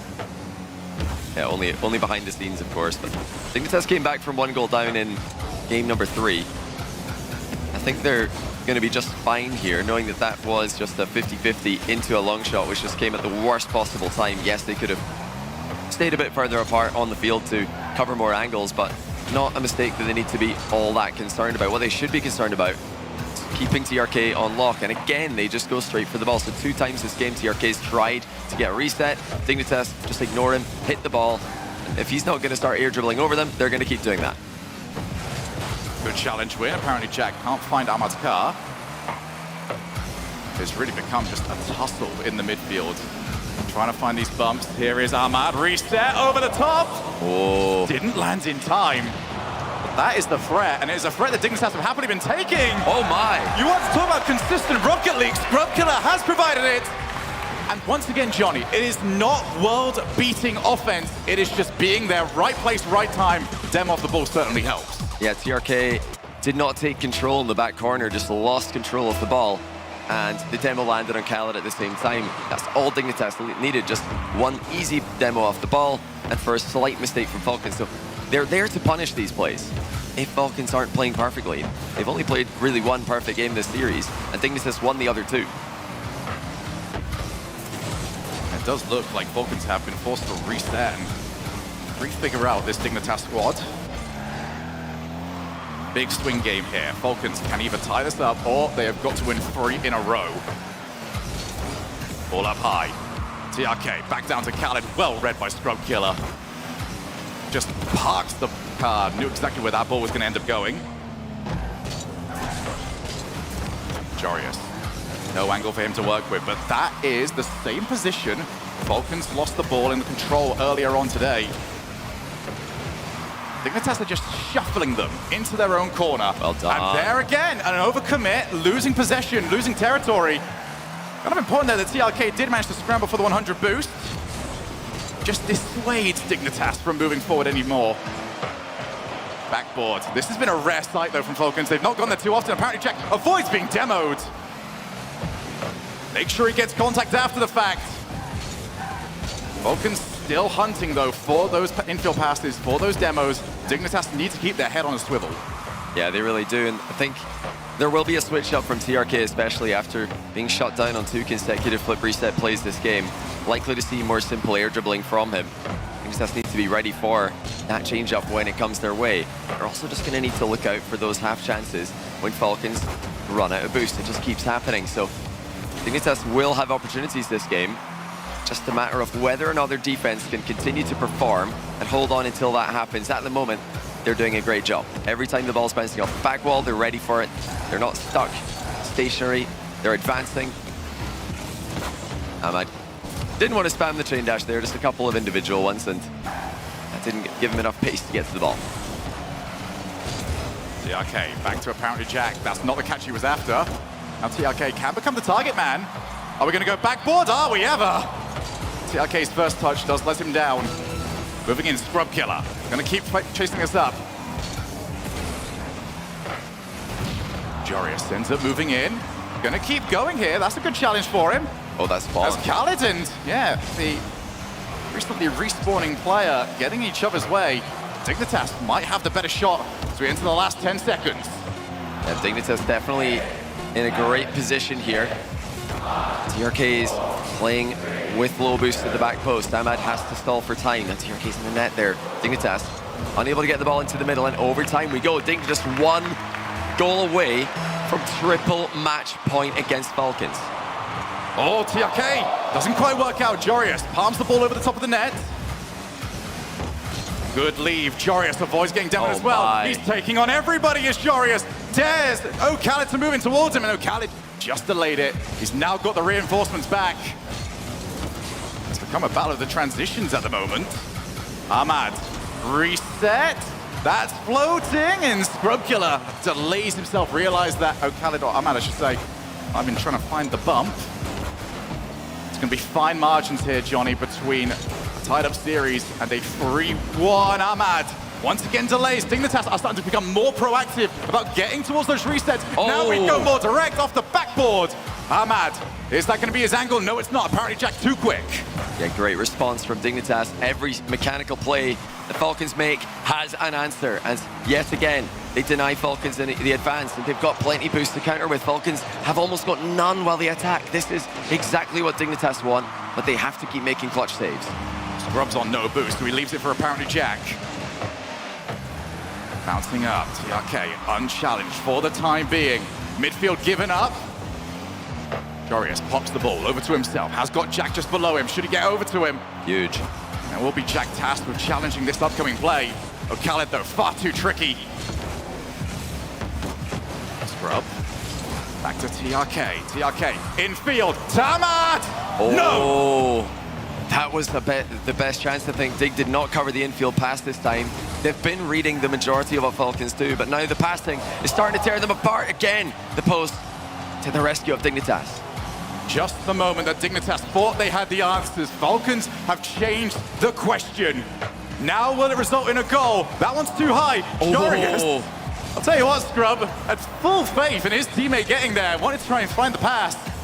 But Dignitas have been stuck in their own side of the field for so long. Now look at the boost amount. It's all up to apparently Jack. Jorius finally gets another 100. Huge. They need to get rid of this, and they've got to do it soon. You can see Jorius waiting over on that backboard. TRK dares him!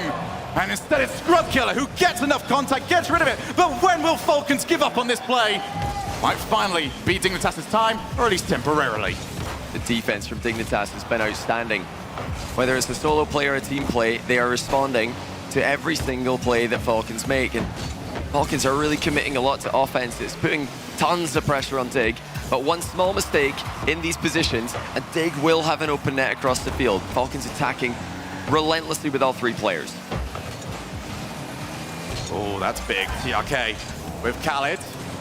Jorius tried to go early, realized that he didn't want to be a sitting duck on the goal line, but now his team is scrambling. Two players gone for Ahmad to finish it! What my a save goodness. that is! What? We keep going! Dignitas refused to let Falcons through. The passing has been pristine from the Middle Eastern players, but they just cannot find a way to get the ball between the sticks. 3 minutes. And almost all of it has been Falcons on the offense. Apparently Jack doesn't win it. Scrub Killer also out of position. A miss, but a crucial one just to send the player. Maybe it's TRK. No, it's not this time. Khaled doesn't put it on net. They've run out of players, can't go for the infield pass. Instead, it is Falcons scrambling back because they had run out of boost. Oh my goodness. That is a brave man right there. Dignitas are still hanging on. This is unbelievable to see Falcons be denied for this long. How much is their faith being tested right now that they could keep doing this and eventually get a goal? You think surely, and finally it is. TRK, after almost 4 minutes of non-stop offense, catches Abject lacking and ties up the series. For the first time, it was a little bit of a lack of faith from Dignitas. Didn't think that Scrub had it covered. In all fairness to him, he was right, but needed to go about the angle just a little bit differently. Dignitas 1, Falcons 2, and 2 each on the series score. I was worried here, Johnny, that one of these teams might end up running away with it. Instead, it is so back and forth. That game was unreal. Dignitas get an early goal from a Falcons mistake, Falcons tie, and then with just almost 4 minutes of constant offense. I know Dignitas did get the ball into the blue side of the field at some point. Sorry, I stand corrected. Falcons took the lead from a mistake, and then there you see the TRK missed touch. But this from Ahmad, he must have known, or must have thought that that was the game right there. He just tries to get it on target safely as possible. Somehow Scrub pre-jumped in to keep the ball out. I'm so impressed with the way both those teams played that game, though, because Dignitas, they've come in here knowing exactly what's going to hit them. They know Falcons are going to relentlessly attack, and they're just trying to survive and catch them on the counter. They nearly made it work there. Falcons were just too good. They didn't leave any openings. They kept recovering perfectly, and Dignitas might have to change the game plan if we see another game like this, because how on earth have Falcons just attacked like this with all 3 players using all of their boost at the same time at times this game and not conceded? It really is something special. So we go off to Wasteland. Who is about to lay claim to double match point? Would it be the defensive Dignitas or the high-flying Falcons? Right now, if you ask Ahmad, he chooses himself. Ahmad is just too quick. Scrub Killer saw TRK coming towards him, thought I might as well jump because he's gonna bump me if I don't. But that little bit of pressure play from TRK, forcing Scrub to jump earlier than he would have liked to against the shot that's coming towards him, enabled Ahmad to get the outplay. Maybe the most Rocket League thing ever, of a 4-minute overtime followed up by a 5-second goal. Poetic, as always. This is tricky from Khaled. I think they're trying to just keep the ball near the Dignitas goal. Oh dear, that's miscommunicated. Ahmad moved off the line as the back pass came towards him. Who for the first time in TRK's life, he's happy that he was inaccurate. 30 seconds into game number 5. Ahmad! Just get flashes every time he's in that position. He has made a name for being able to play that. Scrub cut off the infield, couldn't find the net. Yeah, still thunderous strikes from Dignitas whenever they do get the chance. Apparently Jack does take over. Khaled with Ahmad up in support. Jorius is in no man's land, needs some help, and he does find it. Just made himself big enough for his double commit. No chance of keeping it out. They just keep going. Dignitas defended for so long against Team Falcons, but Falcons just keep attacking anyway. They didn't doubt themselves. They still don't doubt themselves. It doesn't matter how long you hold on against this team. They still believe that their offense can get through you at some point. This could easily be a third, but Dignitas are still putting in good clears and good interceptions at times here. The pace from Falcons has just not dropped off at all this series. I'll be curious to see if the scoreline does stay as it currently is. Would Dignitas call their timeout? But I think so, yeah. You have access to it. Neither of them have. Ahmad up against Scrub. No real angle to work with, however. You are coming in with that. You at least want to keep the defender guessing as to whether or not the fake is possible. Great touch from TRK. And the jump. Caught it on the second half of the animation. Here's Scrub Killer. I think that's going to make a game of this. They need to start showing some life. Not just goal-scoring opportunities, but just a little bit of territory. As impressive as that defensive display was, yeah, it's not going to win you this series. And they do need to spot those passing plays out. Defense, oh my goodness. Forget that, Ahmad's just scored again. I think even he might have surprised himself here, because he's done it all himself. Recovery in the back corner. Probably thought he's getting a 50-50 with Scrub here, but he rolls with the ball and double taps it in for 3-0. Now, Diggin early in the series were passing the ball very well out of defense. They've continued to defend well, but they're not transitioning well. That's really been lacking. And, you know, that could come down to the, I think, greater amount of pressure the Falcons have put on them. They don't have time to spot that pass. They don't have time to just lurk at the halfway line for even a second. Otherwise, Falcons will find a way through. They might have done so again. It's relentless. Absolutely relentless offense for, I think, now well over 1 5-minute in-game time, if we count the last stand this together. Well, can Dignitas make a game of this? Right now, the answer is a resolute no. But one goal, one spark of magic. Suddenly turn a series like this on its head, and they need that right now. They need one of these highly mechanical players to turn into the talisman. Instead, we have 4 boost over on Scrub Killer. And sheer survival mode for Dignitas, and a survival mode for a team that is currently losing. Apparently Jack, 34 boost. What can he do with it? You turn around. The ball cam went onto a Cal and you went, oh, that's not looking great. Yeah, you can see the Falcons really do believe in their strategy here. Dignitas might have to go back to the drawing board if they can't find a way through. Falcons might have made mistakes in games 1, 2, and 4. I think it was 1, 3, and 4, sorry, but the other 2 games that they've won have been flawless. They've crushed it on Acrodome, they've crushed it on Wasteland. This is a worrying sign for Dig. If Falcons were to drop off their level at all today, I think this would work. I think what Dignitas are doing would work. Oh, that's a ridiculous double reset by Scrub Killer there. And it's just too little too late. They're getting up close and personal.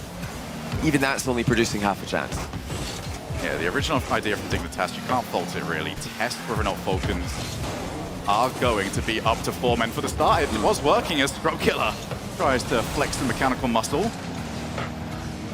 Their win came off a couple of mispositioned plays from Falcons, but it's gone away now. They have figured it out. 1 minute left. Scrub Killer, if he's going to make this happen, he needs to score from this play.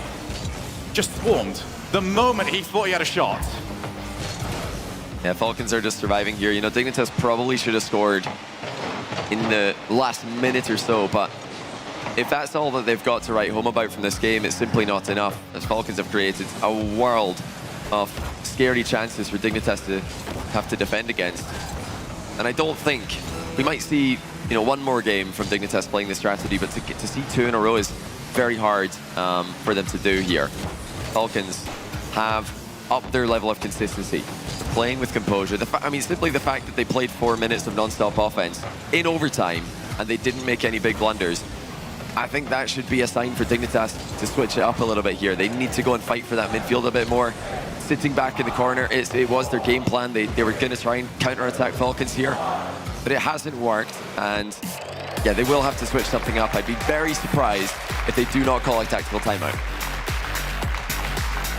Going back to what Falcons did change though, Johnny, it's been rather impressive because they were almost caught in the same way both times, trying to play it in the Dignitas corner. And it's getting a little bit frustrated, bouncing the ball out, and hey, that's just as much Dignitas as it is Falcons. They have no claim to it. We're not seeing that anymore. Falcons are doing a good job of making sure that if the ball is bouncing, they've got a player with it the entire time around. It is no power clear opportunity for Dignitas. There's not a moment where you're thinking, there's the half volley, there's the chance to get out for free. And we finally get the call in. Dignitas are going to take their time out. They have to win 2 in a row here, Johnny. They've been up against it for a nearly 9 minutes of total offense against them. They now need 10 minutes of their own Rocket League to step up to the same level. Yeah, it's going to be really hard to produce this, but you know, timeouts have worked many times in the past. I think Dignitas they're not a one-trick pony here in this matchup. I think they've come in with a game plan, hoping to catch Falcons a little bit flat, maybe a little bit nervous for the first stage game. But if there were any nerves early on in the series, they're clearly gone. Falcons are here to play, and now it's time for Dignitas to try and fight fire with fire. We've seen Moist do it in London. It can work. Dignitas definitely rate themselves as mechanical players in offense. It's going to be interesting if that's what they decide to do, to bring the defensive line further forward, start to challenge Falcons further up the field. It's a tough task. It's doable, but I think it's the only way that they've got to come back here. Well, suddenly the storylines would start to write themselves if we did go over to Game 7, because Falcons have struggled in the high priority Game 7. That is amazing. That is absolutely incredible. Yeah, there you go, mate. That is one of the coolest things I have seen. Back to the series. I don't know if I can get back to the series after that. Do you remember what you were talking about? Oh, absolutely do. Because it's always Game 7, mate. I'm always ready to talk about Game 7 because we do look at Falcons, and as good as they have been in Game 7s, they've started to struggle a little bit over the past few months. They had the high priority one up against Moist. They lost that, ended up getting beat 4-0 in the bracket reset series. You go to Gamers 8, they lost 4-3 up against Fioria. That Game 7 doesn't agree with Falcons. Yeah, it just depends what kind of pressure Falcons are feeling, because clearly in the grand final pressure and in that semi-final pressure at Gamers 8, Falcons were feeling a ton of pressure on them. They weren't able to execute their plays the way that they are right now.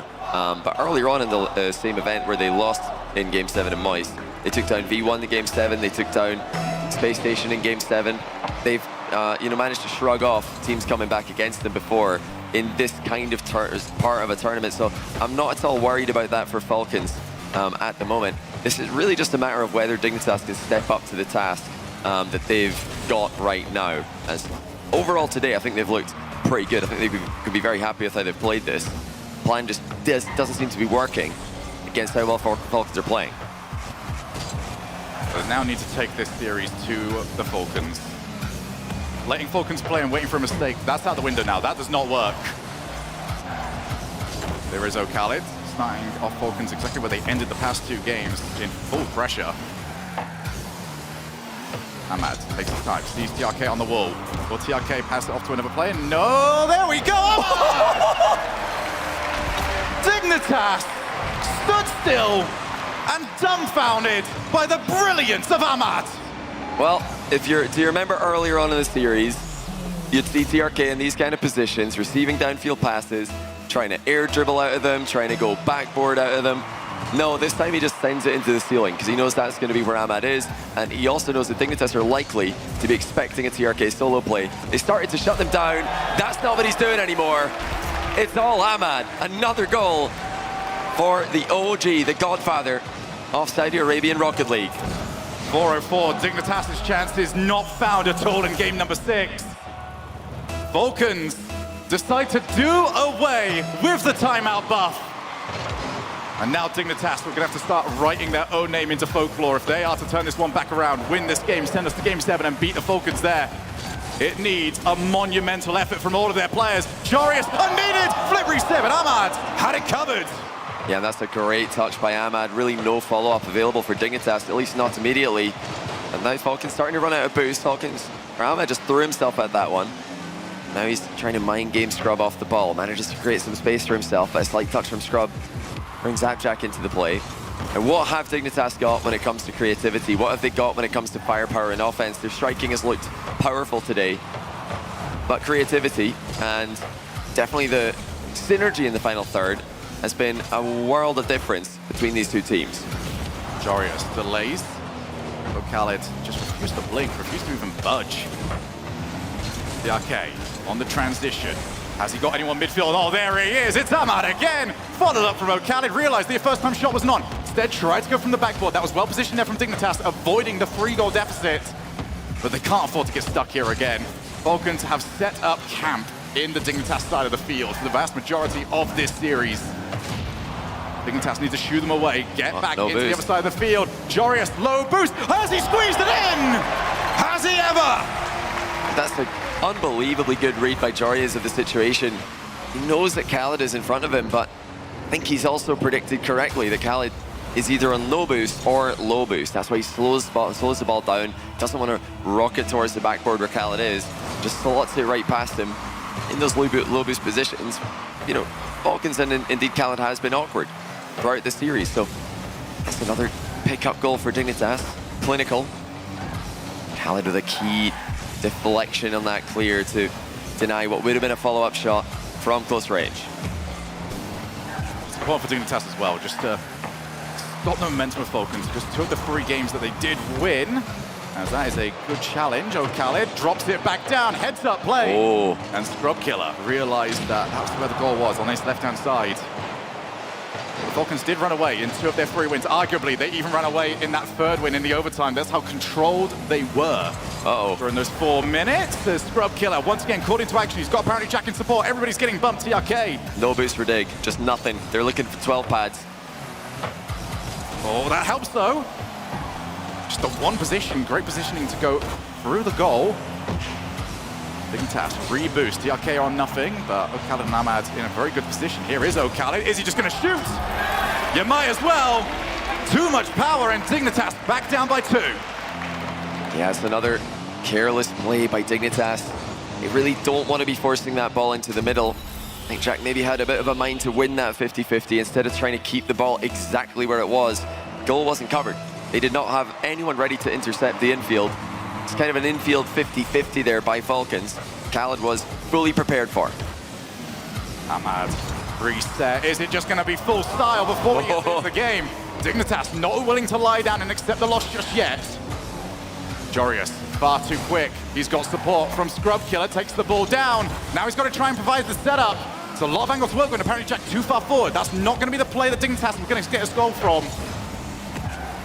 Ahmad, he's again just downfield. He doesn't go away, and it forced Scrub to wait. And if that was on target, Scrub would have been scrambling. Yeah, Ahmad just up in the air, a menace permanently for Dignitas this series. So Jorius has got back to that. He almost got it on target as well. Final minute now. Dig have to score soon if they're going to have a good chance of coming back here. Jack with a double tap into the ceiling, but Ahmad is fully ready for it, and the attack fizzles once again. 45 seconds. They've got the boost. Have they got the magic? Apparently Jack off the wall. Got past one player. Infield to Jorius. Trying to rely on those mechanics now. Falcons are equally aware of the scoreline and the time remaining as Dignitas are. They are loitering in the perfect positions. Khaled narrowly avoids getting Jorius. 19 seconds. Time ticking away. Scrub Killer. Not going to find anybody. The ball is just not setting up for them. That's going to be game unless Dignitas can counter-attack and do it quickly. And they really just have no momentum to work with. Falcons have been on another level ever since that overtime in Game 4. It has been one-way traffic. Falcons take down Dignitas, who came out of the wild card with all the momentum. Now they're in the lower bracket. The furious Falcons feast on Dignitas. They will face FaZe. Moving on. 1 round to go before they go to the main event and our top 8.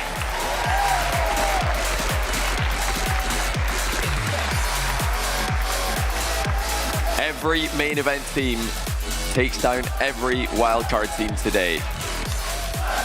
Furia take down the 3-0 Carmine Corp. Falcons take down the 3-1 Dignitas. G2 take down the 3-2 Optic. Don't forget, of course, show, I think, props to Dignitas for this loss, because it was ugly at the end, but they really brought the best out of Falcons here. I think if this is any other matchup in this round, Dignitas are probably going to be more favorable than they are here. They came in with a good game plan. It seemed to be working, but Falcons just took it to the next level. And that is really a good display of why offense does tend to beat defense in Rocket League. You've got more vision, you've got more boost to work with, you've got more momentum, and you don't have to panic as much with all the high-flying offense coming towards you. So Falcons get it together. They have absolutely shown up in Texas for the World Championship. I think Dignitas have got a little bit more in them. I don't think this is where the story ends for them in this tournament. Well, Dignitas will be against the club in that lower bracket. They have to win 2 matches in order to make it into our top 8. As for Falcons, that's a World Championship contender team. Oh, yeah. Every single day. We knew it coming in. You just want to see it the first time they took to the stage. They took to the stage. They took over the stage. That's how good they were. One question that popped up in the middle of that series, we don't have to worry about it anymore, because despite the fact that some of their players were getting intercepted in fights, the fact that we're maybe getting a little bit too far forward, overcommitting on occasion, it went away. Yeah. That is how good they are at just changing on the fly. Yeah, they've shown levels, and I think that they've learned a lot from their losses. They've learned from that tough loss in the grand final in London, and now they've started to really iron out their mistakes and just try to play with a little bit more consistency.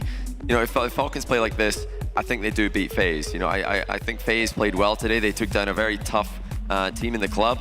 But Falcons, in my opinion, have to be the favorite in that matchup, and one of the favorites for this entire tournament, if they could play the way they did just now. Yes, I'm looking forward to seeing even more of that. And is there a player that stood out for you, of all of them that was on the field? I think out of all the plays we saw today, I would say it has to be, you know, overtime goal. It's not a good goal, but it came eventually. The overtime goal, Game 4. That was just the culmination of minutes and minutes of pressure on Dignitas. and eventually a mistake came through. So I think Dig played well. I think that they, like I said, I think they can play against, they can play the club well. They can definitely win that one. They'll probably be a little bit disappointed with their draw. Chin up from earlier on, is it? Chin up. Not out yet, mate. Not out yet. Every chance. Garmin Corp, you know, definitely was still reeling from their loss to Fury. Fury got the revenge. Dignitas did not. I think we do have Orb ready on the stage with TRK. That is right. Thank you so much, guys. We are standing here with the winner, TRK. Please give it up. Absolutely. It's a small crowd here, but they are on fire.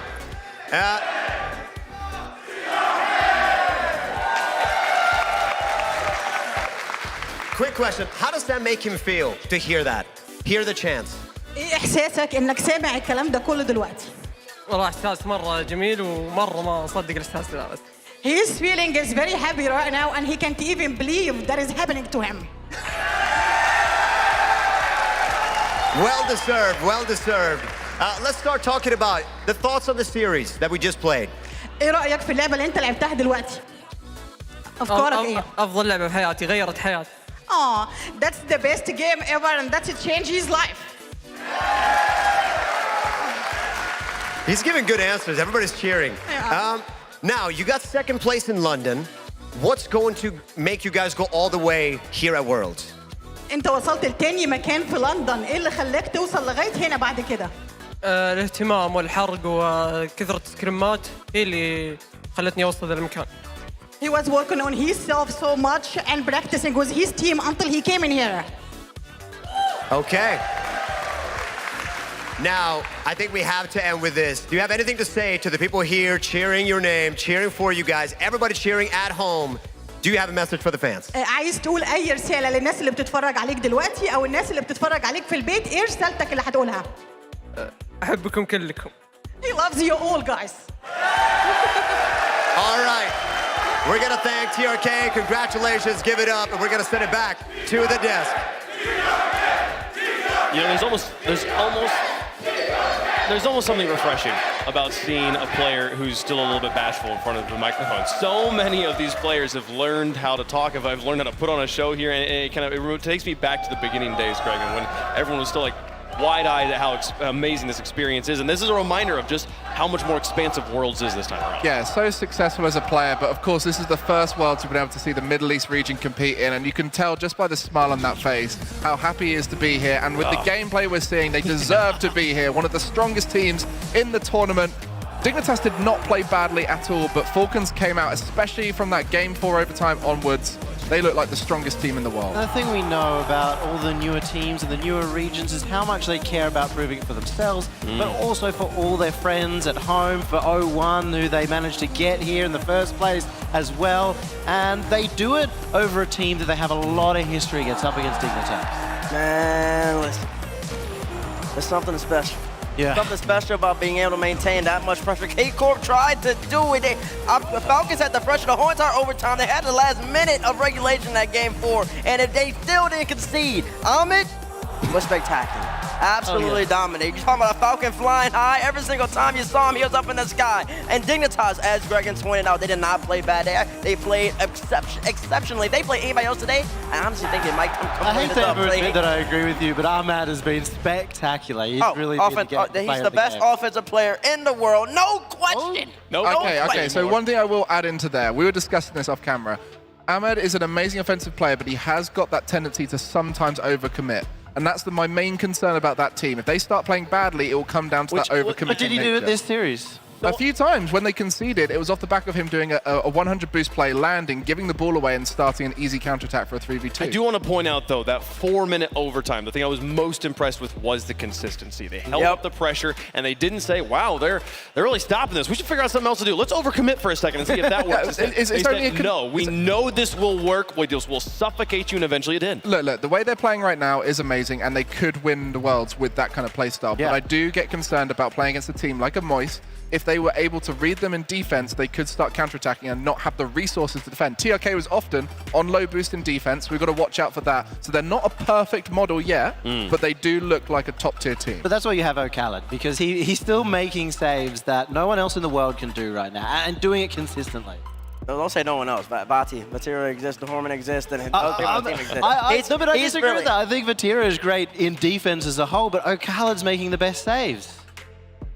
I'm gonna disregard that. Vati's too great, too great. I will say that Falcons playing Moist in the London Major Final, I think they learned something about themselves, especially when they got 4-0'd in that second set. They learned that they can't just come straight down the gut and then finish. They have to be more creative. They have to move with more pace. That whole entire set, I understand TRK was lacking in boost sometimes, but that whole set, there's a constant left, right. They were going supersonic the entire time, constantly setting the tone, constantly setting the pace, and that's why they had Dignitas kind of wrapped in a cocoon the whole entire time. I mean, honestly, you can learn more from those high-stakes losses than from any high-stakes victory, Greg. Yeah, I mean, for Dignitas on the other side, we're talking about the winning team here and what they can improve on, but of course Dignitas have stuff to improve on, and the main thing is giving away possession. We see it too often from them that they have the ball in their control, they can keep it close, go for a 50-50, pass it to a teammate. Instead, they boom it away and often give the pressure up that they could take on if they carry that ball into the opposition half. And it often comes down to resource management. We talk about boost so much here. If you're low on boost, the instinct is to boom it away. The moment you keep boost, that's when you can take control and start controlling that ball the whole way. Well, that does conclude the first round of matches here for Group B. Let's take a look at where the group stands, starting with Group A. We saw their gameplay yesterday. A reminder of how that went over there. We saw Moist take down SSG. Semper managed to defeat Endpoint in 7 games. BDS took down the Renegades, and Version 1 swept the defending world champs. So we have these matches as you see them in front of us, those upper semifinals. That's what we're going to be playing tomorrow on the broadcast. So Moist will play Semper, and BDS will play Version 1. Meanwhile, in Group B, this is the matches we just concluded. We saw all those results there on the left, leaving us with G2 versus Furia, FaZe Clan versus Falcons, the other 2 matches we will see played tomorrow. I mean, Bates, there's so many good games. These upper matches are intense. It's nothing but good games, and at this point in the tournament, you're always going to have a good game, probably even a great game. These are the best teams in the world. You're playing for seeding at this point and also to qualify for the Sunday. You want to win your matchup tomorrow if you're G2, tomorrow if you're Falcons, so you can end up with the 1 seed and the 2 seed, so you don't end up playing a 4 seed. Whoever knows, man, G2 Moist drop down. Well, let's take a look at the schedule of how those matches are going to go tomorrow. We're going to be starting things off at 11 a.m. Central Time with Moist Esports versus Semper Esports. Got FaZe and Falcons, Furia, G2, Version 1, BDS. I mean, Yummy, is there a highlight match tomorrow? I know Bates continues to say that Furia are overrated, but I want to see if Furia can stand up to G2, if Carmine Corp was just having a bad day, and if Furia really are the real deal, because G2 are the team that can prove that. I mean, yeah, that's the closest matchup I see there. I think the other ones you'd put in favor of Moist Falcons and I guess Version 1 with recent form on LAN, but again, it's BDS. If they can step up on LAN, and if we can see FaZe Clan find their structure again, and a bit more confidence, then we might see those teams putting up a good match. I don't know. I think BDS has broken the losing streak. Oh, most definitely. And Beast Mode, we still have yet to see him fully turn Beast Mode on, right, in the driver's seat there. So I'm very excited for Version 1 versus BDS. All of that's kicking off tomorrow at 11 a.m. Central. We'll have the pre-show at 10:30 Central if you want to hear some extra thoughts and yelling happening. But gentlemen, that concludes our quarterfinal rounds here. Any final thoughts here before we close out the day?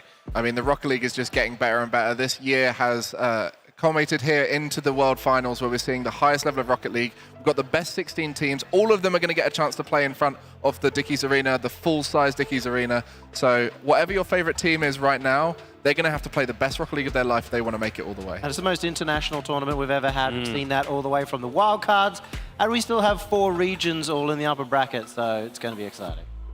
Simple and plain from me. Offense, get you on the highlight reel. That's true. Defense, it's going to win you the championship. I'm talking to you, NRG. I'm talking to you, KK. Oh. Play some defense. Sending some messages here.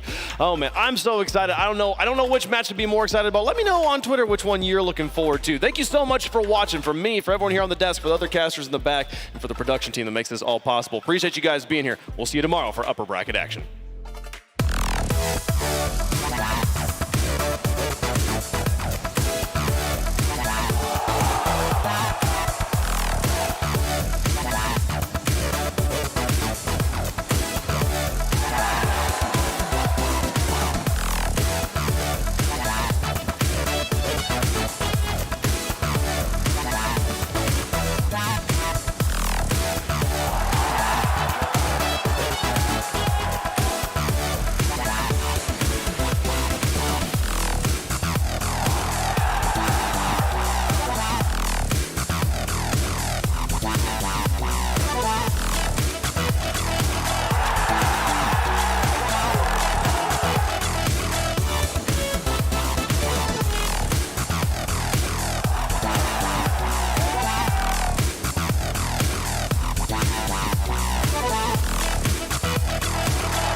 We have to tell everyone that we just switched to Verizon's new Welcome Unlimited plan for just $30. I've already told everyone. Wait, did you say Verizon for just $30? It's their best unlimited price ever. $30? That's awesome. Yeah, and it's from the most reliable 5G network in America. For $30 a line, I'm switching now. Yeah, it's easy. And you get $960 when you switch the whole family. Wow, I gotta let my buddies know. We're already here. The network you want, the price you love, only from Verizon. This might not be your car. And this might not be your engine. Maybe this isn't your morning routine. And maybe these aren't your coworkers. Perhaps these aren't your standard driving conditions. Far from it. But this is your oil, which means you're one of us, doesn't it? For serious engines, on and off the track, upgrade to Mobil 1. The Bronco Raptor was built to climb pretty much anything. Dunes, rocks, even ranks. The Bronco Raptor, Rocket League Edition.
On my mind.